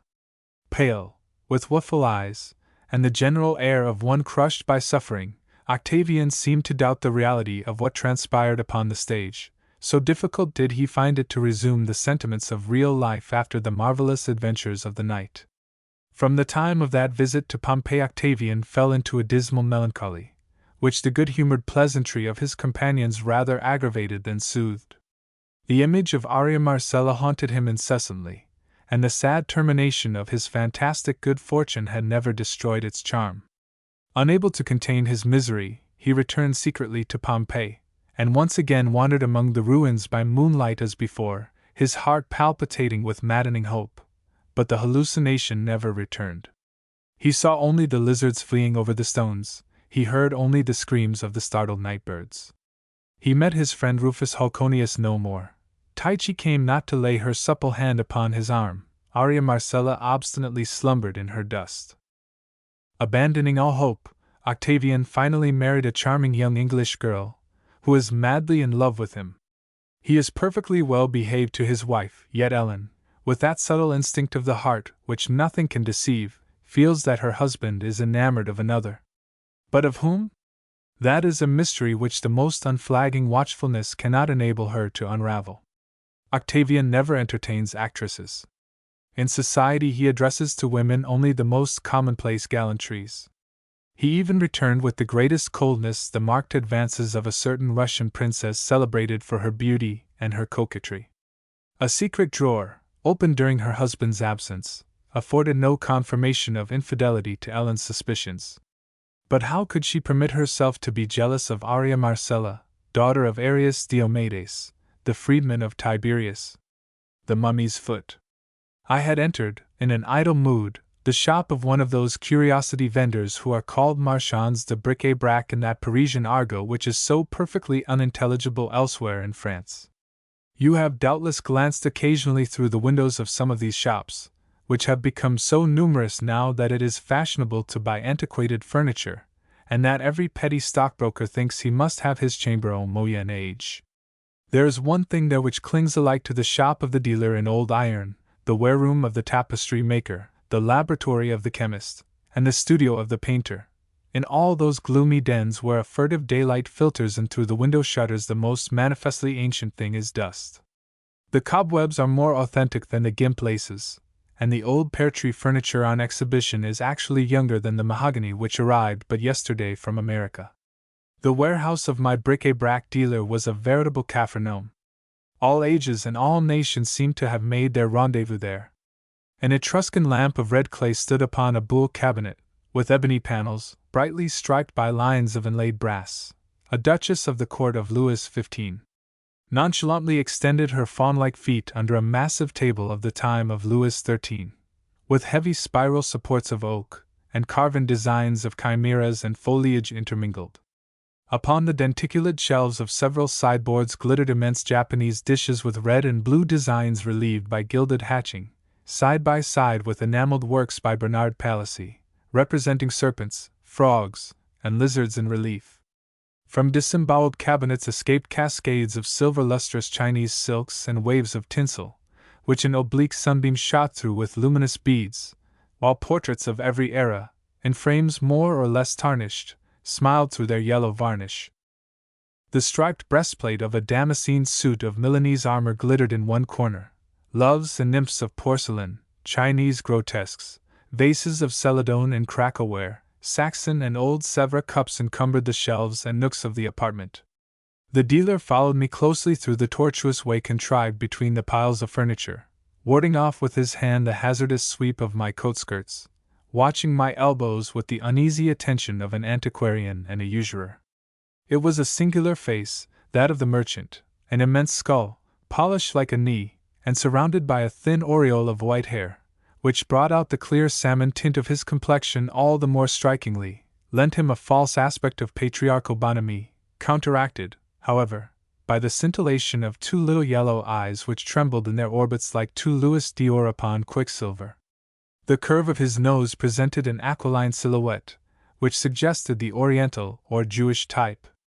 His hands, thin, slender, full of nerves which projected like strings upon the fingerboard of a violin, and armed with claws like those on the terminations of bats' wings, shook with senile trembling, but those convulsively agitated hands became firmer than steel pincers or lobsters' claws when they lifted any precious article, an onyx cup, a Venetian glass, or a dish of Bohemian crystal. This strange old man had an aspect so thoroughly rabbinical and cabalistic that he would have been burnt on the mere testimony of his face 3 centuries ago. "Will you not buy something from me today, sir? Here is a Malay crease with a blade undulating like flame. Look at those grooves contrived for the blood to run along, those teeth set backwards so as to tear out the entrails in withdrawing the weapon. It is a fine character of ferocious arm, and will look well in your collection. This two-handed sword is very beautiful. It is the work of Joseph de la Hera, and this calokamard, with its fenestrated guard, what a superb specimen of handicraft. No, I have quite enough weapons and instruments of carnage.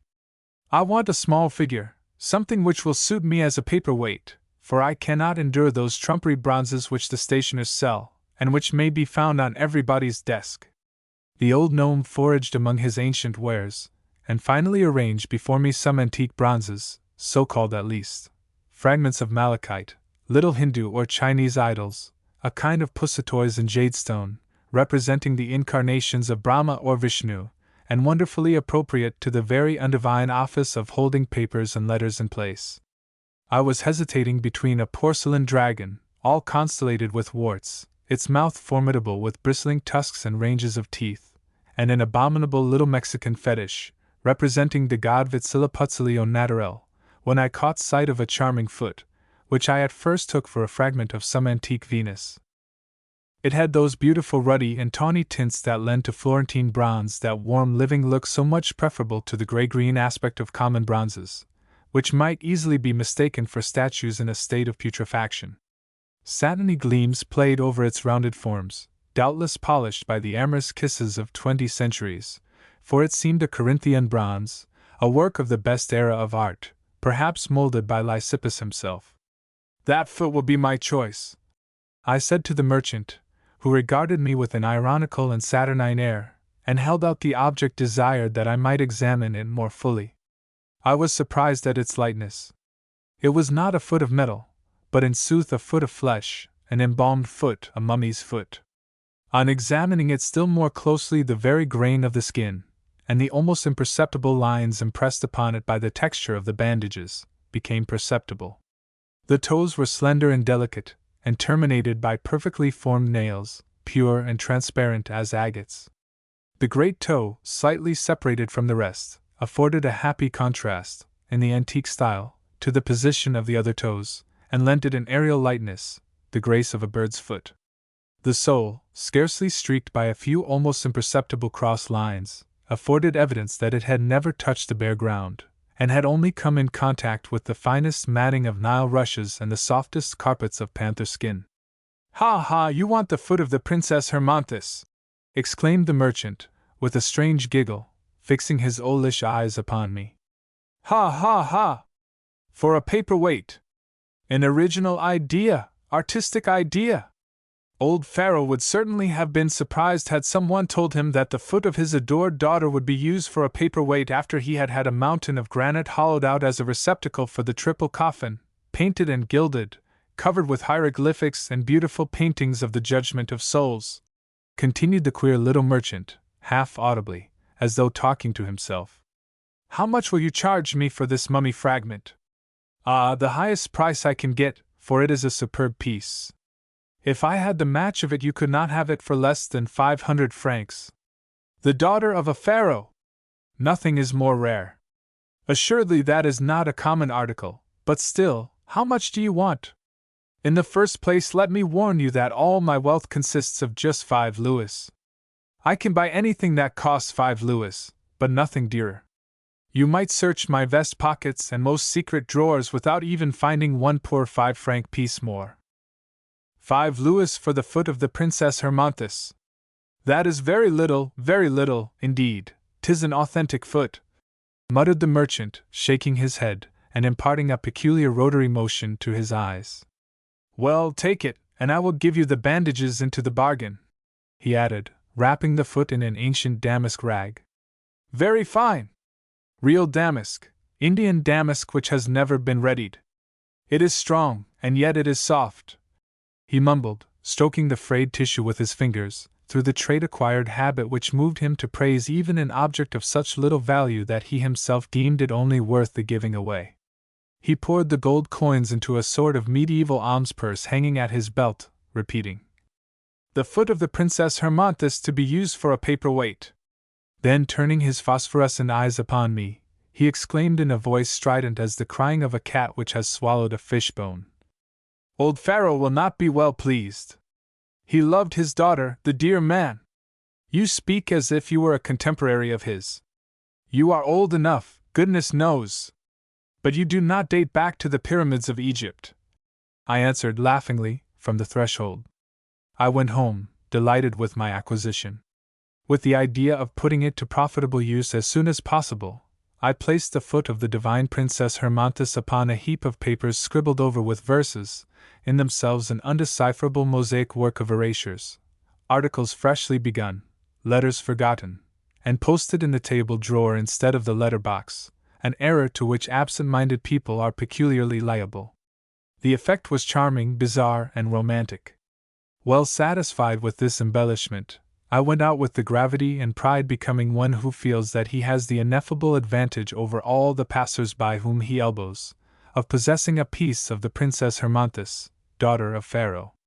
I looked upon all who did not possess, like myself, a paperweight so authentically Egyptian as very ridiculous people, and it seemed to me that the proper occupation of every sensible man should consist in the mere fact of having a mummy's foot upon his desk. Happily I met some friends, whose presence distracted me in my infatuation with this new acquisition.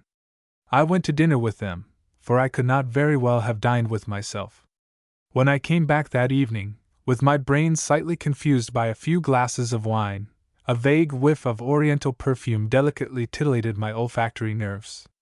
The heat of the room had warmed the natron, bitumen, and myrrh in which the parishists, who cut open the bodies of the dead, had bathed the corpse of the princess.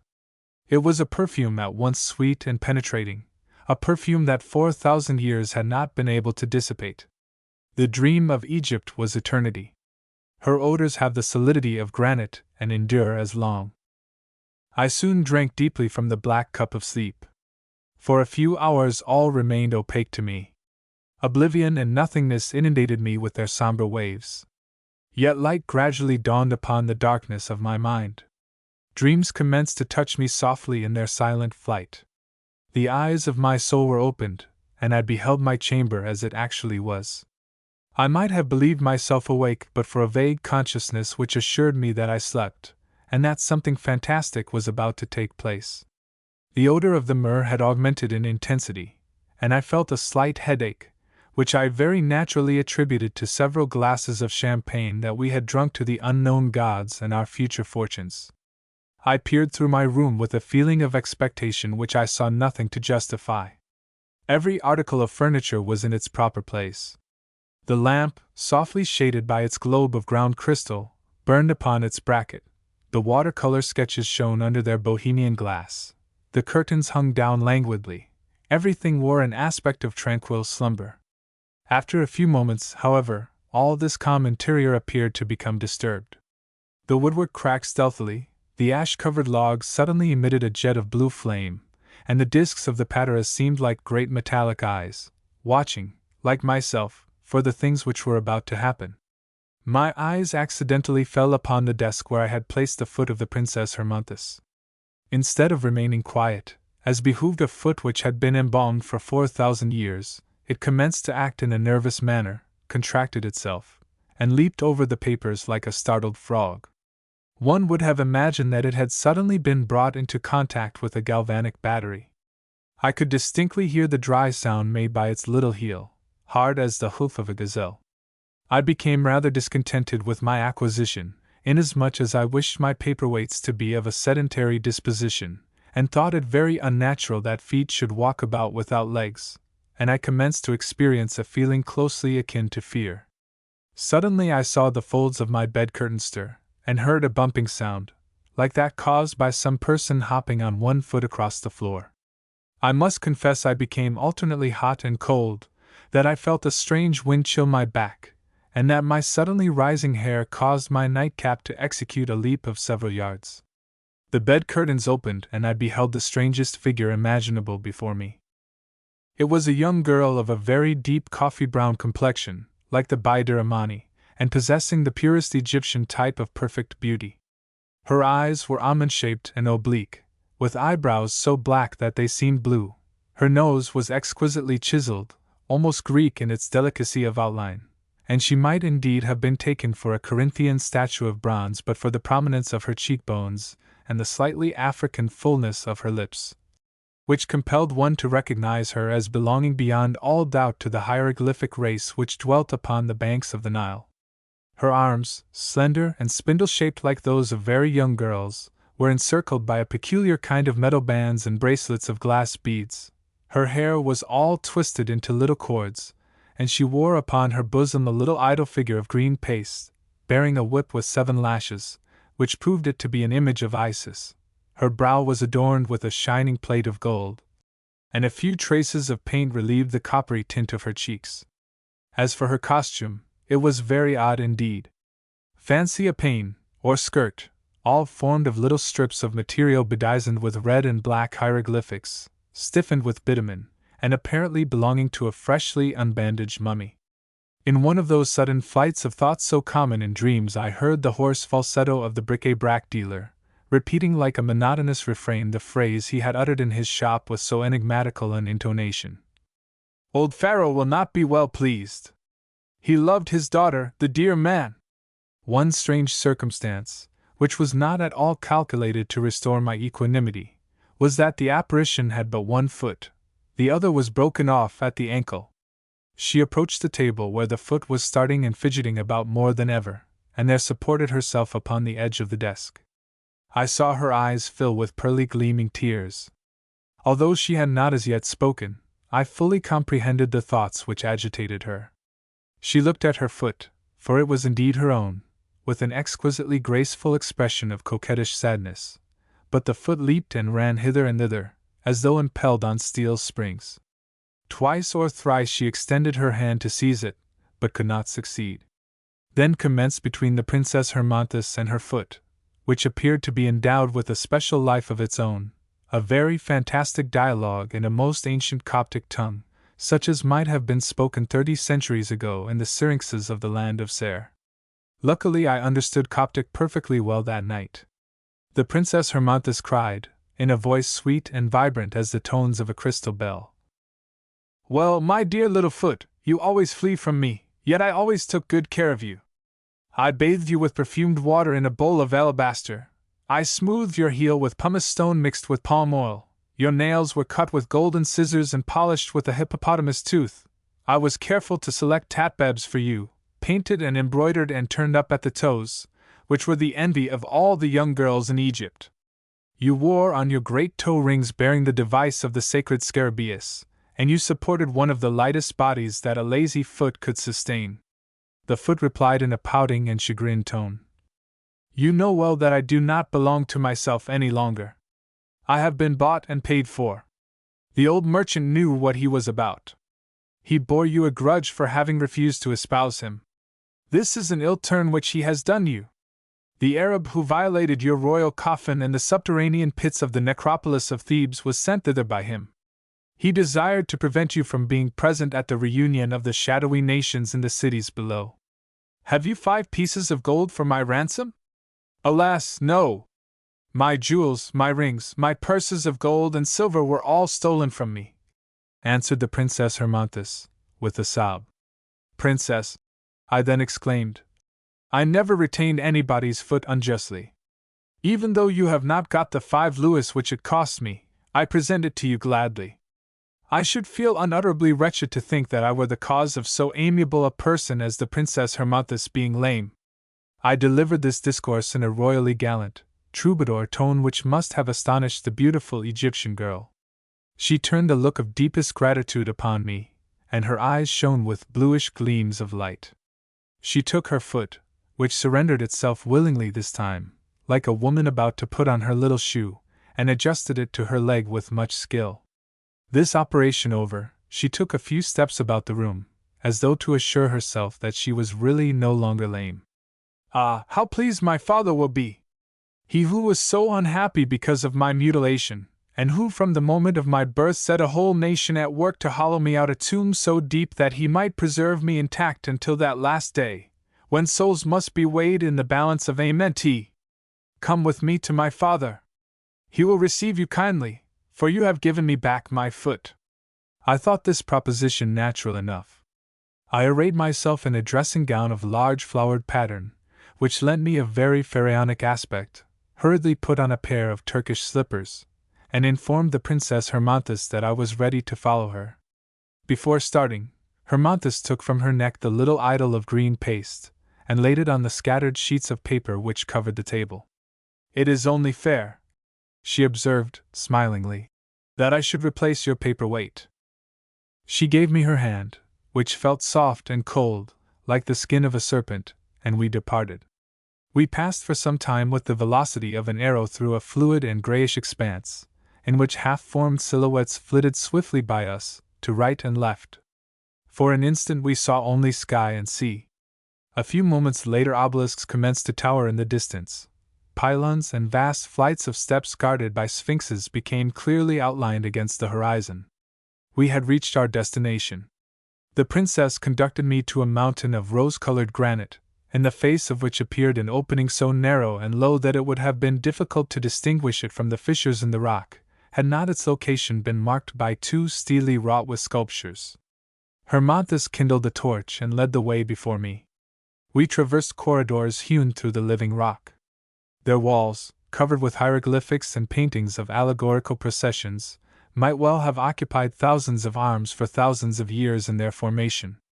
These corridors of interminable length opened into square chambers, in the midst of which pits had been contrived, through which we descended by cramp irons or spiral stairways. These pits again conducted us into other chambers, opening into other corridors, likewise decorated with painted sparrowhawks, serpents coiled in circles, the symbols of the Tau and Pedum, prodigious works of art which no living eye can ever examine, interminable legends of granite which only the dead have time to read through all eternity. At last we found ourselves in a hall so vast, so enormous, so immeasurable, that the eye could not reach its limits. Files of monstrous columns stretched far out of sight on every side, between which twinkled livid stars of yellowish flame, points of light which revealed further depths incalculable in the darkness beyond. The Princess Hermonthis still held my hand, and graciously saluted the mummies of her acquaintance. My eyes became accustomed to the dim twilight, and objects became discernible. I beheld the kings of the subterranean races seated upon thrones, grand old men, though dry, withered, wrinkled like parchment, and blackened with naphtha and bitumen, all wearing shents of gold, and breastplates and gorgets glittering with precious stones, their eyes immovably fixed like the eyes of sphinxes, and their long beards whitened by the snow of centuries. Behind them stood their peoples, in the stiff and constrained posture enjoined by Egyptian art, all eternally preserving the attitude prescribed by the hieratic code. Behind these nations, the cats, ibexes, and crocodiles contemporary with them, rendered monstrous of aspect by their swathing bands, mewed, flapped their wings, or extended their jaws in a saurian giggle. All the pharaohs were there, Cheops, Chephrenes, Psammetichus, Sesostris, Amenetaph, all the dark rulers of the pyramids and syrinxes. On yet higher thrones sat Cronos and Xisuthros, who was contemporary with the deluge, and Tubal-Cain, who reigned before it.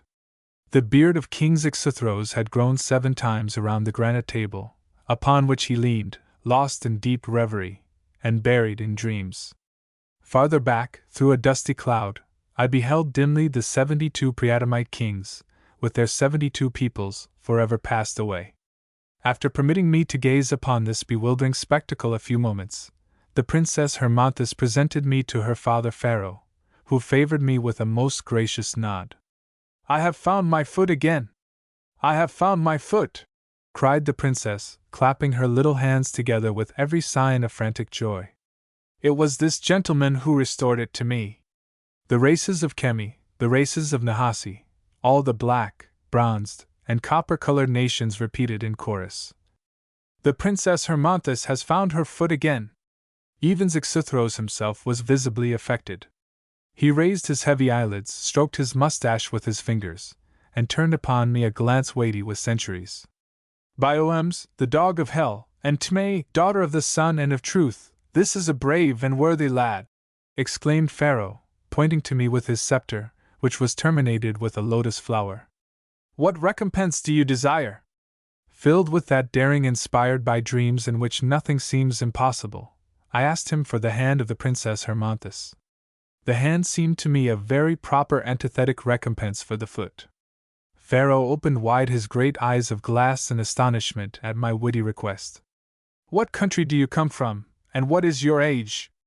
"I am a Frenchman, and I am 27 years old, venerable Pharaoh." 27 years old, and he wishes to espouse the Princess Hermonthis who is 30 centuries old, cried out at once all the thrones and all the circles of nations. Only Hermonthis herself did not seem to think my request unreasonable.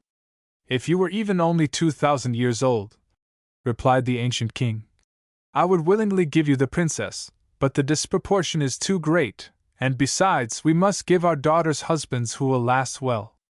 You do not know how to preserve yourselves any longer. Even those who died only 15 centuries ago are already no more than a handful of dust. Behold, my flesh is solid as basalt, my bones are bars of steel. I will be present on the last day of the world with the same body, and the same features which I had during my lifetime. My daughter Hermonthis will last longer than a statue of bronze. Then the last particles of your dust will have been scattered abroad by the winds, and even Isis herself, who was able to find the atoms of Osiris, would scarce be able to recompose your being. See how vigorous I yet remain, and how mighty is my grasp, he added, shaking my hand in the English fashion with a strength that buried my rings in the flesh of my fingers. He squeezed me so hard that I awoke, and found my friend Alfred shaking me by the arm to make me get up. Oh, you everlasting sleeper! Must I have you carried out into the middle of the street, and fireworks exploded in your ears? It is afternoon. Don't you recollect your promise to take me with you to see M. Aguado's Spanish pictures? God! I forgot all about it, I answered, dressing myself hurriedly. We will go there at once. I have the permit lying there on my desk. I started to find it, but fancy my astonishment when I beheld, instead of the mummy's foot I had purchased the evening before, the little green paste idol left in its place by the Princess Hermonthis. Omphale, a Rococo story. My uncle, the Chevalier de, resided in a small mansion which looked out upon the dismal Rue des Tournelles on one side, and the equally dismal Boulevard St. Antoine upon the other. Between the boulevard and the house itself a few ancient elm trees, eaten alive by mosses and insects, piteously extended their skeleton arms from the depth of a species of sink surrounded by high black walls. Some emaciated flowers hung their heads languidly, like young girls in consumption, waiting for a ray of sunshine to dry their half-rotten leaves. Weeds had invaded the walks, which were almost undistinguishable, owing to the length of time that had elapsed since they were last raked. 1 or 2 goldfish floated rather than swam in a basin covered with duckweed and half-choked by water plants. My uncle called that his garden. Besides all the fine things above described in my uncle's garden, there was also a rather unpleasant pavilion, which he had entitled the Délices, doubtless by antiphrasis. It was in a state of extreme dilapidation. The walls were bulging outwardly. Great masses of detached plaster still lay among the nettles and wild oats where they had fallen. The lower portions of the wall surfaces were green with putrid mold. The woodwork of the window shutters and doors had been badly sprung, and they closed only partially or not at all. A species of decoration, strongly suggestive of an immense kitchen pot with various effluvia radiating from it, ornamented the main entrance, for in the time of Louis XV, when it was the custom to build délices, there were always 2 entrances to such pleasure houses for precaution's sake. The cornice, overburdened with ovulos, foliated arabesques, and volutes, had been badly dismantled by the infiltration of rainwater. In short, the délices of my uncle, the Chevalier de, presented a rather lamentable aspect. This poor ruin, dating only from yesterday, although wearing the dilapidated look of 1,000 years' decay, a ruin of plaster, not of stone, all cracked and warped, covered with a leprosy of lichen growth, moss-eaten and mouldy, seemed to resemble one of those precociously old men worn out by filthy debauches. It inspired no feeling of respect, for there is nothing in the world so ugly and so wretched as either an old gauze robe or an old plaster wall, 2 things which ought not to endure, yet which do.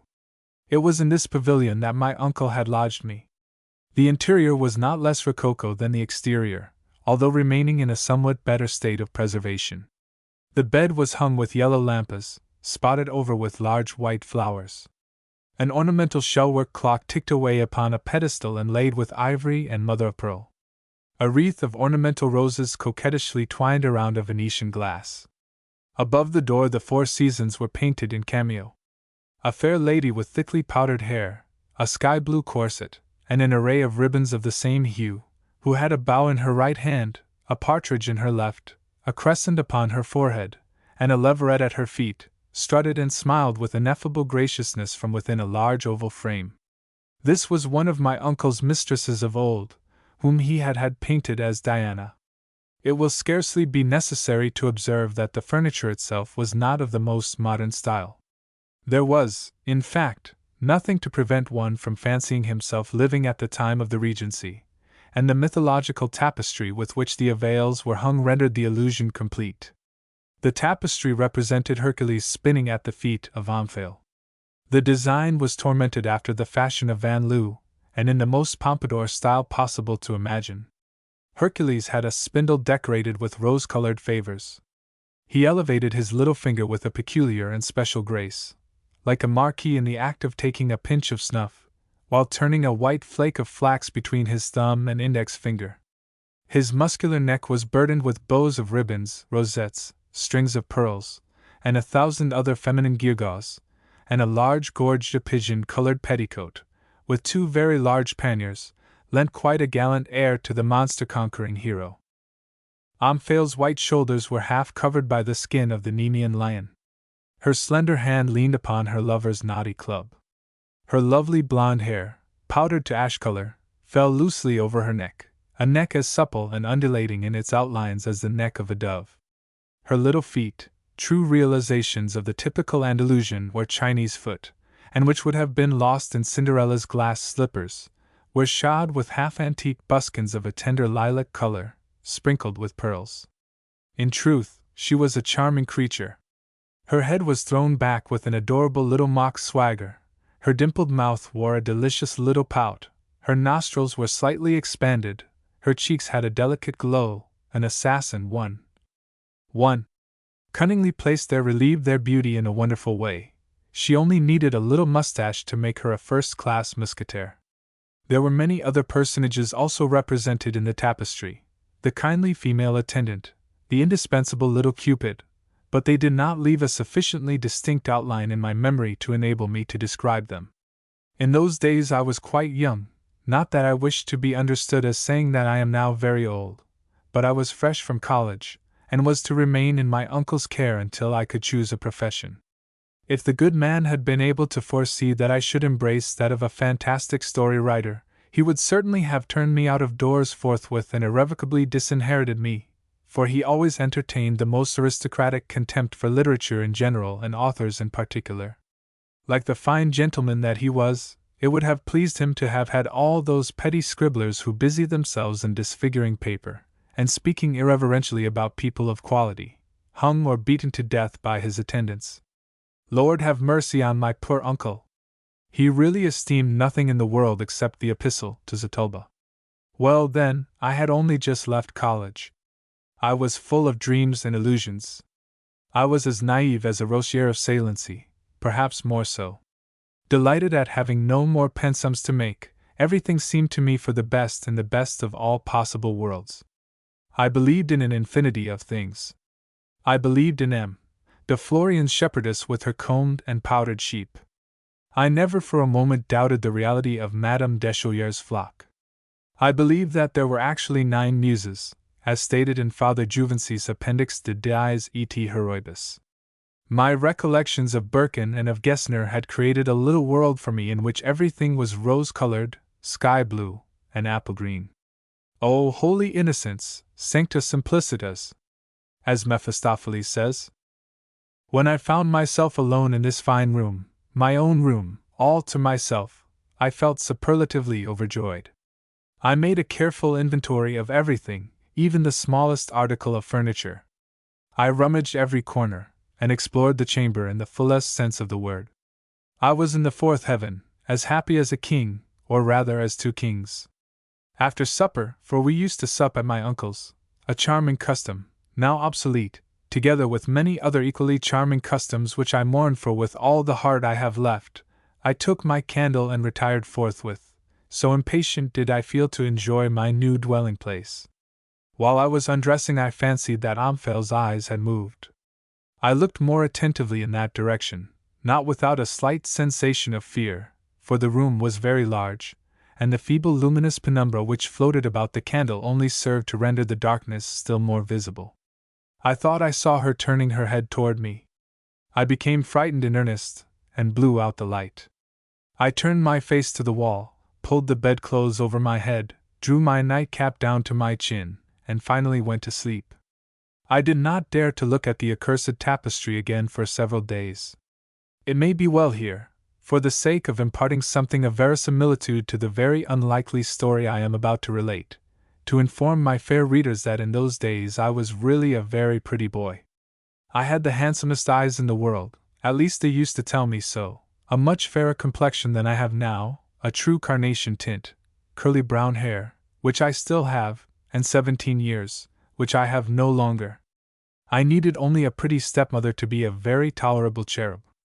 Unfortunately, mine was 57 years of age, and had only 3 teeth, which was too much of one thing and too little of the other. One evening, however, I finally plucked up courage enough to take a peep at the fair mistress of Hercules.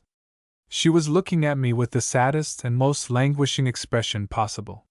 This time I pulled my nightcap down to my very shoulders, and buried my head in the coverlets. I had a strange dream that night, if indeed it was a dream. I heard the rings of my bed curtains sliding with a sharp squeak upon their curtain rods, as if the curtains had been suddenly pulled back. I awoke, at least in my dream it seemed to me that I awoke. I saw no one. The moon shone full upon the window panes, and projected her wan bluish light into the room. Vast shadows, fantastic forms, were defined upon the floor and the walls. The clock chimed a quarter, and the vibration of the sound took a long time to die away. It seemed like a sigh. The plainly audible strokes of the pendulum seemed like the pulsations of a young heart, throbbing with passion. I felt anything but comfortable, and a very bewilderment of fear took possession of me. A furious gust of wind banged the shutters and made the window sashes tremble. The woodwork cracked, the tapestry undulated. I ventured to glance in the direction of Theophile, with a vague suspicion that she was instrumental in all this unpleasantness, for some secret purpose of her own. I was not mistaken. The tapestry became violently agitated. Theophile detached herself from the wall and leaped lightly to the carpet. She came straight toward my bed, after having first turned herself carefully in my direction. I fancy it will hardly be necessary to describe my stupefaction. The most intrepid old soldier would not have felt very comfortable under similar circumstances, and I was neither old nor a soldier. I awaited the end of the adventure in terrified silence. A flute-toned, pearly little voice sounded softly in my ears, with that pretty lisp affected during the Regency by marchionesses and people of high degree. "Do I really frighten you, my child?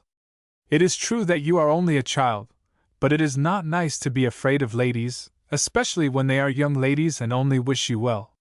It is uncivil and unworthy of a French gentleman. You must be cured of such silly fears.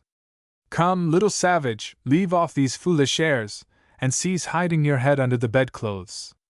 Your education is by no means complete yet, my pretty page, and you have not learned so very much. In my time cherubs were more courageous.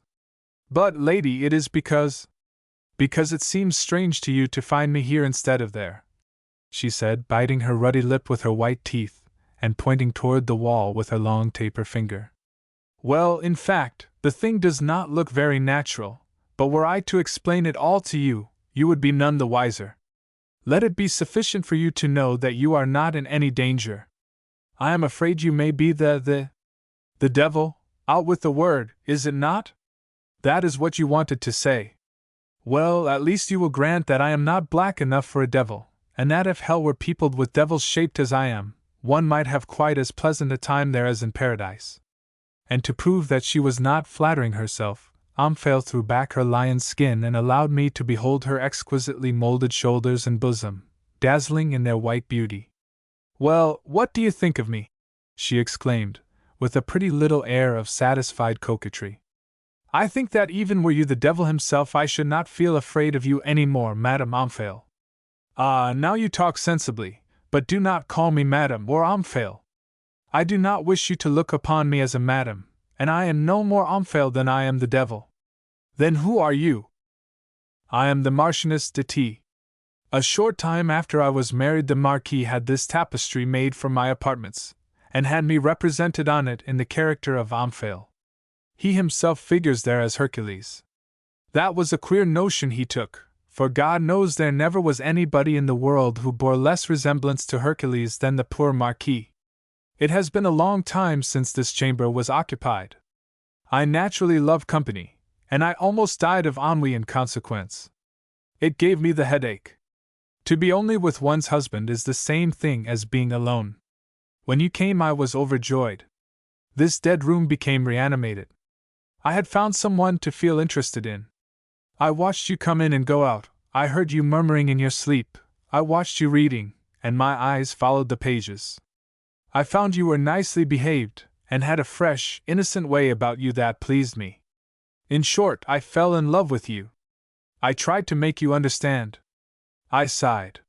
You thought it was only the sighing of the wind. I made signs to you. I looked at you with languishing eyes, and only succeeded in frightening you terribly. So at last in despair I resolved upon this rather improper course which I have taken, to tell you frankly what you could not take a hint about. Now that you know I love you, I hope that... The conversation was interrupted at this juncture by the grating of a key in the lock of the chamber door. Theophile started and blushed to the very whites of her eyes.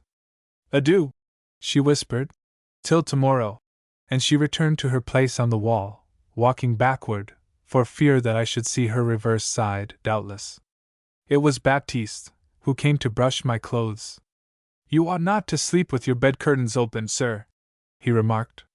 You might catch a bad cold. This room is so chilly. The curtains were actually open, and as I had been under the impression that I was only dreaming, I felt very much astonished, for I was certain that they had been closed when I went to bed. As soon as Baptiste left the room, I ran to the tapestry.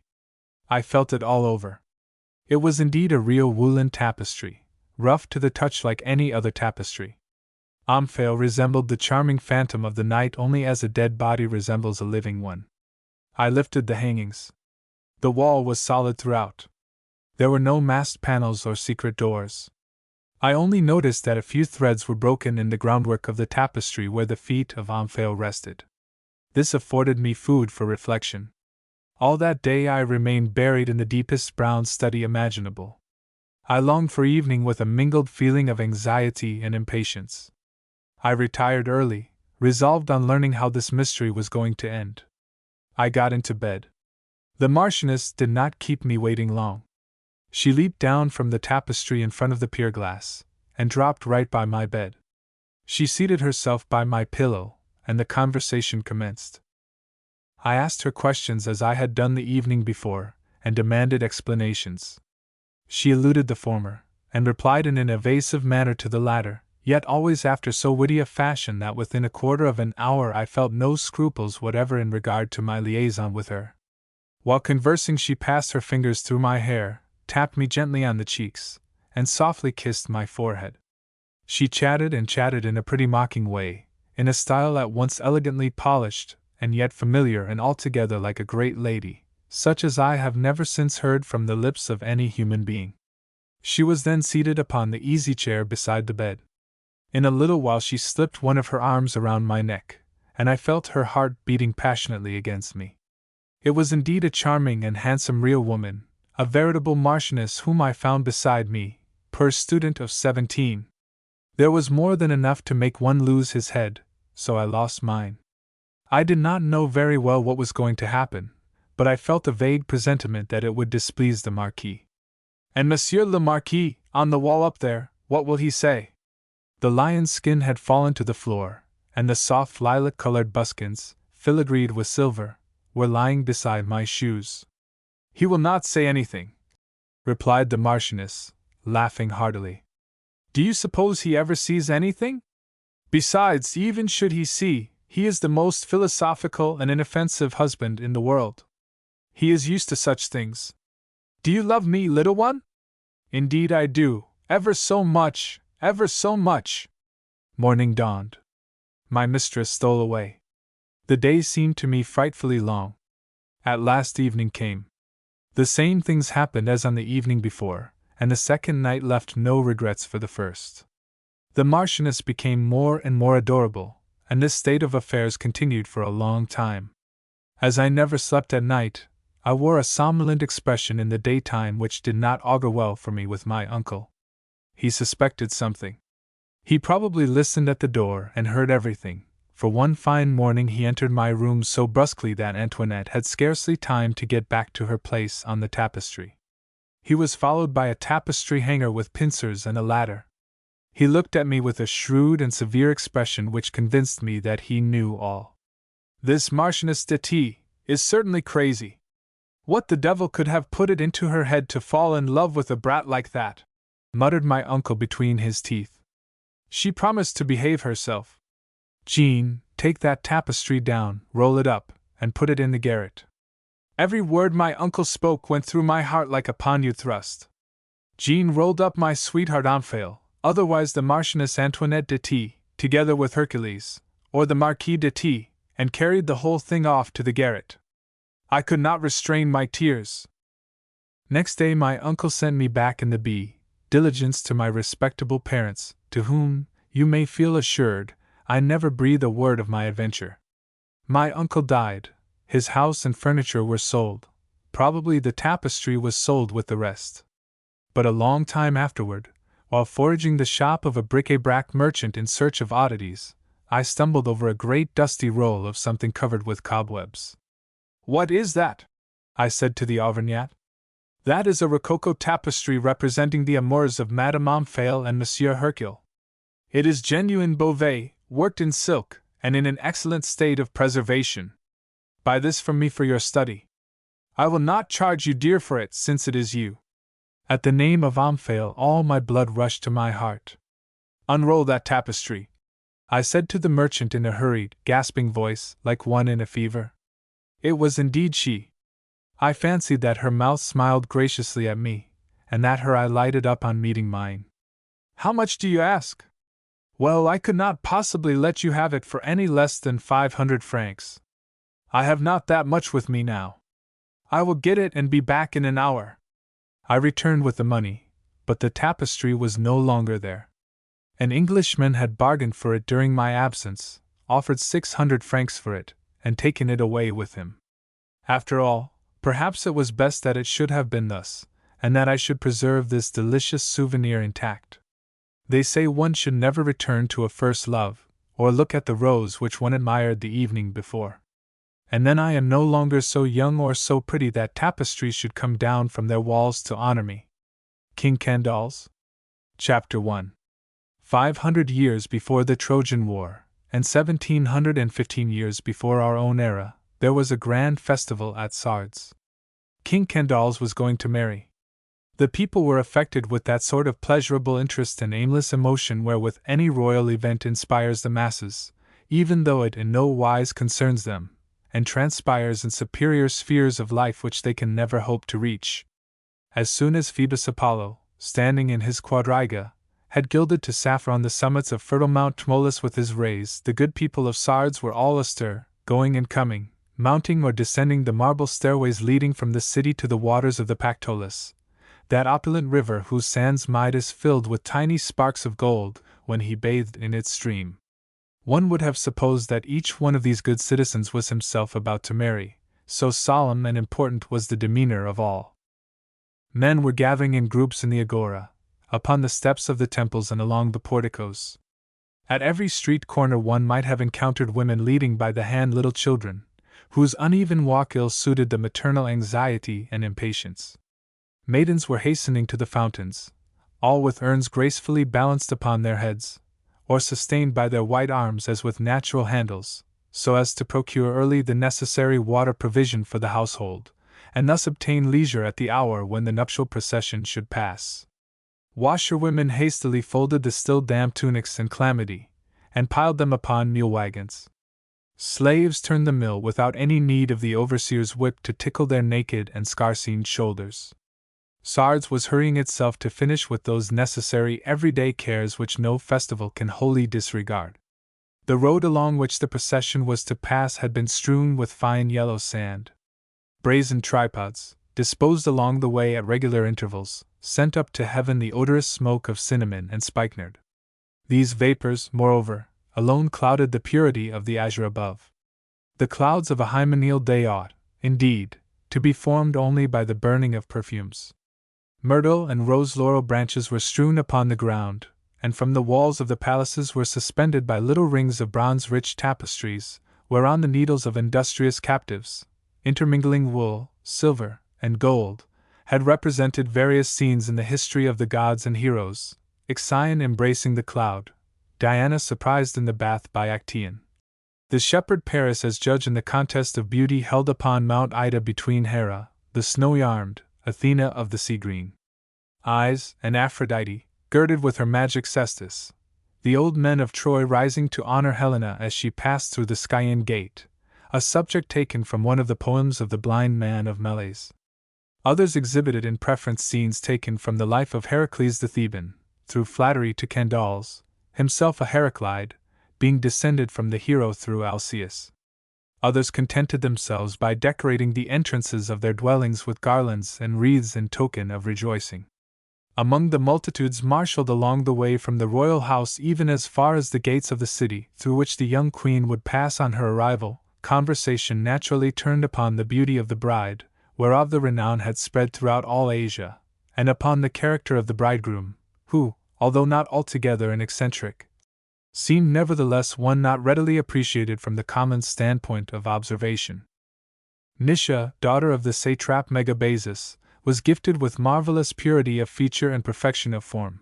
At least such was the rumor spread abroad by the female slaves who attended her, and a few female friends who had accompanied her to the bath. For no man could boast of knowing aught of Nisha save the color of her veil, and the elegant folds that she involuntarily impressed upon the soft materials which robed her statuesque body. The barbarians did not share the ideas of the Greeks in regard to modesty. While the youths of Achaia made no scruple of allowing their oil-anointed torsos to shine under the sun in the stadium, and while the Spartan virgins danced undermanned before the altar of Diana, those of Persepolis, Ecbatana, and Bactria, attaching more importance to chastity of the body than to chastity of mind, considered those liberties allowed to the pleasure of the eyes by Greek manner as impure and highly reprehensible, and held no woman virtuous who permitted men to obtain a glimpse of more than the tip of her foot in walking, as it slightly deranged the discreet folds of a long tunic. Despite all this mystery, or rather, perhaps, by very reason of this mystery, the fame of Nisha had not been slow to spread throughout all Lydia, and become popular there to such a degree that it had reached even Candaules, although kings are ordinarily the most illy informed people in their kingdoms, and live like the gods in a kind of cloud which conceals from them the knowledge of terrestrial things. The Eupatridae of Sardes, who hoped that the young king might, perchance, choose a wife from their family, the Hetairai of Athens, of Samos, of Miletus and of Cyprus, the beautiful slaves from the banks of the Indus, the blonde girls brought at a vast expense from the depths of the Cimmerian fogs, were heedful never to utter in the presence of Candaules, whether within hearing or beyond hearing, a single word which bore any relation to Nisha. The bravest, in a question of beauty, recoil before the prospect of a contest in which they can anticipate being outrivaled. And nevertheless no person in Sardes, or even in Lydia, had beheld this redoubtable adversary, no person save one solitary being, who from the time of that encounter had kept his lips as firmly closed upon the subject as though Harpocrates, the god of silence, had sealed them with his finger, and that was Gyges, chief of the guards of Candaules. One day Gyges, his mind filled with various projects and vague ambitions, had been wandering among the Bactrian hills, whither his master had sent him upon an important and secret mission.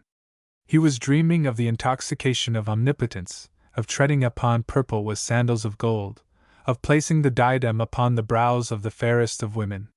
These thoughts made his blood boil in his veins, and, as though to pursue the flight of his dreams, he smote his sinewy heel upon the foam-whitened flanks of his Numidian horse. The weather, at first calm, had changed and waxed tempestuous like the warrior's soul, and Boreas, his locks bristling with Thracian frosts, his cheeks puffed out, his arms folded upon his breast, smote the rain-freighted clouds with the mighty beatings of his wings. A bevy of young girls who had been gathering flowers in the meadow, fearing the coming storm, were returning to the city in all haste, each carrying her perfumed harvest in the lap of her tunic. Seeing a stranger on horseback approaching in the distance, they had hidden their faces in their mantles, after the custom of the barbarians, But at the very moment that Gyges was passing by the one whose proud carriage and richer habiliments seemed to designate her the mistress of the little band, an unusually violent gust of wind carried away the veil of the fair unknown, and whirling it through the air like a feather, chased it to such a distance that it could not be recovered. It was Nisha, daughter of Megabazus, who found herself thus with face unveiled in the presence of Gyges, an humble captain of King Candal's guard. Was it only the breath of Boreas which had brought about this accident, or had Eros, who delights to vex the hearts of men, amused himself by severing the string which had fastened the protecting tissue? However that may have been, Gyges was stricken motionless at the sight of that Medusa of beauty, and not till long after the folds of Nisha's robe had disappeared beyond the gates of the city could he think of proceeding on his way. Although there was nothing to justify such a conjecture, he cherished the belief that he had seen the satrap's daughter, and that meeting, which affected him almost like an apparition, accorded so fully with the thoughts which were occupying him at the moment of its occurrence, that he could not help perceiving therein something fateful and ordained of the gods. In truth, it was upon that brow that he would have wished to place the diadem. What other could be more worthy of it? But what probability was there that Gyges would ever have a throne to share? He had not sought to follow up this adventure, and assure himself whether it was indeed the daughter of Megabazus whose mysterious face had been revealed to him by chance, the great Filcher. Nisha had fled so swiftly that it would have been impossible for him then to overtake her, and moreover, he had been dazzled, fascinated, thunderstricken, as it were, rather than charmed by that superhuman apparition, by that monster of beauty. Nevertheless, that image, although seen only in the glimpse of a moment, had engraved itself upon his heart in lines deep as those which the sculptors trace on ivory with tools reddened in the fire. He had endeavored, although vainly, to efface it, for the love which he felt for Nisha inspired him with a secret terror. Perfection in such a degree is ever awe-inspiring, and women so like unto goddesses could only work evil to feeble mortals. They are formed for divine adulteries, and even the most courageous men never risk themselves in such amours without trembling. Therefore no hope had blossomed in the soul of Gyges, overwhelmed and discouraged in advance by the sentiment of the impossible. Ere opening his lips to Nisha he would have wished to despoil the heaven of its robe of stars, to take from Phoebus his crown of rays, forgetting that women only give themselves to those unworthy of them, and that to win their love one must act as though he desired to earn their hate. From that day the roses of joy no longer bloomed upon his cheeks. By day he was sad and mournful, and seemed to wander abroad in solitary dreaming, like a mortal who has beheld a divinity. At night he was haunted by dreams in which he beheld Nisha seated by his side upon cushions of purple between the golden griffins of the royal throne. Therefore Gyges, the only one who could speak of his own knowledge concerning Nisha, having never spoken of her, the Sardians were left to their own conjectures in her regard, and their conjectures, it must be confessed, were fantastic and altogether fabulous. The beauty of Nisha, thanks to the veils which shrouded her, became a sort of myth, a canvas, a poem to which each one added ornamentation as the fancy took him. If report be not false, lisped a young debauchee from Athens, who stood with one hand upon the shoulder of an Asiatic boy, neither Plangon, nor Archeonassa, nor Thais can be compared with this marvelous barbarian, yet I can scarce believe that she equals Theano of Colophon, from whom I once bought a single night at the price of as much gold as she could bear away, after having plunged both her white arms up to the shoulder in my cedarwood coffer. Beside her, added a Eupatrid, who pretended to be better informed than any other person upon all manner of subjects. Beside her the daughter of Coelus, and the sea would seem but a mere Ethiopian servant. Your words are blasphemy, and although Aphrodite be a kind and indulgent goddess, beware of drawing down her anger upon you. By Hercules, and that ought to be an oath of some weight in a city ruled by one of his descendants, I cannot retract a word of it. You have seen her, then? No, but I have a slave in my service who once belonged to Nisha, and who has told me 100 stories about her. Is it true? Demanded in infantile tones an equivocal-looking woman whose pale rose tunic, painted cheeks, and locks shining with essences betrayed wretched pretensions to a youth long passed away. Is it true that Nisha has 2 pupils in each eye? It seems to me that must be very ugly, and I cannot understand how Candals could fall in love with such a monstrosity, while there is no lack, at Sardes and in Lydia, of women whose eyes are irreproachable. And uttering these words with all sorts of affected airs and simperings, Lamia took a little significant peep in a small mirror of cast metal which she drew from her bosom, and which enabled her to lead back to duty certain wandering curls disarranged by the impertinence of the wind. As to the double pupil, that seems to me nothing more than an old nurse's tale, observed the well-informed patrician. But it is a fact that Nisha's eyes are so piercing that she can see through walls. Lynxes are myopic compared with her. How can a sensible man coolly argue about such an absurdity? Interrupted a citizen, whose bald skull, and the flood of snowy beard into which he plunged his fingers while speaking, lent him an air of preponderance and philosophical sagacity. The truth is that the daughter of Megabazus cannot naturally see through a wall any better than you or I, but the Egyptian priest Thutmose, who knows so many wondrous secrets, has given her the mysterious stone which is found in the heads of dragons, and whose property, as every one knows, renders all shadows and the most opaque bodies transparent to the eyes of those who possess it. Nisha always carries this stone in her girdle, or else set into her bracelet, and in that may be found the secret of her clairvoyance. The citizen's explanation seemed the most natural one to those of the group whose conversation we are endeavoring to reproduce, and the opinions of Lamia and the patrician were abandoned as improbable. At all events, returned the lover of Theano, we are going to have an opportunity of judging for ourselves, for it seems to me that I hear the clarions sounding in the distance, and though Nisha is still invisible, I can see the herald yonder approaching with palm branches in his hands, to announce the arrival of the nuptial cortege, and make the crowd fall back. At this news, which spread rapidly through the crowd, the strong men elbowed their way toward the front ranks. The agile boys, embracing the shafts of the columns, sought to climb up to the capitals and there seat themselves.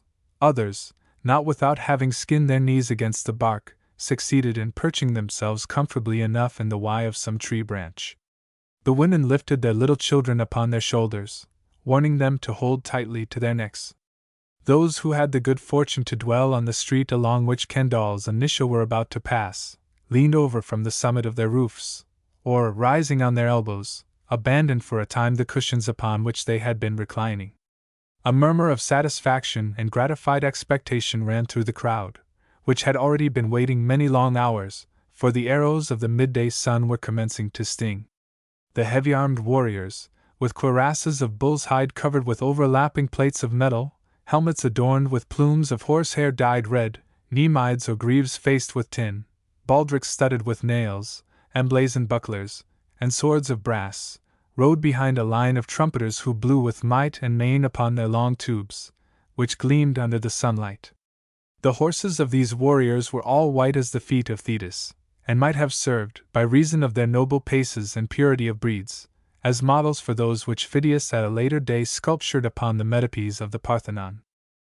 At the head of this troop rode Gyges, the well-named, for his name in the Lydian tongue signifies beautiful. His features, of the most exquisite regularity, seemed chiseled in marble, owing to his intense pallor, for he had just discovered in Nisha, although she was veiled with the veil of a young bride, the same woman whose face had been betrayed to his gaze by the treachery of Boreas under the walls of Bactria. "Handsome Gyges looks very sad," said the young maidens. "What proud beauty could have secured his love, or what forsaken one has caused some Thessalian witch to cast a spell on him? Has that cabalistic ring, which he is said to have found hidden within the flanks of a brazen horse in the midst of some forest, lost its virtue, and suddenly ceasing to render its owner invisible, have betrayed him to the astonished eyes of some innocent husband, who had deemed himself alone in his conjugal chamber? Perhaps he has been wasting his talents and his drachmas at the game of Palamedes, or else it may be that he is disappointed at not having won the prize at the Olympian Games. He had great faith in his horse Hyperion." No one of these conjectures was true. A fact is never guessed. After the battalion commanded by Gyges, there came young boys crowned with myrtle wreaths, and singing epithalamic hymns after the Lydian manner, accompanying themselves upon lyres of ivory, which they played with bows. All were clad in rose-colored tunics ornamented with a silver Greek border, and their long hair flowed down over their shoulders in thick curls. They preceded the gift-bearers, strong slaves whose half-nude bodies exposed to view such interlacements of muscle as the stoutest athletes might have envied. Upon brancards, supported by 2 or 4 men or more, according to the weight of the objects borne, were placed enormous brazen cratera, chiseled by the most famous artists, vases of gold and silver whose sides were adorned with bas-reliefs and whose hands were elegantly worked into chimeras, foliage, and nude women, magnificent ewers to be used in washing the feet of illustrious guests. Flagons encrusted with precious stones and containing the rarest perfumes, myrrh from Arabia, cinnamon from the Indies, spikenard from Persia, essence of roses from Smyrna, clamclins or perfuming pans, with perforated covers, cedar wood or ivory coffers of marvelous workmanship, which opened with a secret spring that none save the inventor could find, and which contained bracelets wrought from the gold of Ophir, necklaces of the most lustrous pearls, mantle brooches constellated with rubies and carbuncles, toilet boxes containing blonde sponges, curling irons, sea-wolves' teeth to polish the nails, the green rouge of Egypt, which turns to a most beautiful pink on touching the skin, powders to darken the eyelashes and eyebrows, and all the refinements that feminine coquetry could invent. Other litters were freighted with purple robes of the finest linen and of all possible shades from the incarnadine hue of the rose to the deep crimson of the blood of the grape, calasiers of the linen of Canopus, which is thrown all white into the vat of the dyer, and comes forth again, owing to the various astringents in which it had been steeped, diapered with the most brilliant colors, tunics brought from the fabulous land of Ceres, made from the spun slime of a worm which feeds upon leaves, and so fine that they might be drawn through a finger-ring. Ethiopians, whose bodies shone like jet, and whose temples were tightly bound with cords lest they should burst the veins of their foreheads in the effort to uphold their burden, carried in great pomp a statue of Hercules, the ancestor of Candaules, of colossal size, wrought of ivory and gold, with the club, the skin of the Nemean lion, the 3 apples from the garden of the Hesperides, and all the traditional attributes of the hero. Statues of Venus Urania, and of Venus Genitrix, sculptured by the best pupils of the Sicyon school in that marble of Paros whose gleaming transparency seemed expressly created for the representation of the ever-youthful flesh of the immortals, were born after the statue of Hercules, which admirably relieved the harmony and elegance of their proportions by contrast with its massive outlines and rugged forms. A painting by Bilarchus, which Candaules had purchased for its weight in gold, executed upon the wood of the female larch tree, and representing the defeat of the Magnesians, evoked universal admiration by the beauty of its design, the truthfulness of the attitude of its figures, and the harmony of its coloring, although the artist had only employed in its production the 4 primitive colors, Attic ochre, white, Pontic sinopes, and atramentum. The young king loved painting and sculpture even more, perhaps, than well became a monarch, and he had not unfrequently bought a picture at a price equal to the annual revenue of a whole city. Camels and dromedaries, splendidly caparisoned, with musicians seated on their necks performing upon drums and cymbals, carried the gilded stakes, the cords, and the material of the tent designed for the use of the queen during voyages and hunting parties. These spectacles of magnificence would upon any other occasion have ravished the people of Sardes with delight, but their curiosity had been enlisted in another direction, and it was not without a certain feeling of impatience that they watched this portion of the procession file by. The young maidens and the handsome boys, bearing flaming torches, and strewing handfuls of crocus flowers along the way, hardly attracted any attention. The idea of beholding Nisha had preoccupied all minds. At last Candaules appeared, riding in a chariot drawn by 4 horses, as beautiful and spirited as those of the sun, all rolling their golden bits in foam, shaking their purple-decked manes, and restrained with great difficulty by the driver, who stood erect at the side of Candaules, and was leaning back to gain more power on the reins. Candaules was a young man full of vigor, and well worthy of his Herculean origin. His head was joined to his shoulders by a neck massive as a bull's, and almost without a curve. His hair, black and lustrous, twisted itself into rebellious little curls, here and there concealing the circlet of his diadem. His ears, small and upright, were of a ruddy hue.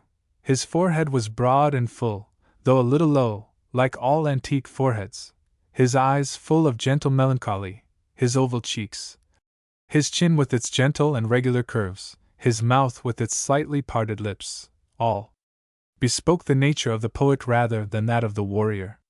In fact, although he was brave, skilled in all bodily exercises, could subdue a wild horse as well as any of the Lapithae, or swim across the current of rivers when they descended, swollen with melted snow, from the mountains, although he might have bent the bow of Odysseus or borne the shield of Achilles, he seemed little occupied with dreams of conquest, and war, usually so fascinating to young kings, had little attraction for him. He contented himself with repelling the attacks of his ambitious neighbors, and sought not to extend his own dominions. He preferred building palaces, after plans suggested by himself to the architects, who always found the king's hints of no small value, or to form collections of statues and paintings by artists of the elder and later schools.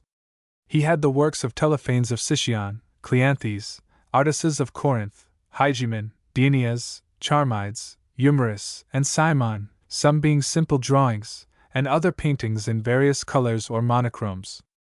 It was even said that Candaules had not disdained to wield with his own royal hands a thing hardly becoming a prince, the chisel of the sculptor, and the sponge of the encaustic painter. But why should we dwell upon Candaules? The reader undoubtedly feels like the people of Sardes, and it is of Nisha that he desires to hear. The daughter of Megabazus was mounted upon an elephant, with wrinkled skin and immense ears which seemed like flags, who advanced with a heavy but rapid gait, like a vessel in the midst of the waves. His tusks and his trunk were encircled with silver rings, and around the pillars of his limbs were entwined necklaces of enormous pearls. Upon his back, which was covered with a magnificent Persian carpet of striped pattern, stood a sort of estrade overlaid with gold finely chased, and constellated with onyx stones, carnelians, chrysolites, lapis lazuli, and girasoles. Upon this estrade sat the young queen, so covered with precious stones as to dazzle the eyes of the beholders. A mitre, shaped like a helmet, on which pearls formed flower designs and letters after the oriental manner, was placed upon her head. Her ears, both the lobes and rims of which had been pierced, were adorned with ornaments in the form of little cups, crescents, and balls. Necklaces of gold and silver beads, which had been hollowed out and carved, thrice encircled her neck and descended with a metallic tinkling upon her bosom.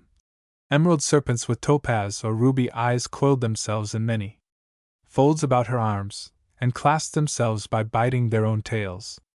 These bracelets were connected by chains of precious stones, and so great was their weight that 2 attendants were required to kneel beside Nisha and support her elbows.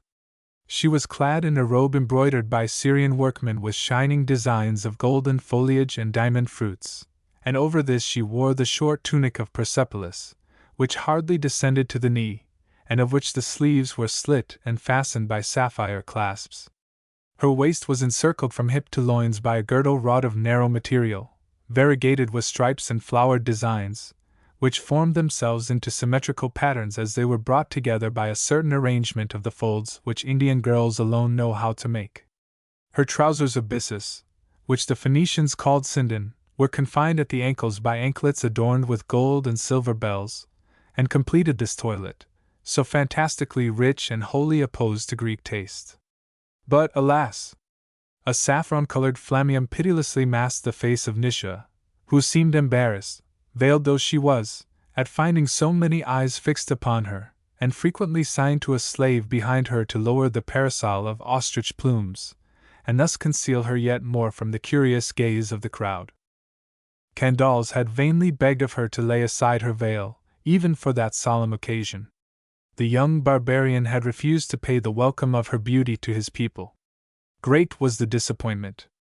Lamia declared that Nisha dared not uncover her face for fear of showing her double pupil. The young libertine remained convinced that Theano of Colophon was more beautiful than the Queen of Sardes, and Gyges sighed when he beheld Nisha, after having made her elephant kneel down, descend upon the inclined heads of Damascus slaves as upon a living ladder, to the threshold of the royal dwelling, where the elegance of Greek architecture was blended with the fantasies and enormities of Asiatic taste. Chapter 2. In our character of poet we have the right to lift the saffron-colored flammeum which concealed the young bride, being more fortunate in this wise than the Sardians, who after a whole day's waiting were obliged to return to their houses and were left, as before, to their own conjectures. Nisha was really far superior to her reputation, great as it was. It seemed as though nature in creating her had resolved to exhaust her utmost powers, and thus make atonement for all former experimental attempts and fruitless essays. One would have said that, moved by jealousy of the future marvels of the Greek sculptors, she also had resolved to model a statue herself, and to prove that she was still sovereign mistress in the plastic art. The grain of snow, the micaceous brilliancy of Parian marble, the sparkling pulp of balsamine flowers, would render but a feeble idea of the ideal substance whereof Nisha had been formed. That flesh, so fine, so delicate, permitted daylight to penetrate it, and modeled itself in transparent contours, in lines as sweetly harmonious as music itself. According to different surroundings, it took the color of the sunlight or of purple, like the aroma body of a divinity, and seemed to radiate light and life. The world of perfections enclosed within the nobly lengthened oval of her chaste face could have been rendered by no earthly art, either by the chisel of the sculptor, nor the brush of the painter, nor the style of any poet, though it were Praxiteles, Apelles, or Mimnemus, and on her smooth brow, bathed by waves of hair amber bright as molten electrum and sprinkled with gold filings, according to the Babylonian custom, sat as upon a jasper throne the unalterable serenity of perfect loveliness. As for her eyes, though they did not justify what popular credulity said of them, they were at least wonderfully strange eyes, brown eyebrows, with extremities ending in points elegant as those of the arrows of Eros, and which were joined to each other by a streak of henna after the Asiatic fashion, and long fringes of silkily shadowed eyelashes contrasted strikingly with the twin sapphire stars rolling in the heaven of dark silver which formed those eyes. The irises of those eyes, whose pupils were blacker than atrament, varied singularly in shades of shifting color.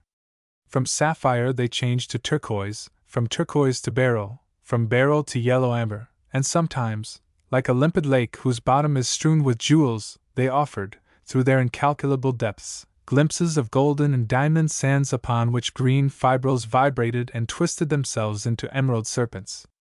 In those orbs of phosphoric lightning the rays of suns extinguished, the splendors of vanished worlds, the glories of Olympus eclipsed, all seemed to have concentrated their reflections. When contemplating them one thought of eternity, and felt himself seized with a mighty giddiness, as though he were leaning over the verge of the infinite. The expression of those extraordinary eyes was not less variable than their tint. At times their lids opened like the portals of celestial dwellings. They invited you into Elysiums of light, of azure, of ineffable felicity. They promise you the realization, tenfold, 100-fold, of all your dreams of happiness, as though they had divined your soul's most secret thoughts. Again, impenetrable as sevenfold plated shields of the hardest metals, they flung back your gaze like blunted and broken arrows. With a simple inflection of the brow, a mere flash of the pupil, more terrible than the thunder of Zeus, they precipitated you from the heights of your most ambitious escalades into depths of nothingness so profound that it was impossible to rise again. Typhon himself, who writhes under Etna, could not have lifted the mountains of disdain with which they overwhelmed you. One felt that though he should live for 1,000 Olympiads endowed with the beauty of the fair son of Latona, the genius of Orpheus, the unbounded might of Assyrian kings, the treasures of the Caberii, the Telchines, and the Dactyli, gods of subterranean wealth, he could never change their expression to mildness. At other times their languishment was so liquidly persuasive, their brilliancy and irradiation so penetrating, that the icy coldness of Nestor and Priam would have melted under their gaze, like the wax of the wings of Icarus when he approached the flaming zones. For one such glance a man would have gladly steeped his hands in the blood of his host, scattered the ashes of his father to the four winds, overthrown the holy images of the gods, and stolen the fire of heaven itself, like the sublime thief, Prometheus. Nevertheless, their most ordinary expression, it must be confessed, was of a chastity to make one desperate, a sublime coldness, an ignorance of all possibilities of human passion, such as would have made the moon-bright eyes of Phoebe or the sea-green eyes of Athena appear by comparison more liquidly tempting than those of a young girl of Babylon sacrificing to the goddess Melita within the cord-circled enclosure of Succospinol. Their invincible virginity seemed to bid love defiance. The cheeks of Nisha, which no human gaze had ever profaned, save that of Gyges on the day when the veil was blown away, possessed a youthful bloom, a tender pallor, a delicacy of grain, and a downiness whereof the faces of our women, perpetually exposed to sunlight and air, cannot convey the most distant idea. Modesty created fleeting rosy clouds upon them like those which a drop of crimson essence would form in a cup of milk, and when uncolored by any emotion they took a silvery sheen, a warm light, like an alabaster vessel illumined by a lamp within. That lamp was her charming soul, which exposed to view the transparency of her flesh. A bee would have been deceived by her mouth, whose form was so perfect, whose corners were so purely dimpled, whose crimson was so rich and warm that the gods would have descended from their Olympian dwellings in order to touch it with lips humid with immortality, but that the jealousy of the goddesses restrained their impetuosity. Happy the wind which passed through that purple and pearl, which dilated those pretty nostrils, so finely cut and shaded with rosy tints like the mother of pearl of the shells thrown by the sea on the shore of Cyprus at the feet of Venus Anadyomene. But are there not a multitude of favors thus granted to things which cannot understand them? What lover would not wish to be the tunic of his well-beloved or the water of her bath? Such was Nisha, if we dare make use of the expression after so vague a description of her face. If our foggy northern idioms had the warm liberty, the burning enthusiasm of the Sir Hazarim, we might, perhaps, by comparisons, awakening in the mind of the reader memories of flowers and perfumes, of music and sunlight, evoking, by the magic of words, all the graceful and charming images that the universe can contain, have been able to give some idea of Nisha's features. But it is permitted to Solomon alone to compare the nose of a beautiful woman to the Tower of Lebanon which looketh toward Damascus.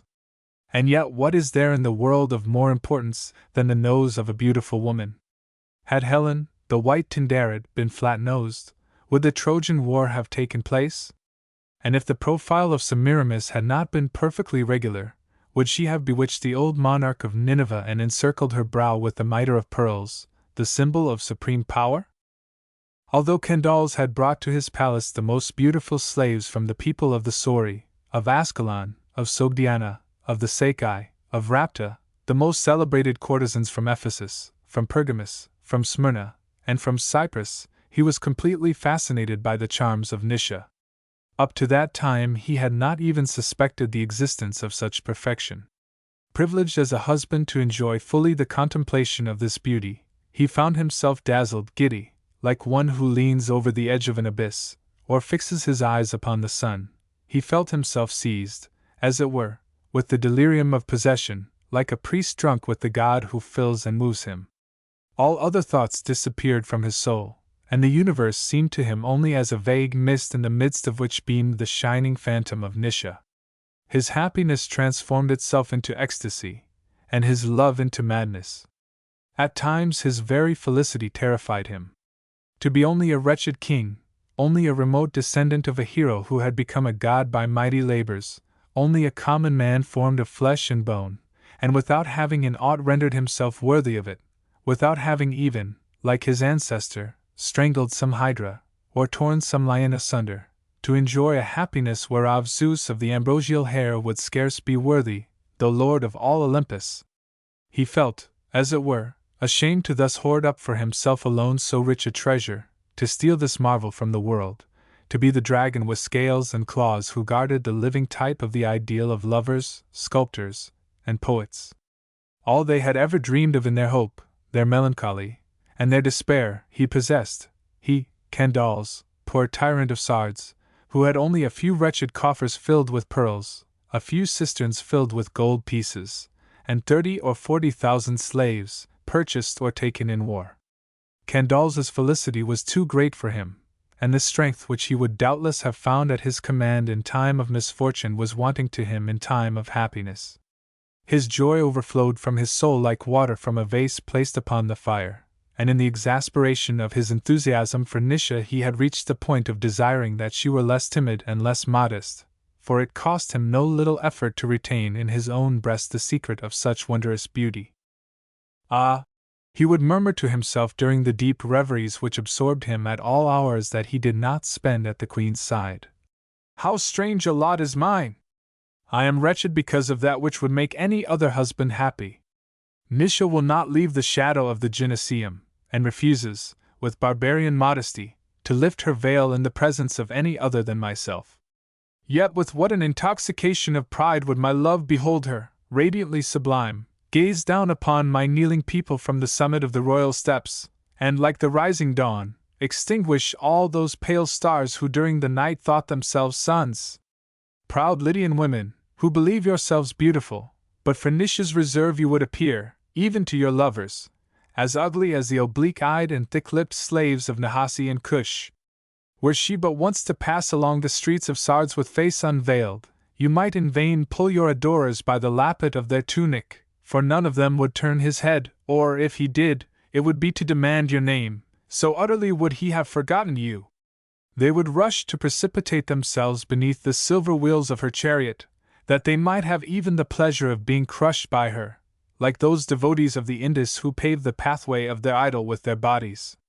And you, O goddesses, whom Paris Alexander judged, had Nisha appeared among you, not one of you would have borne away the golden apple, not even Aphrodite, despite her cestus and her promise to the shepherd arbiter that she would make him beloved by the most beautiful woman in the world. Alas! To think that such beauty is not immortal, and that years will alter those divine outlines, that admirable hymn of forms, that poem whose strophes are contours, and which no one in the world has ever read or may ever read save myself, to be the sole depositary of so splendid a treasure. If I knew even, by imitating the play of light and shadow with the aid of lines and colors, how to fix upon wood a reflection of that celestial face, if marble were not rebellious to my chisel, how well would I fashion in the purest vein of Paros or Pentelicus an image of that charming body, which would make the proud effigies of the goddesses fall from their altars. And long after, when deep below the slime of deluges, and beneath the dust of ruined cities, the men of future ages should find a fragment of that petrified shadow of Nisha, they would cry, Behold, how the women of this vanished world were formed, and they would erect a temple wherein to enshrine the divine fragment. But I have naught save a senseless admiration and a love that is madness. Sole adorer of an unknown divinity, I possess no power to spread her worship through the world. Thus in Candaules had the enthusiasm of the artist extinguished the jealousy of the lover. Admiration was mightier than love.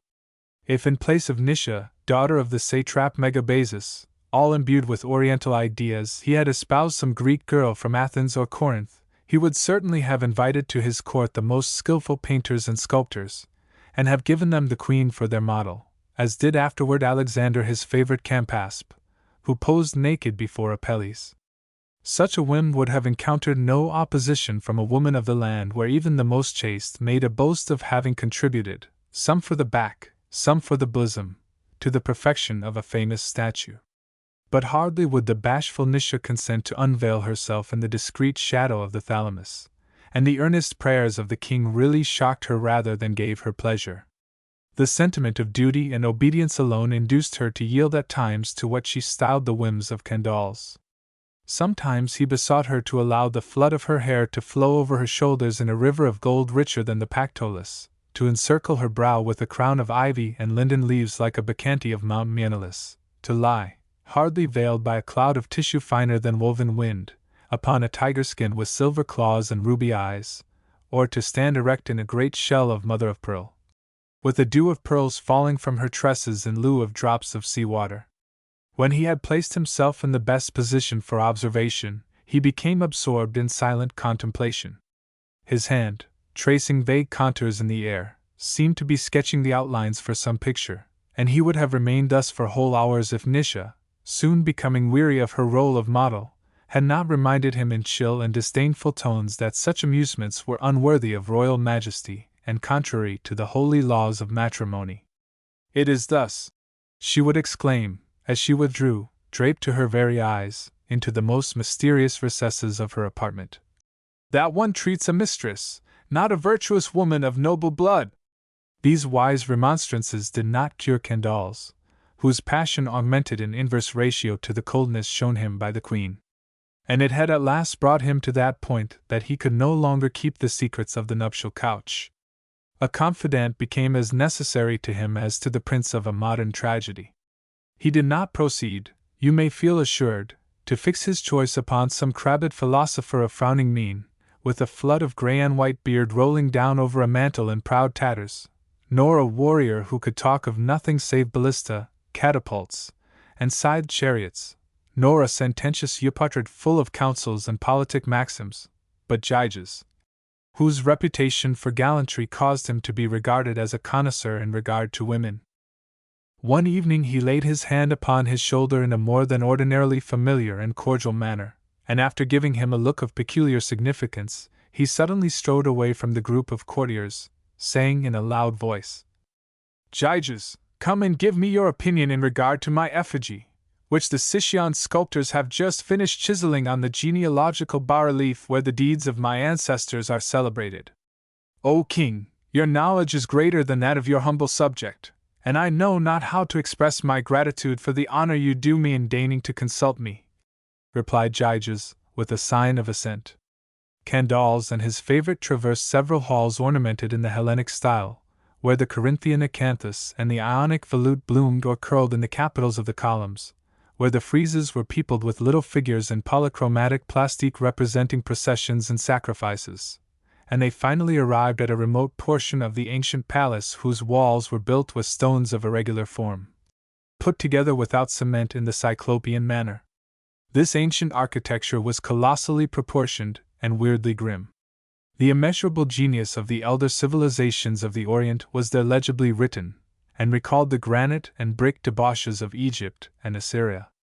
Something of the spirit of the ancient architects of the Tower of Lilac survived in those thick-set pillars with their deep-fluted trunks, whose capitals were formed by 4 heads of bulls, placed forehead to forehead, and bound together by knots of serpents that seemed striving to devour them, an obscure cosmogonic symbol whereof the meaning was no longer intelligible, and had descended into the tomb with the hierophants of preceding ages.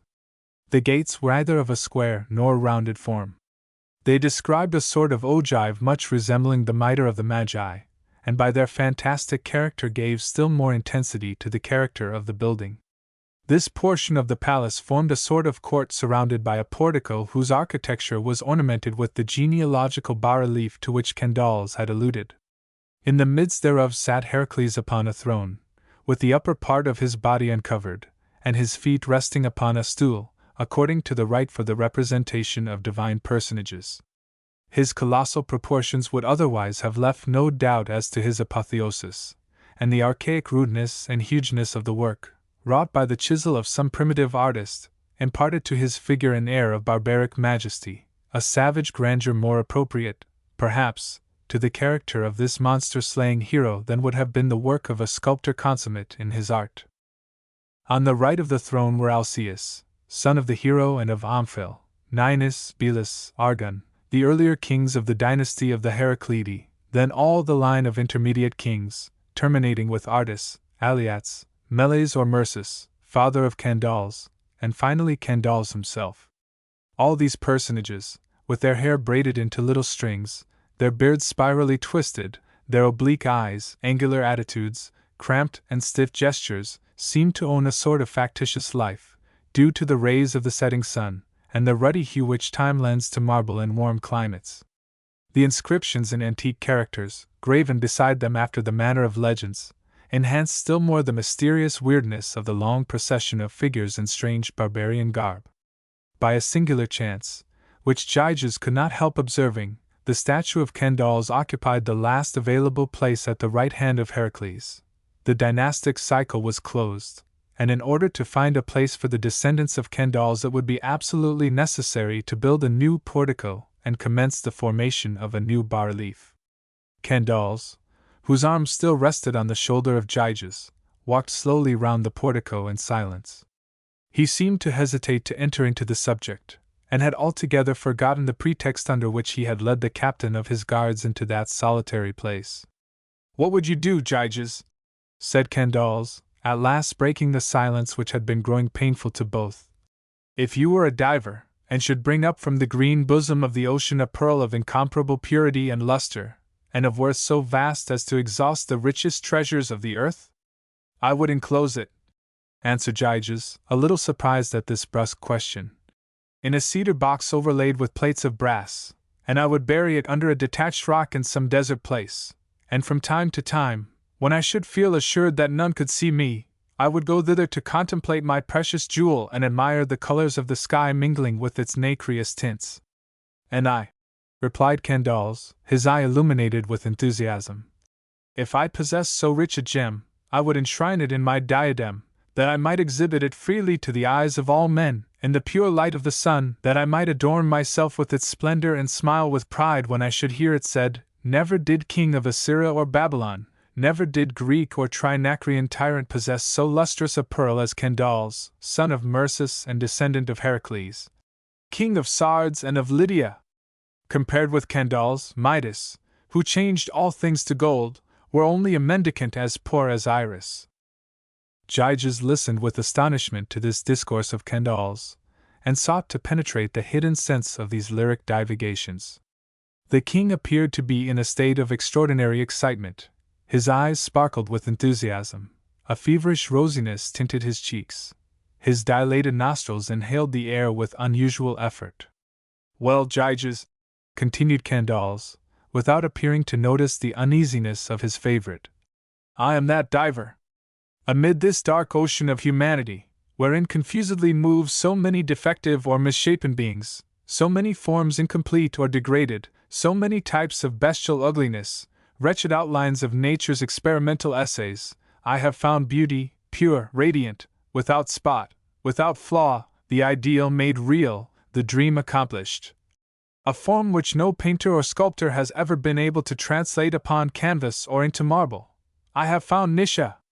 Although the queen has the timid modesty of the women of the Orient, and that no man save her husband has ever beheld her features, fame, hundred-tongued and hundred-eared, has celebrated her praise throughout the world, answered Gyges, respectfully inclining his head as he spoke. Mere vague, insignificant rumors. They say of her, as of all women not actually ugly, that she is more beautiful than Aphrodite or Helen, but no person could form even the most remote idea of such perfection. In vain have I besought Nisha to appear unveiled at some public festival, some solemn sacrifice, or to show herself for an instant leaning over the royal terrace, bestowing upon her people the immense favor of one look, the prodigality of one profile view, more generous than the goddesses who permit their worshippers to behold only pale simulacra of ivory or alabaster. She would never consent to that. Now there is one strange thing which I blush to acknowledge even to you, dear Gyges. Formerly I was jealous. I wished to conceal my amours from all eyes. No shadow was thick enough, no mystery sufficiently impenetrable. Now I can no longer recognize myself. I have the feelings neither of a lover nor a husband. My love has melted in adoration like thin wax in a fiery brazier. All petty feelings of jealousy or possession have vanished. No, the most finished work that heaven has ever given to earth, since the day that Prometheus held the flame under the right breast of the statue of clay, cannot thus be kept hidden in the chill shadow of the gyneceum. Were I to die, then the secret of this beauty would forever remain shrouded beneath the somber draperies of widowhood. I feel myself culpable in its concealment, as though I had the sun in my house, and prevented it from illuminating the world. And when I think of those harmonious lines, those divine contours which I dare scarcely touch with a timid kiss, I feel my heart ready to burst. I wish that some friendly eye could share my happiness and, like a severe judge to whom a picture is shown, recognize after careful examination that it is irreproachable, and that the possessor has not been deceived by his enthusiasm. Yes, often do I feel myself tempted to tear off with rash hand those odious tissues, but Nisha, in her fierce chastity, would never forgive me. And still I cannot alone endure such felicity. I must have a confidant for my ecstasies, an echo which will answer my cries of admiration, and it shall be none other than you. Having uttered these words, Candaules brusquely turned and disappeared through a secret passage. Gyges, left thus alone, could not avoid noticing the peculiar concourse of events which seemed to place him always in Nisha's path. A chance had enabled him to behold her beauty, though walled up from all other eyes. Among many princes and satraps she had chosen to espouse Candaules, the very king he served, and through some strange caprice, which he could only regard as fateful, this king had just made him, Gyges, his confidant in regard to the mysterious creature whom none else had approached, and absolutely sought to complete the work of Boreas on the plain of Bactria. Was not the hand of the gods visible in all these circumstances? That spectre of beauty, whose veils seemed to be lifted slowly, a little at a time, as though to enkindle a flame within him, was it not leading him, without his having suspected it, toward the accomplishment of some mighty destiny? Such were the questions which Gyges asked himself, but being unable to penetrate the obscurity of the future, he resolved to await the course of events, and left the court of images, where the twilight darkness was commencing to pile itself up in all the angles, and to render the effigies of the ancestors of Candaules yet more and more weirdly menacing. Was it a mere effort of light, or was it rather an illusion produced by that vague uneasiness with which the boldest hearts are filled by the approach of night amid ancient monuments?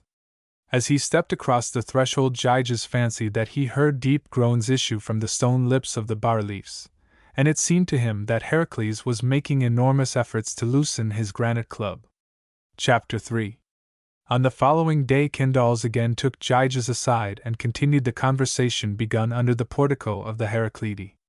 Having freed himself from the embarrassment of broaching the subject, he freely unbosomed himself to his confidant, and had Nisha been able to overhear him she might perhaps have been willing to pardon his conjugal indiscretions for the sake of his passionate eulogies of her charms.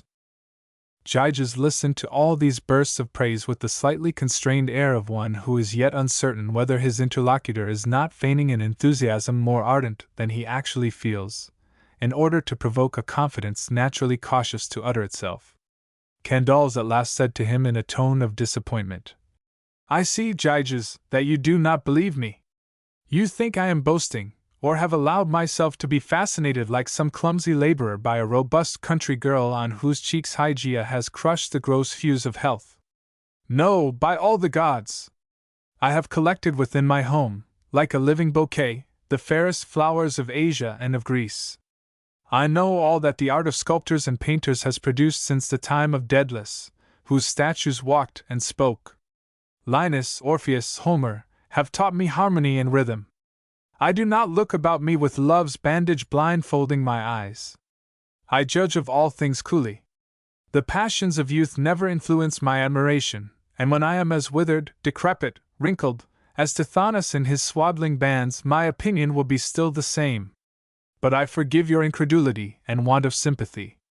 In order to understand me fully, it is necessary that you should see Nisha in the radiant brilliancy of her shining whiteness, free from jealous drapery, even as nature with her own hands molded her in a lost moment of inspiration which never can return. This evening I will hide you in a corner of the bridal chamber. You shall see her." "Sire, what do you ask of me?" returned the young warrior with respectful firmness. "How shall I, from the depths of my dust, from the abyss of my nothingness, dare to raise my eyes to this sun of perfections, at the risk of remaining blind for the rest of my life, or being able to see naught but a dazzling spectre in the midst of darkness? Have pity on your humble slave, and do not compel him to an action so contrary to the maxims of virtue. No man should look upon what does not belong to him. We know that the immortals always punish those who through imprudence or audacity surprise them in their divine nudity. Nisha is the loveliest of all women. You are the happiest of lovers and husbands. Heracles, your ancestor, never found in the course of his many conquests aught to compare with your queen. If you, the prince of whom even the most skillful artists seek judgment and counsel, if you find her incomparable, of what consequence can the opinion of an obscure soldier like me be to you? Abandon, therefore, this fantasy, which I presume to say is unworthy of your royal majesty, and of which you would repent so soon as it had been satisfied." "Listen, Gyges," returned Candaules. "I perceive that you suspect me. You think that I seek to put you to some proof, but by the ashes of that funeral pyre whence my ancestor arose a god, I swear to you that I speak frankly and without any after-purpose. O Candaules, I doubt not of your good faith. Your passion is sincere, but perchance, after I should have obeyed you, you would conceive a deep aversion to me, and learn to hate me for not having more firmly resisted your will. You would seek to take back from these eyes, indiscreet through compulsion, the image which you allowed them to glance upon in a moment of delirium, and who knows but that you would condemn them to the eternal night of the tomb to punish them for remaining open at a moment when they ought to have been closed. Fear nothing. I pledge my royal word that no evil shall befall you. Pardon your slave if he still dares to offer some objection, even after such a promise. Have you reflected that what you propose to me is a violation of the sanctity of marriage, a species of visual adultery? A woman often lays aside her modesty with her garments, and once violated by a look, without having actually ceased to be virtuous, she might deem that she had lost her flower of purity. You promise, indeed, to feel no resentment against me, but who can insure me against the wrath of Nisha, she who is so reserved and chaste, so apprehensive, fierce, and virginal in her modesty that she might be deemed still ignorant of the laws of Hymen? Should she ever learn of the sacrilege which I am about to render myself guilty of in deferring to my master's wishes, what punishment would she condemn me to suffer in expiation of such a crime? Who could place me beyond the reach of her avenging anger? I did not know you were so wise and prudent, said Candace, with a slightly ironical smile. But such dangers are all imaginary, and I shall hide you in such a way that Nisha will never know she has been seen by any one except her royal husband. Being unable to offer any further defense, Gyges made a sign of assent in token of complete submission to the king's will. He had made all the resistance in his power, and thenceforward his conscience could feel at ease in regard to whatever might happen. Besides, by any further opposition to the will of Candace, he would have feared to oppose destiny itself, which seemed striving to bring him still nearer to Nisha for some grim ulterior purpose into which it was not given to him to see further. Without actually being able to foresee any result, he beheld 1,000 vague and shadowy images passing before his eyes. That subterranean love, so long crouched at the foot of his soul's stairway, had climbed a few steps higher, guided by some fitful glimmer of hope. The weight of the impossible no longer pressed so heavily upon his breast, now that he believed himself aided by the gods. In truth, who would have dreamed that the much-boasted charms of the daughter of Megabazus would ere long cease to own any mystery for Gyges? Come, Gyges, said Candace, taking him by the hand. Let us make profit of the time. Nisha is walking in the garden with her women. Let us look at the place, and plan our stratagems for this evening. The king took his confidant by the hand and led him along the winding ways which conducted to the nuptial apartment. The doors of the sleeping room were made of cedar planks so perfectly put together that it was impossible to discover the joints. By dint of rubbing them with wool steeped in oil, the slaves had rendered the wood as polished as marble. The brazen nails, with heads cut in facets, which studded them, had all the brilliancy of the purest gold. A complicated system of straps and metallic rings, whereof Candace and his wife alone knew the combination, served to secure them, for in those heroic ages the locksmith's art was yet in its infancy. Candace unloosed the knots, made the rings slide back upon the thongs, raised with a handle which fitted into a mortise the bar that fastened the door from within, and bidding Gyges place himself against the wall, turned back one of the folding doors upon him in such a way as to hide him completely. Yet the door did not fit so perfectly to its frame of oaken beams, all carefully polished and put up according to line by a skillful workman, that the young warrior could not obtain a distinct view of the chamber interior through the interstices contrived to give room for the free play of the hinges. Facing the entrance, the royal bed stood upon an estrade of several steps, covered with purple drapery. Columns of chased silver supported the entablature, all ornamented with foliage wrought in relief, amid which loves were sporting with dolphins, and heavy curtains embroidered with gold surrounded it like the folds of a tent. Upon the altar of the household gods were placed vases of precious metal, pottery enameled with flowers, double-handled cups, and all things needful for libations.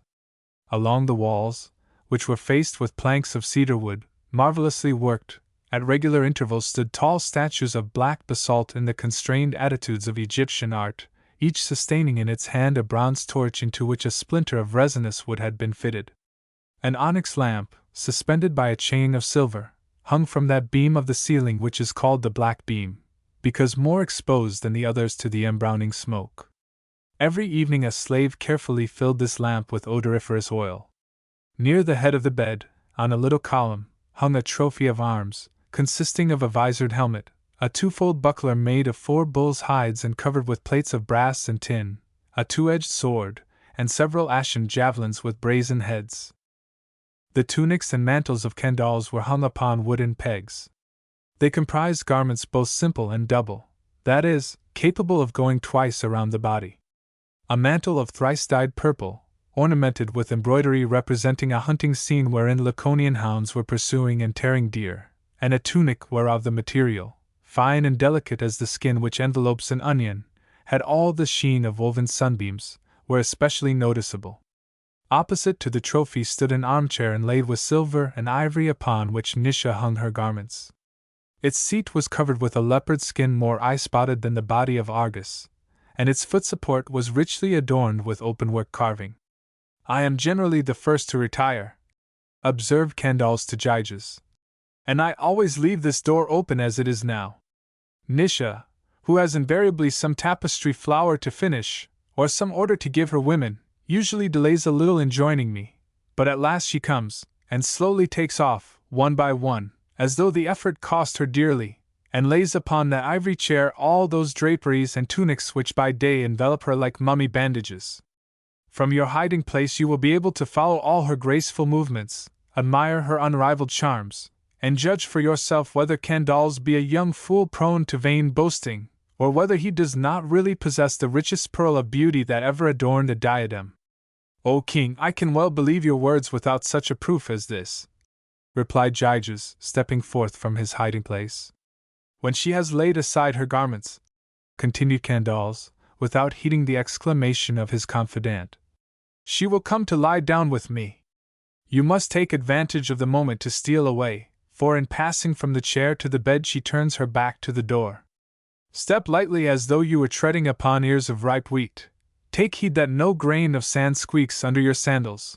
Hold your breath, and retire as stealthily as possible.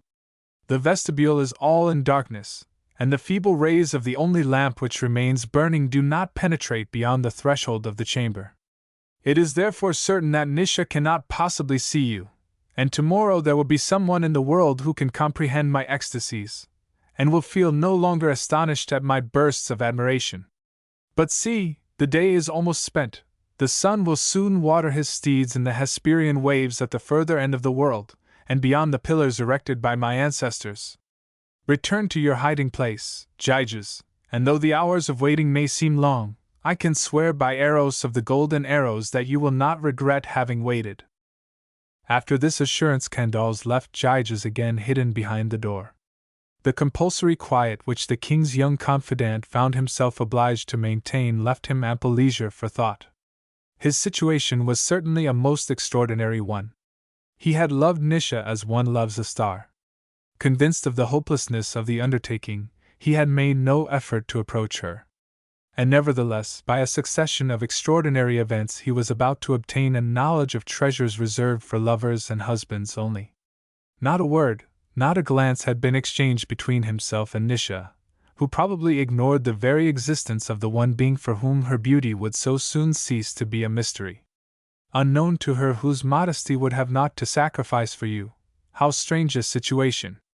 To love a woman in secret, and find oneself led by her husband to the threshold of the nuptial chamber. To have for guide to that treasure the very dragon who should defend all approach to it, was there not in all this ample food for astonishment, and wonder at the combination of events wrought by destiny? In the midst of these reflections, he suddenly heard the sound of footsteps on the pavement. It was only the slaves coming to replenish the oil in the lamp, throw fresh perfumes upon the coals of the clamclins, and arrange the purple and saffron-tinted sheepskins which formed the royal bed. The hour approached, and Gyges felt his heart beat faster, and the pulsation of his arteries quicken. He even felt a strong impulse to steal away before the arrival of the queen, and, after averring subsequently to Candaules that he had remained, abandon himself confidently to the most extravagant eulogiums. He felt a strong repugnance, for, despite his somewhat free life, Gyges was not without delicacy, to take by stealth a favor for the free granting of which he would gladly have paid with his life. The husband's complicity rendered this theft more odious in a certain sense, and he would have preferred to owe to any other circumstance the happiness of beholding the marvel of Asia in her nocturnal toilet. Perhaps, indeed, the approach of danger, let us acknowledge as veracious historians, had no little to do with his virtuous scruples. Undoubtedly Gyges did not lack courage. Mounted upon his war chariot, with quiver rattling upon his shoulder, and bow in hand, he would have defied the most valiant warriors. In the chase he would have attacked without fear the Calydon boar or the Nemean lion. But, explain the enigma as you will, he trembled at the idea of looking at a beautiful woman through a chink in a door. No one possesses every kind of courage. He felt likewise that he could not behold Nisha with impunity. It would be a decisive epoch in his life. Through having obtained but a momentary glimpse of her he had lost all peace of mind. What, then, would be the result of that which was about to take place? Could life itself continue for him when to that divine head which fired his dreams should be added a charming body formed for the kisses of the immortals? What would become of him should he find himself unable thereafter to contain his passion in darkness and silence, as he had done till that time?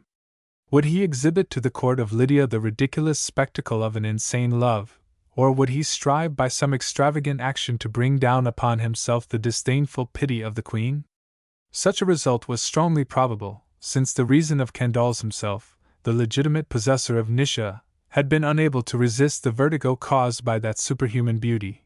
He, the thoughtless young king who till then had laughed at love, and preferred pictures and statues before all things.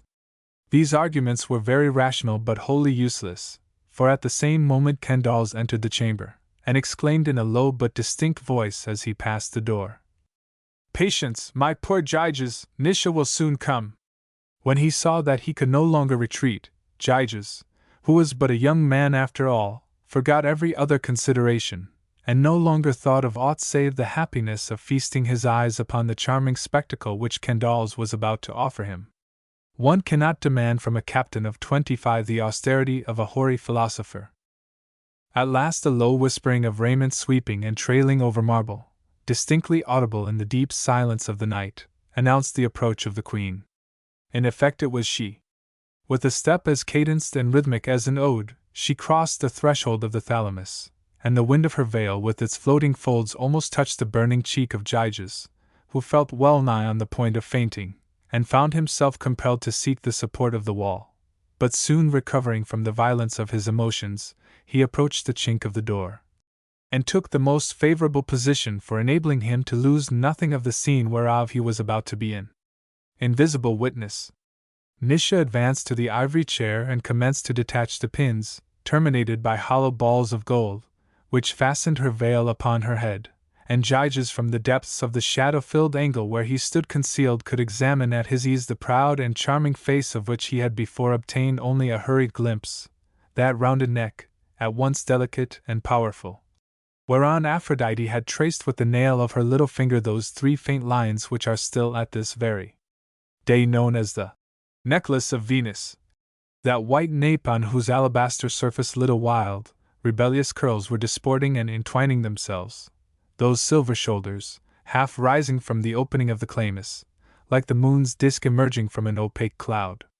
Candaules, half reclining upon his cushions, gazed with fondness upon his wife, and thought to himself, "Now Gyges, who is so cold, so difficult to please, and so skeptical, must be already half convinced."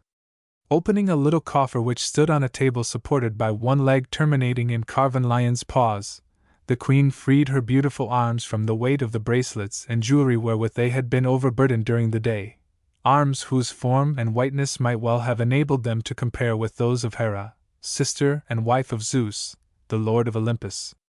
Precious as were her jewels, they were assuredly not worth the spots which they concealed, and had Nisha been a coquette, one might have well supposed that she only donned them in order that she should be entreated to take them off.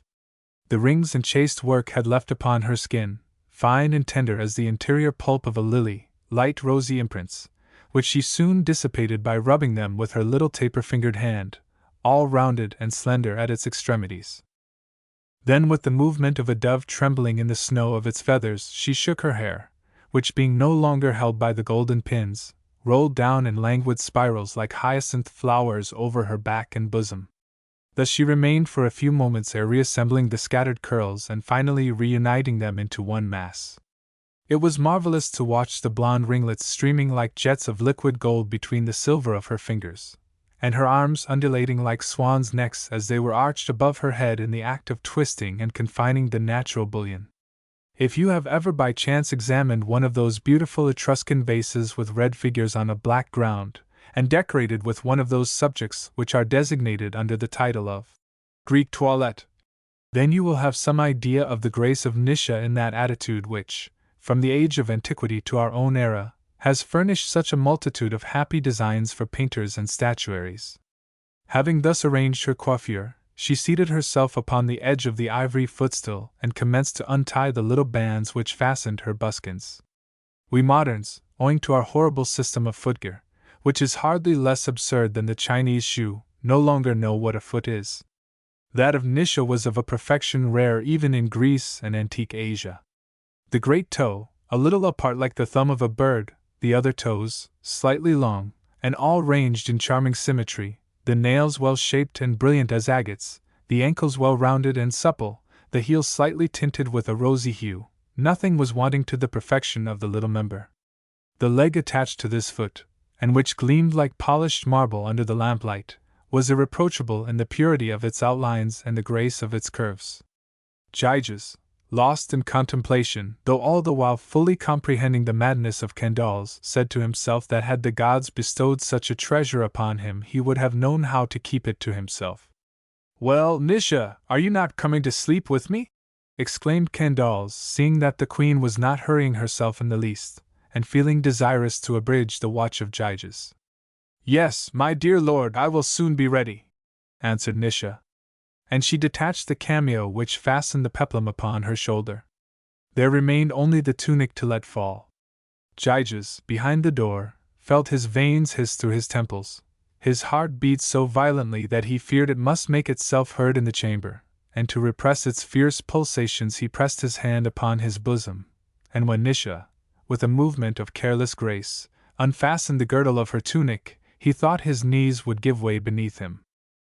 Nisha, was it an instinctive presentiment, or was her skin, virginally pure from profane looks, so delicately magnetic in its susceptibility that it could feel the rays of a passionate eye though that eye was invisible? Nisha hesitated to strip herself of that tunic, the last rampart of her modesty. Twice or thrice her shoulders, her bosom, and bare arms shuddered with a nervous chill, as though they had been suddenly grazed by the wings of a nocturnal butterfly, or as though an insolent lip had dared to touch them in the darkness. At last, seeming to nerve herself for a sudden resolve, she doffed the tunic in its turn, and the white poem of her divine body suddenly appeared in all its splendor, like the statue of a goddess unveiled on the day of a temple's inauguration. Shuddering with pleasure, the light glided and gloated over those exquisite forms, and covered them with timid kisses, profiting by an occasion, alas, rare indeed. The rays scattered through the chamber, disdaining to illuminate golden arms, jeweled clasps, or brazen tripods, all concentrated themselves upon Nisha, and left all other objects in obscurity. Were we Greeks of the age of Pericles, we might at our ease eulogize those beautiful serpentine lines, those polished flanks, those elegant curves, those breasts which might have served as mookies for the cup of Hebe. But modern prudery forbids such descriptions, for the pen cannot find pardon for what is permitted to the chisel, and besides, there are some things which can be written of only in marble. Candaules smiled in proud satisfaction. With a rapid step, as though ashamed of being so beautiful, for she was only the daughter of a man and a woman, Nisha approached the bed, her arms folded upon her bosom, but with a sudden movement she turned round ere taking her place upon the couch beside her royal spouse, and beheld through the aperture of the door a gleaming eye flaming like the carbuncle of Oriental legend, for if it were false that she had a double pupil, and that she possessed the stone which is found in the heads of dragons, it was at least true that her green glance penetrated darkness like the glaucous eye of the cat and tiger. A cry, like that of a fawn who receives an arrow in her flank while tranquilly dreaming among the leafy shadows, was on the point of bursting from her lips, yet she found strength to control herself, and lay down beside Kendall's, cold as a serpent, with the violets of death upon her cheeks and lips. Not a muscle of her limbs quivered, not a fiber of her body palpitated, and soon her slow, regular breathing seemed to indicate that Morpheus had distilled his poppy juice upon her eyelids. She had divined and comprehended all. Chapter 4. Gyges, trembling and distracted with passion, had retired, following exactly the instructions of Kendall's, and if Nisha, through some unfortunate chance, had not turned her head ere taking her place upon the couch, and perceived him in the act of taking flight, doubtless she would have remained forever unconscious of the outrage done to her charms by a husband more passionate than scrupulous. Accustomed to the winding corridors of the palace, the young warrior had no difficulty in finding his way out. He passed through the city at a reckless pace like a madman escaped from Anticyra, and by making himself known to the sentinels who guarded the ramparts, he had the gates opened for him and gained the fields beyond. His brain burned, his cheeks flamed as with the fires of fever. His breath came hotly panting through his lips. He flung himself down upon the meadowsod humid with the tears of the night, and at last hearing in the darkness, through the thick grass and water plants, the silvery respiration of a naiad, he dragged himself to the spring, plunged his hands and arms into the crystal flood, bathed his face, and drank several mouthfuls of the water in the hope to cool the ardor which was devouring him. Any one who could have seen him thus hopelessly bending over the spring in the feeble starlight would have taken him for Narcissus pursuing his own shadow. But it was not of himself assuredly that Gyges was enamored. The rapid apparition of Nisha had dazzled his eyes like the keen zigzag of a lightning flash. He beheld her floating before him in a luminous whirlwind, and felt that never through all his life could he banish that image from his vision. His love had grown to vastness. Its flower had suddenly burst, like those plants which open their blossoms with a clap of thunder. To master his passion were henceforth a thing impossible. As well counsel the empurpled waves which Poseidon lifts with his trident to lie tranquilly in their bed of sand and cease to foam upon the rocks of the shore. Gyges was no longer master of himself, and he felt a miserable despair, as of a man riding in a chariot, who finds his terrified and uncontrollable horses rushing with all the speed of a furious gallop towards some rock-bristling precipice. 100,000 projects, each wilder than the last, whirled confusedly through his brain. He blasphemed destiny, he cursed his mother for having given him life, and the gods that they had not caused him to be born to a throne, for then he might have been able to espouse the daughter of the satrap. A frightful agony gnawed at his heart. He was jealous of the king. From the moment of the tunic's fall at the feet of Nisha, like the flight of a white dove alighting upon a meadow, it had seemed to him that she belonged to him. He deemed himself despoiled of his wealth by Kendall's. In all his amorous reveries he had never until then thought of the husband. He had thought of the queen only as of a pure abstraction, without representing to himself in fancy all those intimate details of conjugal familiarity, so poignant, so bitter for those who love a woman in the power of another. Now he had beheld Nisha's blonde head bending like a blossom beside the dark head of Kendall's. The very thought of it had inflamed his anger to the highest degree, although a moment's reflection should have convinced him that things could not have come to pass otherwise, and he felt growing within him a most unjust hatred against his master.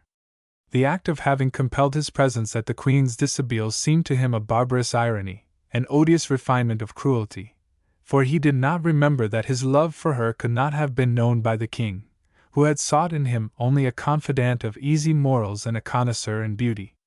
That which he ought to have regarded as a great favor affected him like a mortal injury for which he was meditating vengeance. While thinking that tomorrow the same scene of which he had been a mute and invisible witness would infallibly renew itself, his tongue clove to his palate, his forehead became embeaded with drops of cold sweat, and his hand convulsively grasped the hilt of his great double-edged sword. Nevertheless, thanks to the freshness of the night, that excellent counselor, he became a little calmer, and returned to Sardes before the morning light had become bright enough to enable a few early rising citizens and slaves to notice the pallor of his brow and the disorder of his apparel.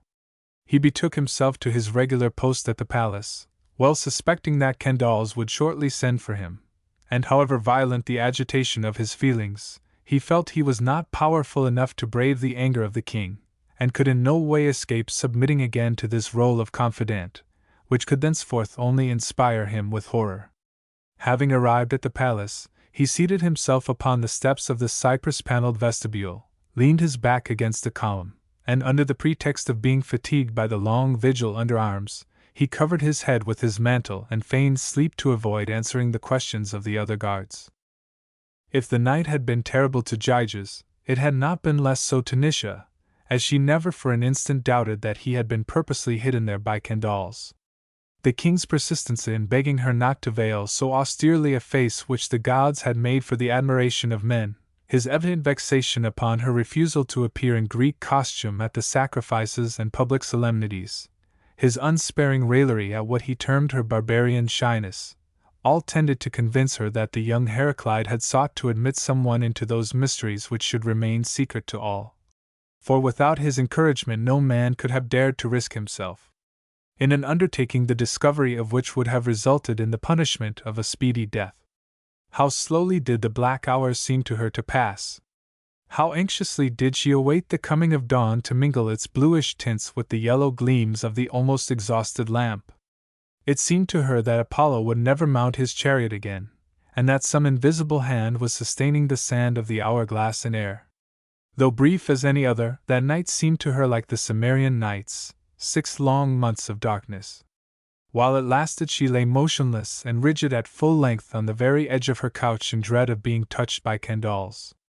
If she had not up to that night felt a very strong love for the son of Myrsis, she had, at least, ever exhibited toward him that grave and serene tenderness which every virtuous woman entertains for her husband, although the altogether Greek freedom of his morals frequently displeased her, and though he entertained ideas at variance with her own in regard to modesty.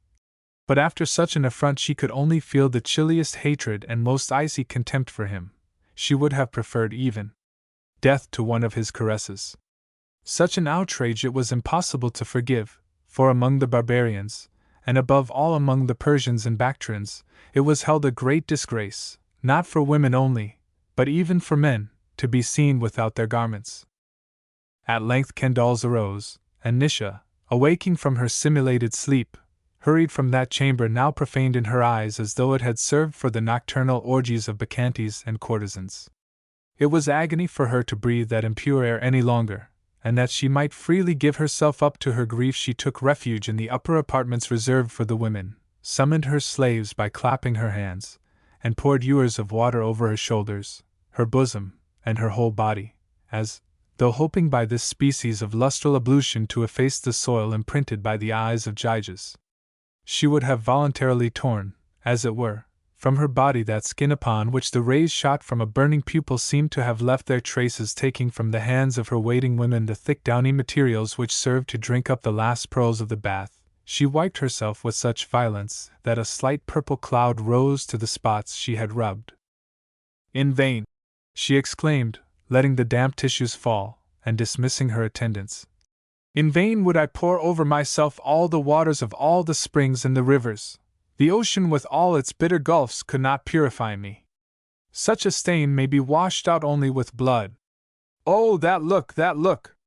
It has encrusted itself upon me, it clasps me, covers me, burns me like the tunic dipped in the blood of Nessus. I feel it beneath my draperies, like an envenomed tissue which nothing can detach from my body. Now, indeed, would I vainly pile garments upon garments, select materials the least transparent, and the thickest of mantles. I would none the less bear upon my naked flesh this infamous robe woven by one adulterous and lascivious glance. Vainly, since the hour when I issued from the chaste womb of my mother, have I been brought up in private, enveloped like Isis, the Egyptian goddess, with a veil of which none might have lifted the hem without paying for his audacity with his life. In vain have I remained guarded from all evil desires, from all profane imaginings, unknown of men, virgin as the snow on which the eagle himself could not imprint the seal of his talons, so loftily does the mountain which it covers lift its head in the pure and icy air. The depraved caprice of a Lydian Greek has sufficed to make me lose in a single instant, without any guilt of mine, all the fruit of long years of precaution and reserve.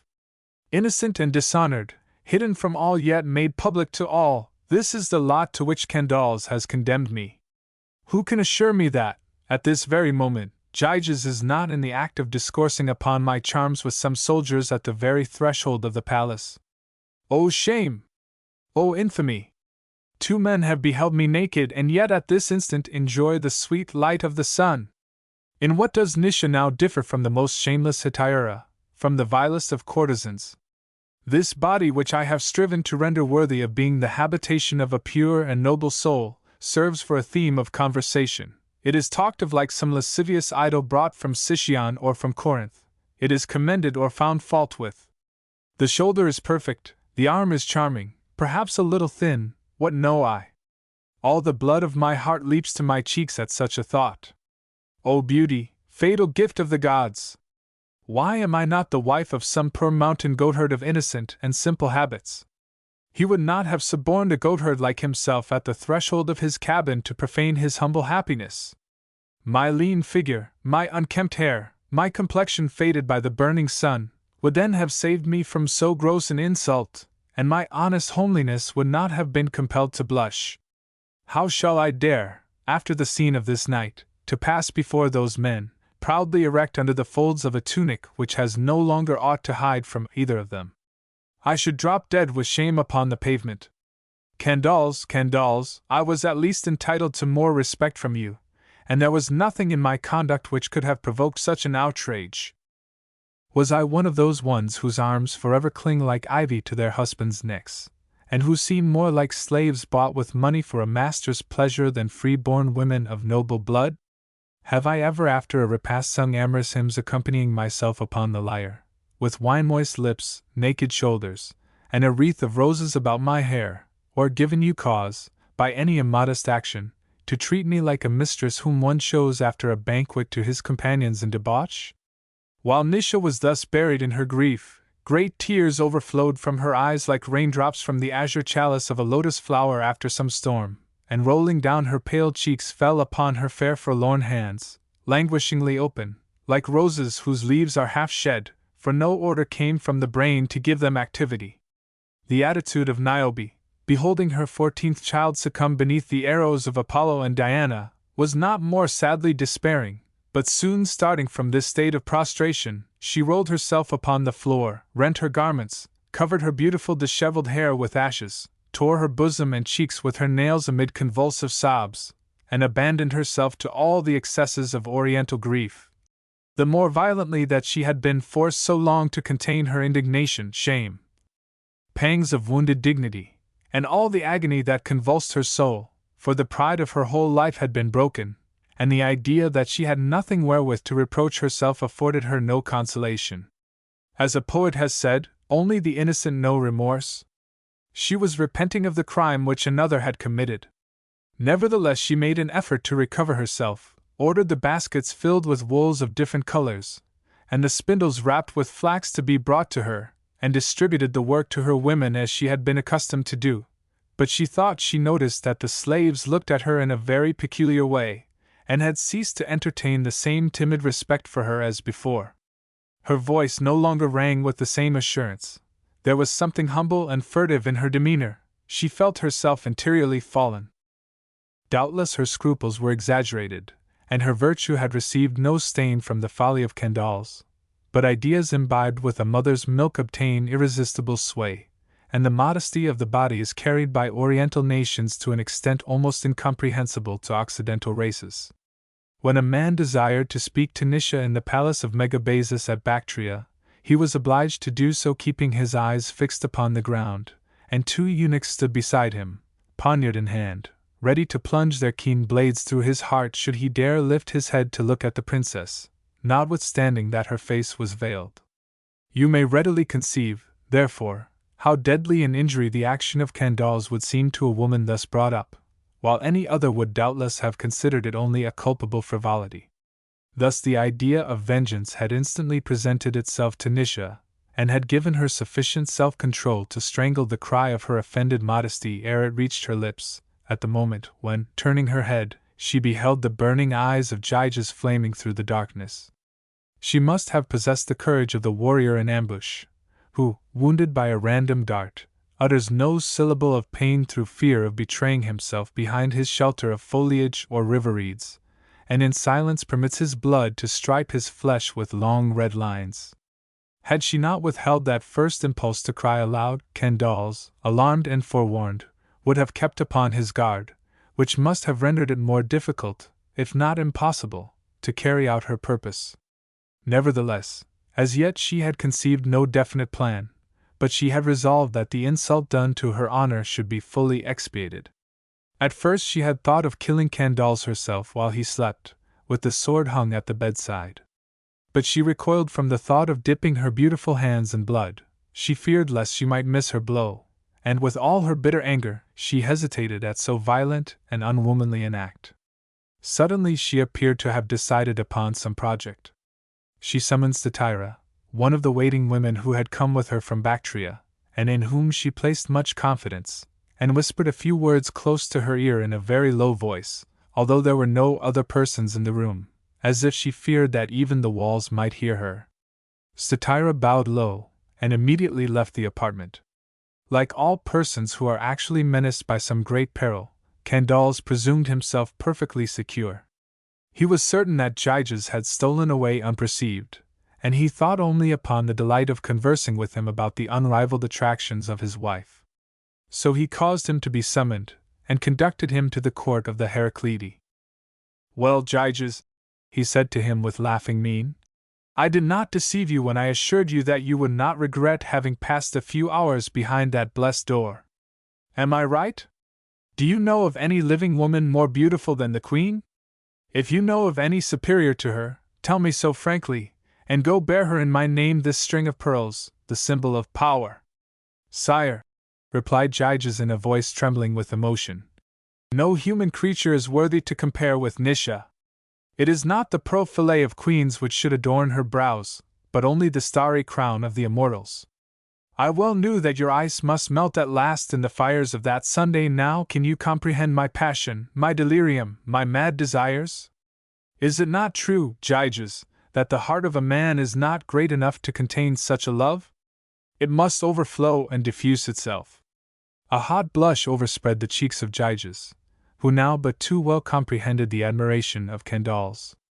The king noticed it, and said, with a manner half smiling, half serious, "My poor friend, do not commit the folly of becoming enamored of Nisha, you would lose your pains.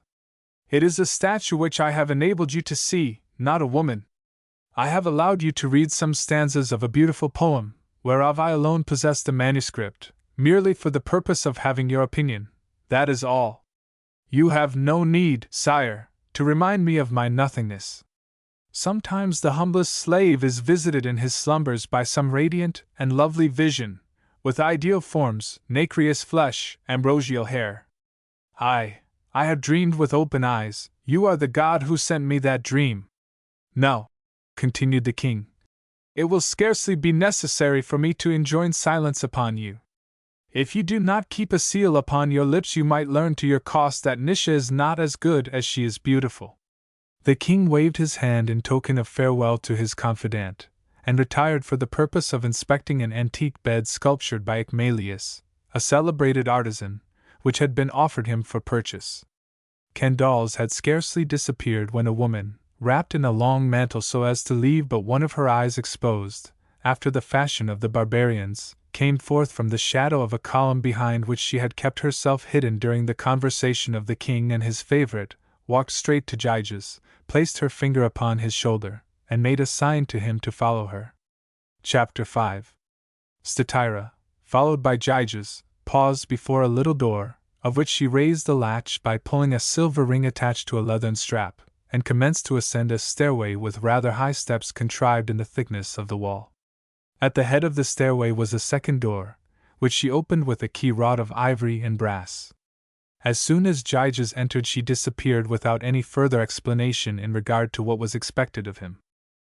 The curiosity of Gyges was mingled with uneasiness. He could form no idea as to the significance of this mysterious message. He had a vague fancy that he could recognize in the silent Iris one of Nisha's women, and the way by which she had made him follow her led to the queen's apartments. He asked himself in terror whether he had been perceived in his hiding place or betrayed by Candals, for both suppositions seemed probable. At the idea that Nishon knew all, he felt his face bedewed with a sweat alternately burning and icy. He sought to fly, but the door had been fastened upon him by Statira, and all escape was cut off. Then he advanced into the chamber, which was shadowed by heavy purple hangings, and found himself face to face with Nisha. He thought he beheld a statue rise before him, such was her pallor. The hues of life had abandoned her face. A feeble rose tint alone animated her lips. On her tender temples a few almost imperceptible veins intercrossed their azure network. Tears had swollen her eyelids, and left shining furrows upon the down of her cheeks. The chrysoprase tints of her eyes had lost their intensity. She was even more beautiful and touching thus. Sorrow had given soul to her marmorean beauty. Her disordered robe, scarcely fastened to her shoulders, left visible her beautiful bare arms, her throat, and the commencement of her death-white bosom. Like a warrior vanquished in his first conflict, her beauty had laid down its arms. Of what use to her would have been the draperies which conceal form, the tunics with their carefully fastened folds? Did not Gyges know her? Wherefore defend what has been lost in advance? She walked straight to Gyges, and fixing upon him an imperial look, clear and commanding, said to him, in a quick, abrupt voice, "Do not lie, seek no vain subterfuges, have at least the dignity and courage of your crime. I know all, I saw you! Not a word of excuse. I would not listen to it. Candals himself concealed you behind the door. Is it not so the thing happened? And you fancy, doubtless, that it is all over? Unhappily I am not a Greek woman, pliant to the whims of artists and voluptuaries. Nisha will not serve for any one's toy. There are now 2 men, one of whom is a man too much upon the earth. He must disappear from it. Unless he dies, I cannot live. It will be either you or Candals. I leave you master of the choice. Kill him, avenge me, and win by that murder both my hand and the throne of Lydia, or else shall a prompt death henceforth prevent you from beholding, through a cowardly complaisance, what you have not the right to look upon. He who commanded is more culpable than he who has only obeyed, and moreover, should you become my husband, no one will have ever seen me without having the right to do so. But make your decision at once, for 2 of those 4 eyes in which my nudity has reflected itself must before this very evening be forever extinguished." This strange alternative, proposed with a terrible coolness, with an immutable resolution, so utterly surprised Gyges, who was expecting reproaches, menaces, and a violent scene, that he remained for several minutes without color and without voice, livid as a shade on the shores of the black rivers of hell. To dip my hands in the blood of my master! Is it indeed you, O Queen, who demand of me so great a penalty? I comprehend all your anger, I feel it to be just, and it was not my fault that this outrage took place. But you know that kings are mighty, they descend from a divine race. Our destinies repose on their august knees, and it is not we, feeble mortals, who may hesitate at their commands. There will overthrows our refusal, as a dike is swept away by a torrent. By your feet that I kiss, by the hem of your robe which I touch as a suppliant, be clement. Forget this injury, which is known to none, and which shall remain eternally buried in darkness and silence. Candals worships you, admires you, and his fault springs only from an excess of love. Were you addressing a sphinx of granite in the arid sands of Egypt, you would have more chance of melting her. The winged words might fly uninterruptedly from your lips for a whole Olympiad. You could not move my resolution in the slightest. A heart of brass dwells in this marble breast of mine. Die or kill! When the sunbeam which has passed through the curtains shall touch the foot of this table, let your choice have been made. I wait. And Nisha crossed her arms upon her breast in an attitude replete with somber majesty. To behold her standing erect, motionless and pale, her eyes fixed, her brows contracted, her hair in disorder, her foot firmly placed upon the pavement, one would have taken her for Nemesis descended from her griffin, and awaiting the hour to smite a guilty one. The shadowy depths of Hades are visited by none with pleasure, answered Gyges. It is sweet to enjoy the pure light of day, and the heroes themselves who dwell in the Fortunate Isles would gladly return to their native land. Each man has the instinct of self-preservation, and since blood must flow, let it be rather from the veins of another than from mine. To these sentiments, avowed by Gyges with antique frankness, were added others more noble whereof he did not speak. He was desperately in love with Nisha and jealous of Candaules. It was not, therefore, the fear of death alone that had induced him to undertake this bloody task. The thought of leaving Candaules in free possession of Nisha was insupportable to him, and moreover, the vertigo of fatality had seized him. By a succession of irregular and terrible events he beheld himself hurry toward the realization of his dreams. A mighty wave had lifted him and borne him on in despite of his efforts. Nisha herself was extending her hand to him, to help him to ascend the steps of the royal throne. All this had caused him to forget that Candaules was his master and his benefactor, for none can flee from fate, and necessity walks on with nails in one hand and whip in the other, to stop your advance or to urge you forward. It is well, replied Nisha. Here is the means of execution. And she drew from her bosom a Bactrian poniard, with a jade handle enriched with inlaid circles of white gold. This blade is not made of brass, but with iron difficult to work, tempered in flame and water, so that Hephaestus himself could not forge one more keenly pointed or finely edged. It would pierce, like thin papyrus, metal cuirasses and bucklers of dragon's skin. The time, she continued with the same icy coolness, shall be while he slumbers. Let him sleep and wake no more. Her accomplice, Gyges, hearkened to her words with stupefaction, for he had never thought he could find such resolution in a woman who could not bring herself to lift her veil. The ambuscade shall be laid in the very same place where the infamous one concealed you in order to expose me to your gaze. At the approach of night I shall turn back one of the folding doors upon you, undress myself, lie down, and when he shall be asleep I will give you a signal. Above all things, let there be no hesitancy, no feebleness, and take heed that your hand does not tremble when the moment shall have come. And now, for fear lest you might change your mind, I propose to make sure of your person until the fatal hour. You might attempt to escape, to forewarn your master. Do not think to do so.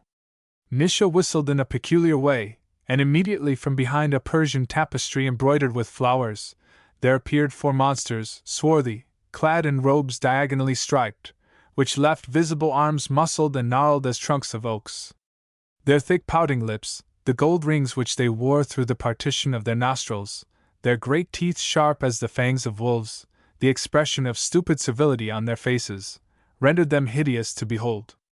The queen pronounced some words in a language unknown to Gyges, doubtless in Bactrian, and the 4 slaves rushed upon the young man, seized him, and carried him away, even as a nurse might carry off a child in the fold of her robe. Now what were Nisha's real thoughts? Had she, indeed, noticed Gyges at the time of her meeting with him near Bactria, and preserved some memory of the young captain in one of those secret recesses of the heart, where even the most virtuous women always have something buried? Was the desire to avenge her modesty goaded by some other unacknowledged desire? And if Gyges had not been the handsomest young man in all Asia, would she have evinced the same ardor in punishing Candaules for having outraged the sanctity of marriage? That is a delicate question to resolve, especially after a lapse of 3,000 years, and although we have consulted Herodotus, Hephaestion, Plato, Dositheus, Archilochus of Paros, Hesychius of Miletus, Ptolemaeus, Euphorion, and all who have spoken either at length or in only a few words concerning Candaules, Nisha, and Gyges, we have been unable to arrive at any definite conclusion. To pursue so fleeting a shadow through so many centuries, under the ruins of so many crumbled empires, under the dust of departed nations, is a work of extreme difficulty, not to say impossibility. At all events, Nisha's resolution was implacably taken. This murder appeared to her in the light of the accomplishment of a sacred duty. Among the barbarian nations, every man who has surprised a woman in her nakedness is put to death. The queen believed herself exercising her right. Only inasmuch as the injury had been secret, she was doing herself justice as best she could. The passive accomplice would become the executioner of the other, and the punishment would thus spring from the crime itself. The hand would chastise the head. The olive-tinted monsters shut Gyges up in an obscure portion of the palace, whence it was impossible that he could escape, or that his cries could be heard. He passed the remainder of the day there in a state of cruel anxiety, accusing the hours of being lame, and again of walking too speedily. The crime which he was about to commit, although he was only, in some sort, the instrument of it, and though he was only yielding to an irresistible influence, presented itself to his mind in the most somber colors.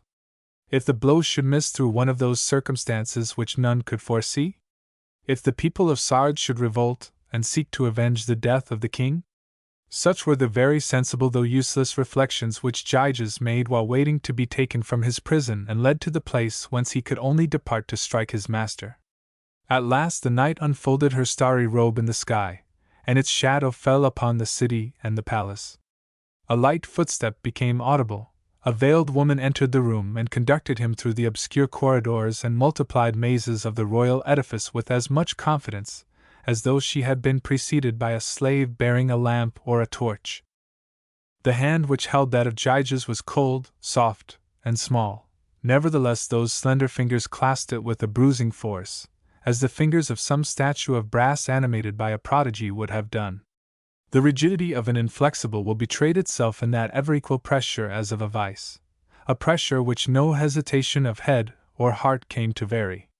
Gyges, conquered, subjugated, crushed, yielded to that imperious traction, as though he were borne along by the mighty arm of fate. Alas!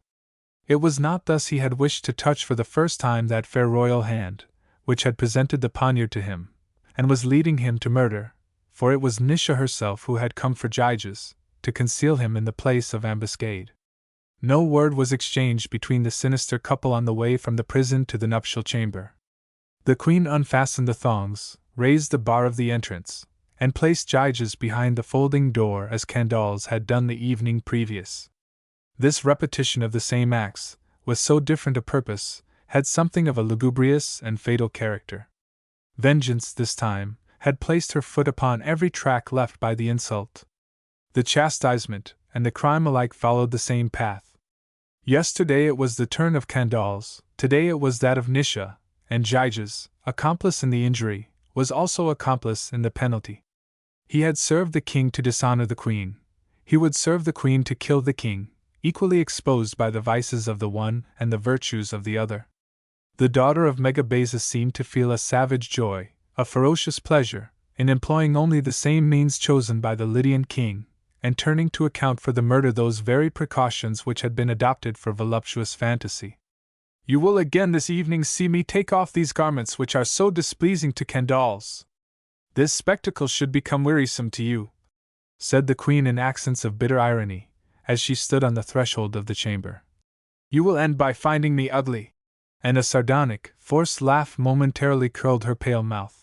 Then, regaining her impassible severity of mien, she continued, Do not imagine you will be able to steal away this time as you did before. You know my sight is piercing.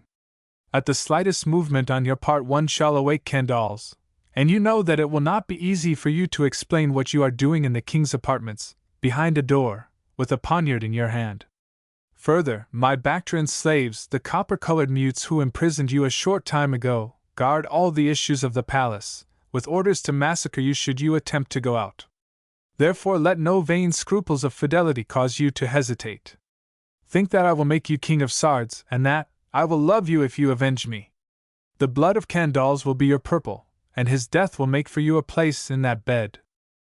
The slaves came according to their custom to change the fuel in the tripod, renew the oil in the lamps, spread tapestry and the skins of animals upon the royal couch, and Nisha hurried into the chamber as soon as she heard their footsteps resounding in the distance. In a short time Candaules arrived all joyous. He had purchased the bed of Icmalius and proposed to substitute it for the bed wrought after the Oriental fashion, which he declared had never been much to his taste. He seemed pleased to find that Nisha had already retired to the nuptial chamber. The trade of embroidery, and spindles, and needles seems not to have the same attraction for you today as usual. In fact, it is a monotonous labor to perpetually pass one thread between other threads, and I wonder at the pleasure which you seem ordinarily to take in it. To tell the truth, I am afraid that some fine day Pallas Athena, on finding you so skillful, will break her shuttle over your head as she once did to poor Arachne. My lord, I felt somewhat tired this evening, and so came downstairs sooner than usual.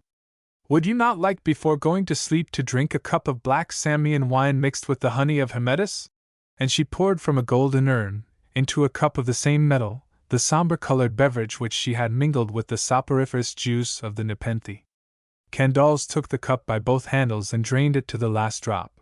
But the young Heraclide had a strong head, and sinking his elbow into the cushions of his couch he watched Nisha undressing without any sign that the dust of sleep was commencing to gather upon his eyes. As on the evening before, Nisha unfastened her hair and permitted its rich blonde waves to ripple over her shoulders. From his hiding place Gyges fancied that he saw those locks slowly becoming suffused with tawny tints, illuminated with reflections of blood and flame, and their heavy curls seemed to lengthen with viperine undulations, like the hair of the Gorgons and Medusas. All simple and graceful as that action was in itself, it took from the terrible events about to transpire a frightful and ominous character, which caused the hidden assassin to shudder with terror. Nisha then unfastened her bracelets, but, agitated as her hands had been by nervous straining, they ill served her will. She broke the string of a bracelet of beads of amber inlaid with gold, which rolled over the floor with a loud noise, causing Candaules to reopen his gradually closing eyes. Each one of those beads fell upon the heart of Gyges as a drop of molten lead falls upon water. Having unlaced her buskins, the queen threw her upper tunic over the back of an ivory chair. This drapery, thus arranged, produced upon Gyges the effect of one of those sinister folding winding sheets wherein the dead were wrapped ere being borne to the funeral pyre. Every object in that room, which had the evening before seemed to him one scene of smiling splendor, now appeared to him livid, dim, and menacing. The statues of basalt rolled their eyes and smiled hideously. The lamp flickered weirdly, and its flame disheveled itself in red and sanguine rays like the crest of a comet. Far back in the dimly lighted corners loomed the monstrous forms of the Lauras and Lemurs. The mantles hanging from their hooks seemed animated by a factitious life, and assumed a human aspect of vitality, and when Nisha, stripped of her last garment, approached the bed, all white and naked as a shade, he thought that Death herself had broken the diamond fetters wherewith Hercules of old enchained her at the gates of hell when he delivered Alcestis, and had come in person to take possession of Candaules. Overcome by the power of the Nepenthe juice, the king at last slumbered.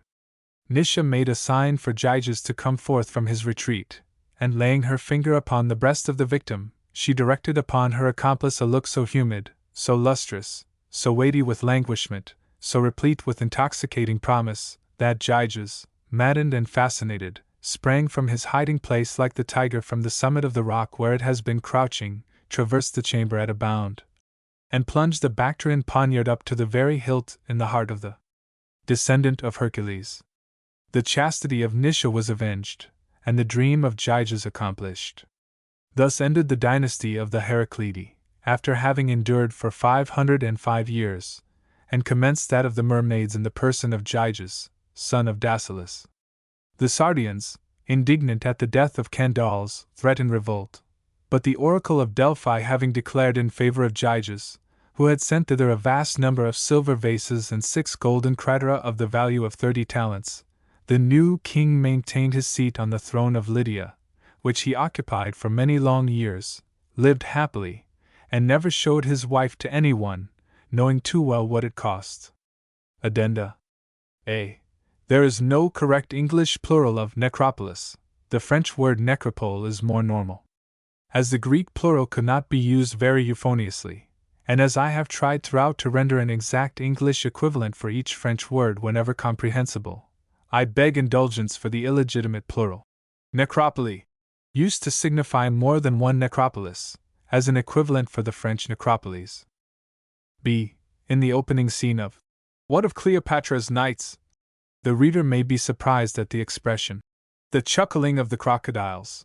Our own southern alligators often make a little noise which could not be better described, a low, guttural sound, bearing a sinister resemblance to a human chuckle or subdued, sneering laugh.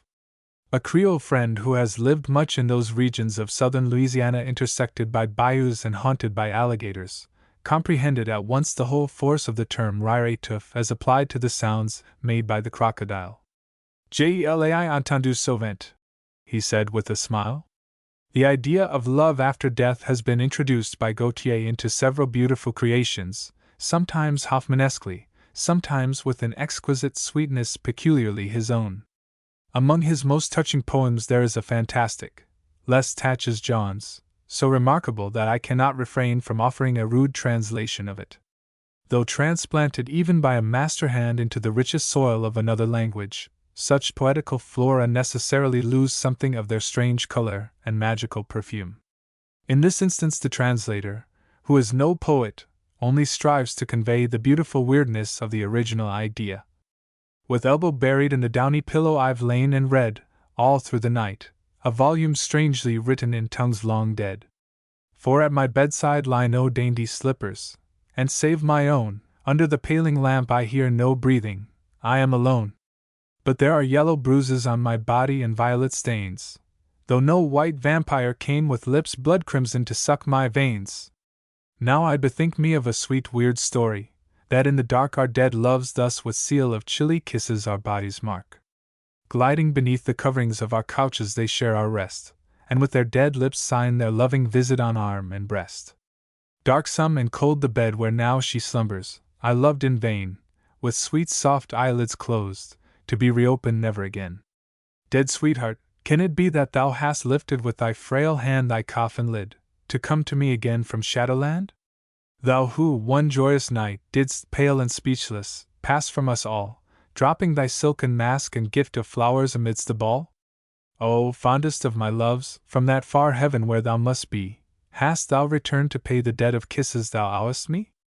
With elbow buried in the downy pillow, I've lain and read, all through the night, a volume strangely written, in tongues long dead. For at my bedside lie no dainty slippers, and, save my own, under the paling lamp I hear no breathing. I am alone. But there are yellow bruises on my body, and violet stains, though no white vampire came with lips blood crimsoned, to suck my veins. Now I bethink me of a sweet weird story, that in the dark our dead loves thus with seal of chilly kisses our bodies mark. Gliding beneath the coverings of our couches, they share our rest, and with their dead lips sign their loving visit on arm and breast. Darksome and cold the bed where now she slumbers, I loved in vain, with sweet soft eyelids closed, to be reopened never again. Dead sweetheart, can it be that thou hast lifted, with thy frail hand, thy coffin lid, to come to me again from Shadowland? Thou who, one joyous night, didst, pale and speechless, pass from us all, dropping thy silken mask and gift of flowers amidst the ball? O, fondest of my loves, from that far heaven where thou must be, hast thou returned to pay the debt of kisses thou owest me? Gautier doubtless obtained inspiration for this exquisite romance from an old Greek ghost story, first related by Phlegon, the freedman of Hadrian. Versions of it were current in the 12th and 16th centuries, and Goethe reproduced it in his Bride of Corinth. We offer a translation from the brief version of Michelet, who accuses Goethe of bad taste for having introduced the Slavic idea of vampirism into a purely Greek story. A young Athenian goes to Corinth to visit the house of the man who has promised him his daughter in marriage. He has always remained a pagan, and does not know that the family into which he hopes to enter has been converted to Christianity. He arrives at a very late hour. All are in bed except the mother, who prepares a hospitable repast for him, and then leaves him to repose. He throws himself upon a couch, overwhelmed with fatigue. Scarcely has he closed his eyes, when a figure enters the room. It is a girl, all clad in white, with a white veil. There is a black and gold fillet about her brows. She beholds him. Astonishment. Lifting her white hand, she exclaims, "Am I then such a stranger in the house? Alas! Poor recluse that I am! But I am ashamed to be here. I shall now depart. Repose in peace. Nay, remain, beautiful young girl. Behold, here are Ceres, Bacchus, and with thee, love. Fear not, Be not so pale. Ah! Touch me not, young man! I belong no more to joy. Through a vow made by my sick mother, my youth and life are fettered forever.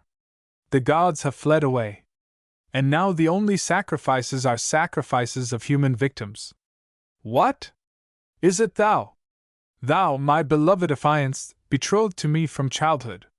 The oath of our fathers bound us together forever under the benediction of heaven. O virgin, be mine! Nay, friend, nay, not I. Thou shalt have my young sister. If I sigh in my chill prison, thou mayst, at least, while in her arms, think of me who pines and thinks only of thee, and whom the earth must soon cover again. Never! I swear it by this flame, it is the torch of Hymen. Thou shalt come with me to my father's house. Remain, my well-beloved! For marriage gift he offers her a cup of gold. She gives him her chain, but prefers a lock of his hair to the cup. It is the ghostly hour. She sips with her pale lips the dark wine that is the color of blood. Eagerly he drinks after her. He invokes love. She, though her poor heart was dying for it, nevertheless resists him. But he, in despair, casts himself upon the bed and weeps.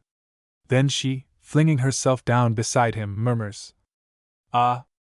How much hurt thy pain causes me! Yet shouldst thou touch me, what horror! White as snow, cold as ice, alas! Is thy betrothed? I shall warm thee, love! Come to me! Even though thou hadst but this moment left the tomb, sighs and kisses are exchanged. Love binds and fetters them. Tears mingle with happiness. Thirstily she drinks the fire of his lips. Her long congealed blood takes flame with amorous madness, yet no heart beats in her breast. But the mother was there, listening. Sweet vows, cries of plaint and pleasure. Hush, says the bride. I hear the cock crow. Farewell, till tomorrow, after nightfall. Then adieu, and the sound of kisses smothering kisses. Indignant, the mother enters. What does she behold? Her daughter.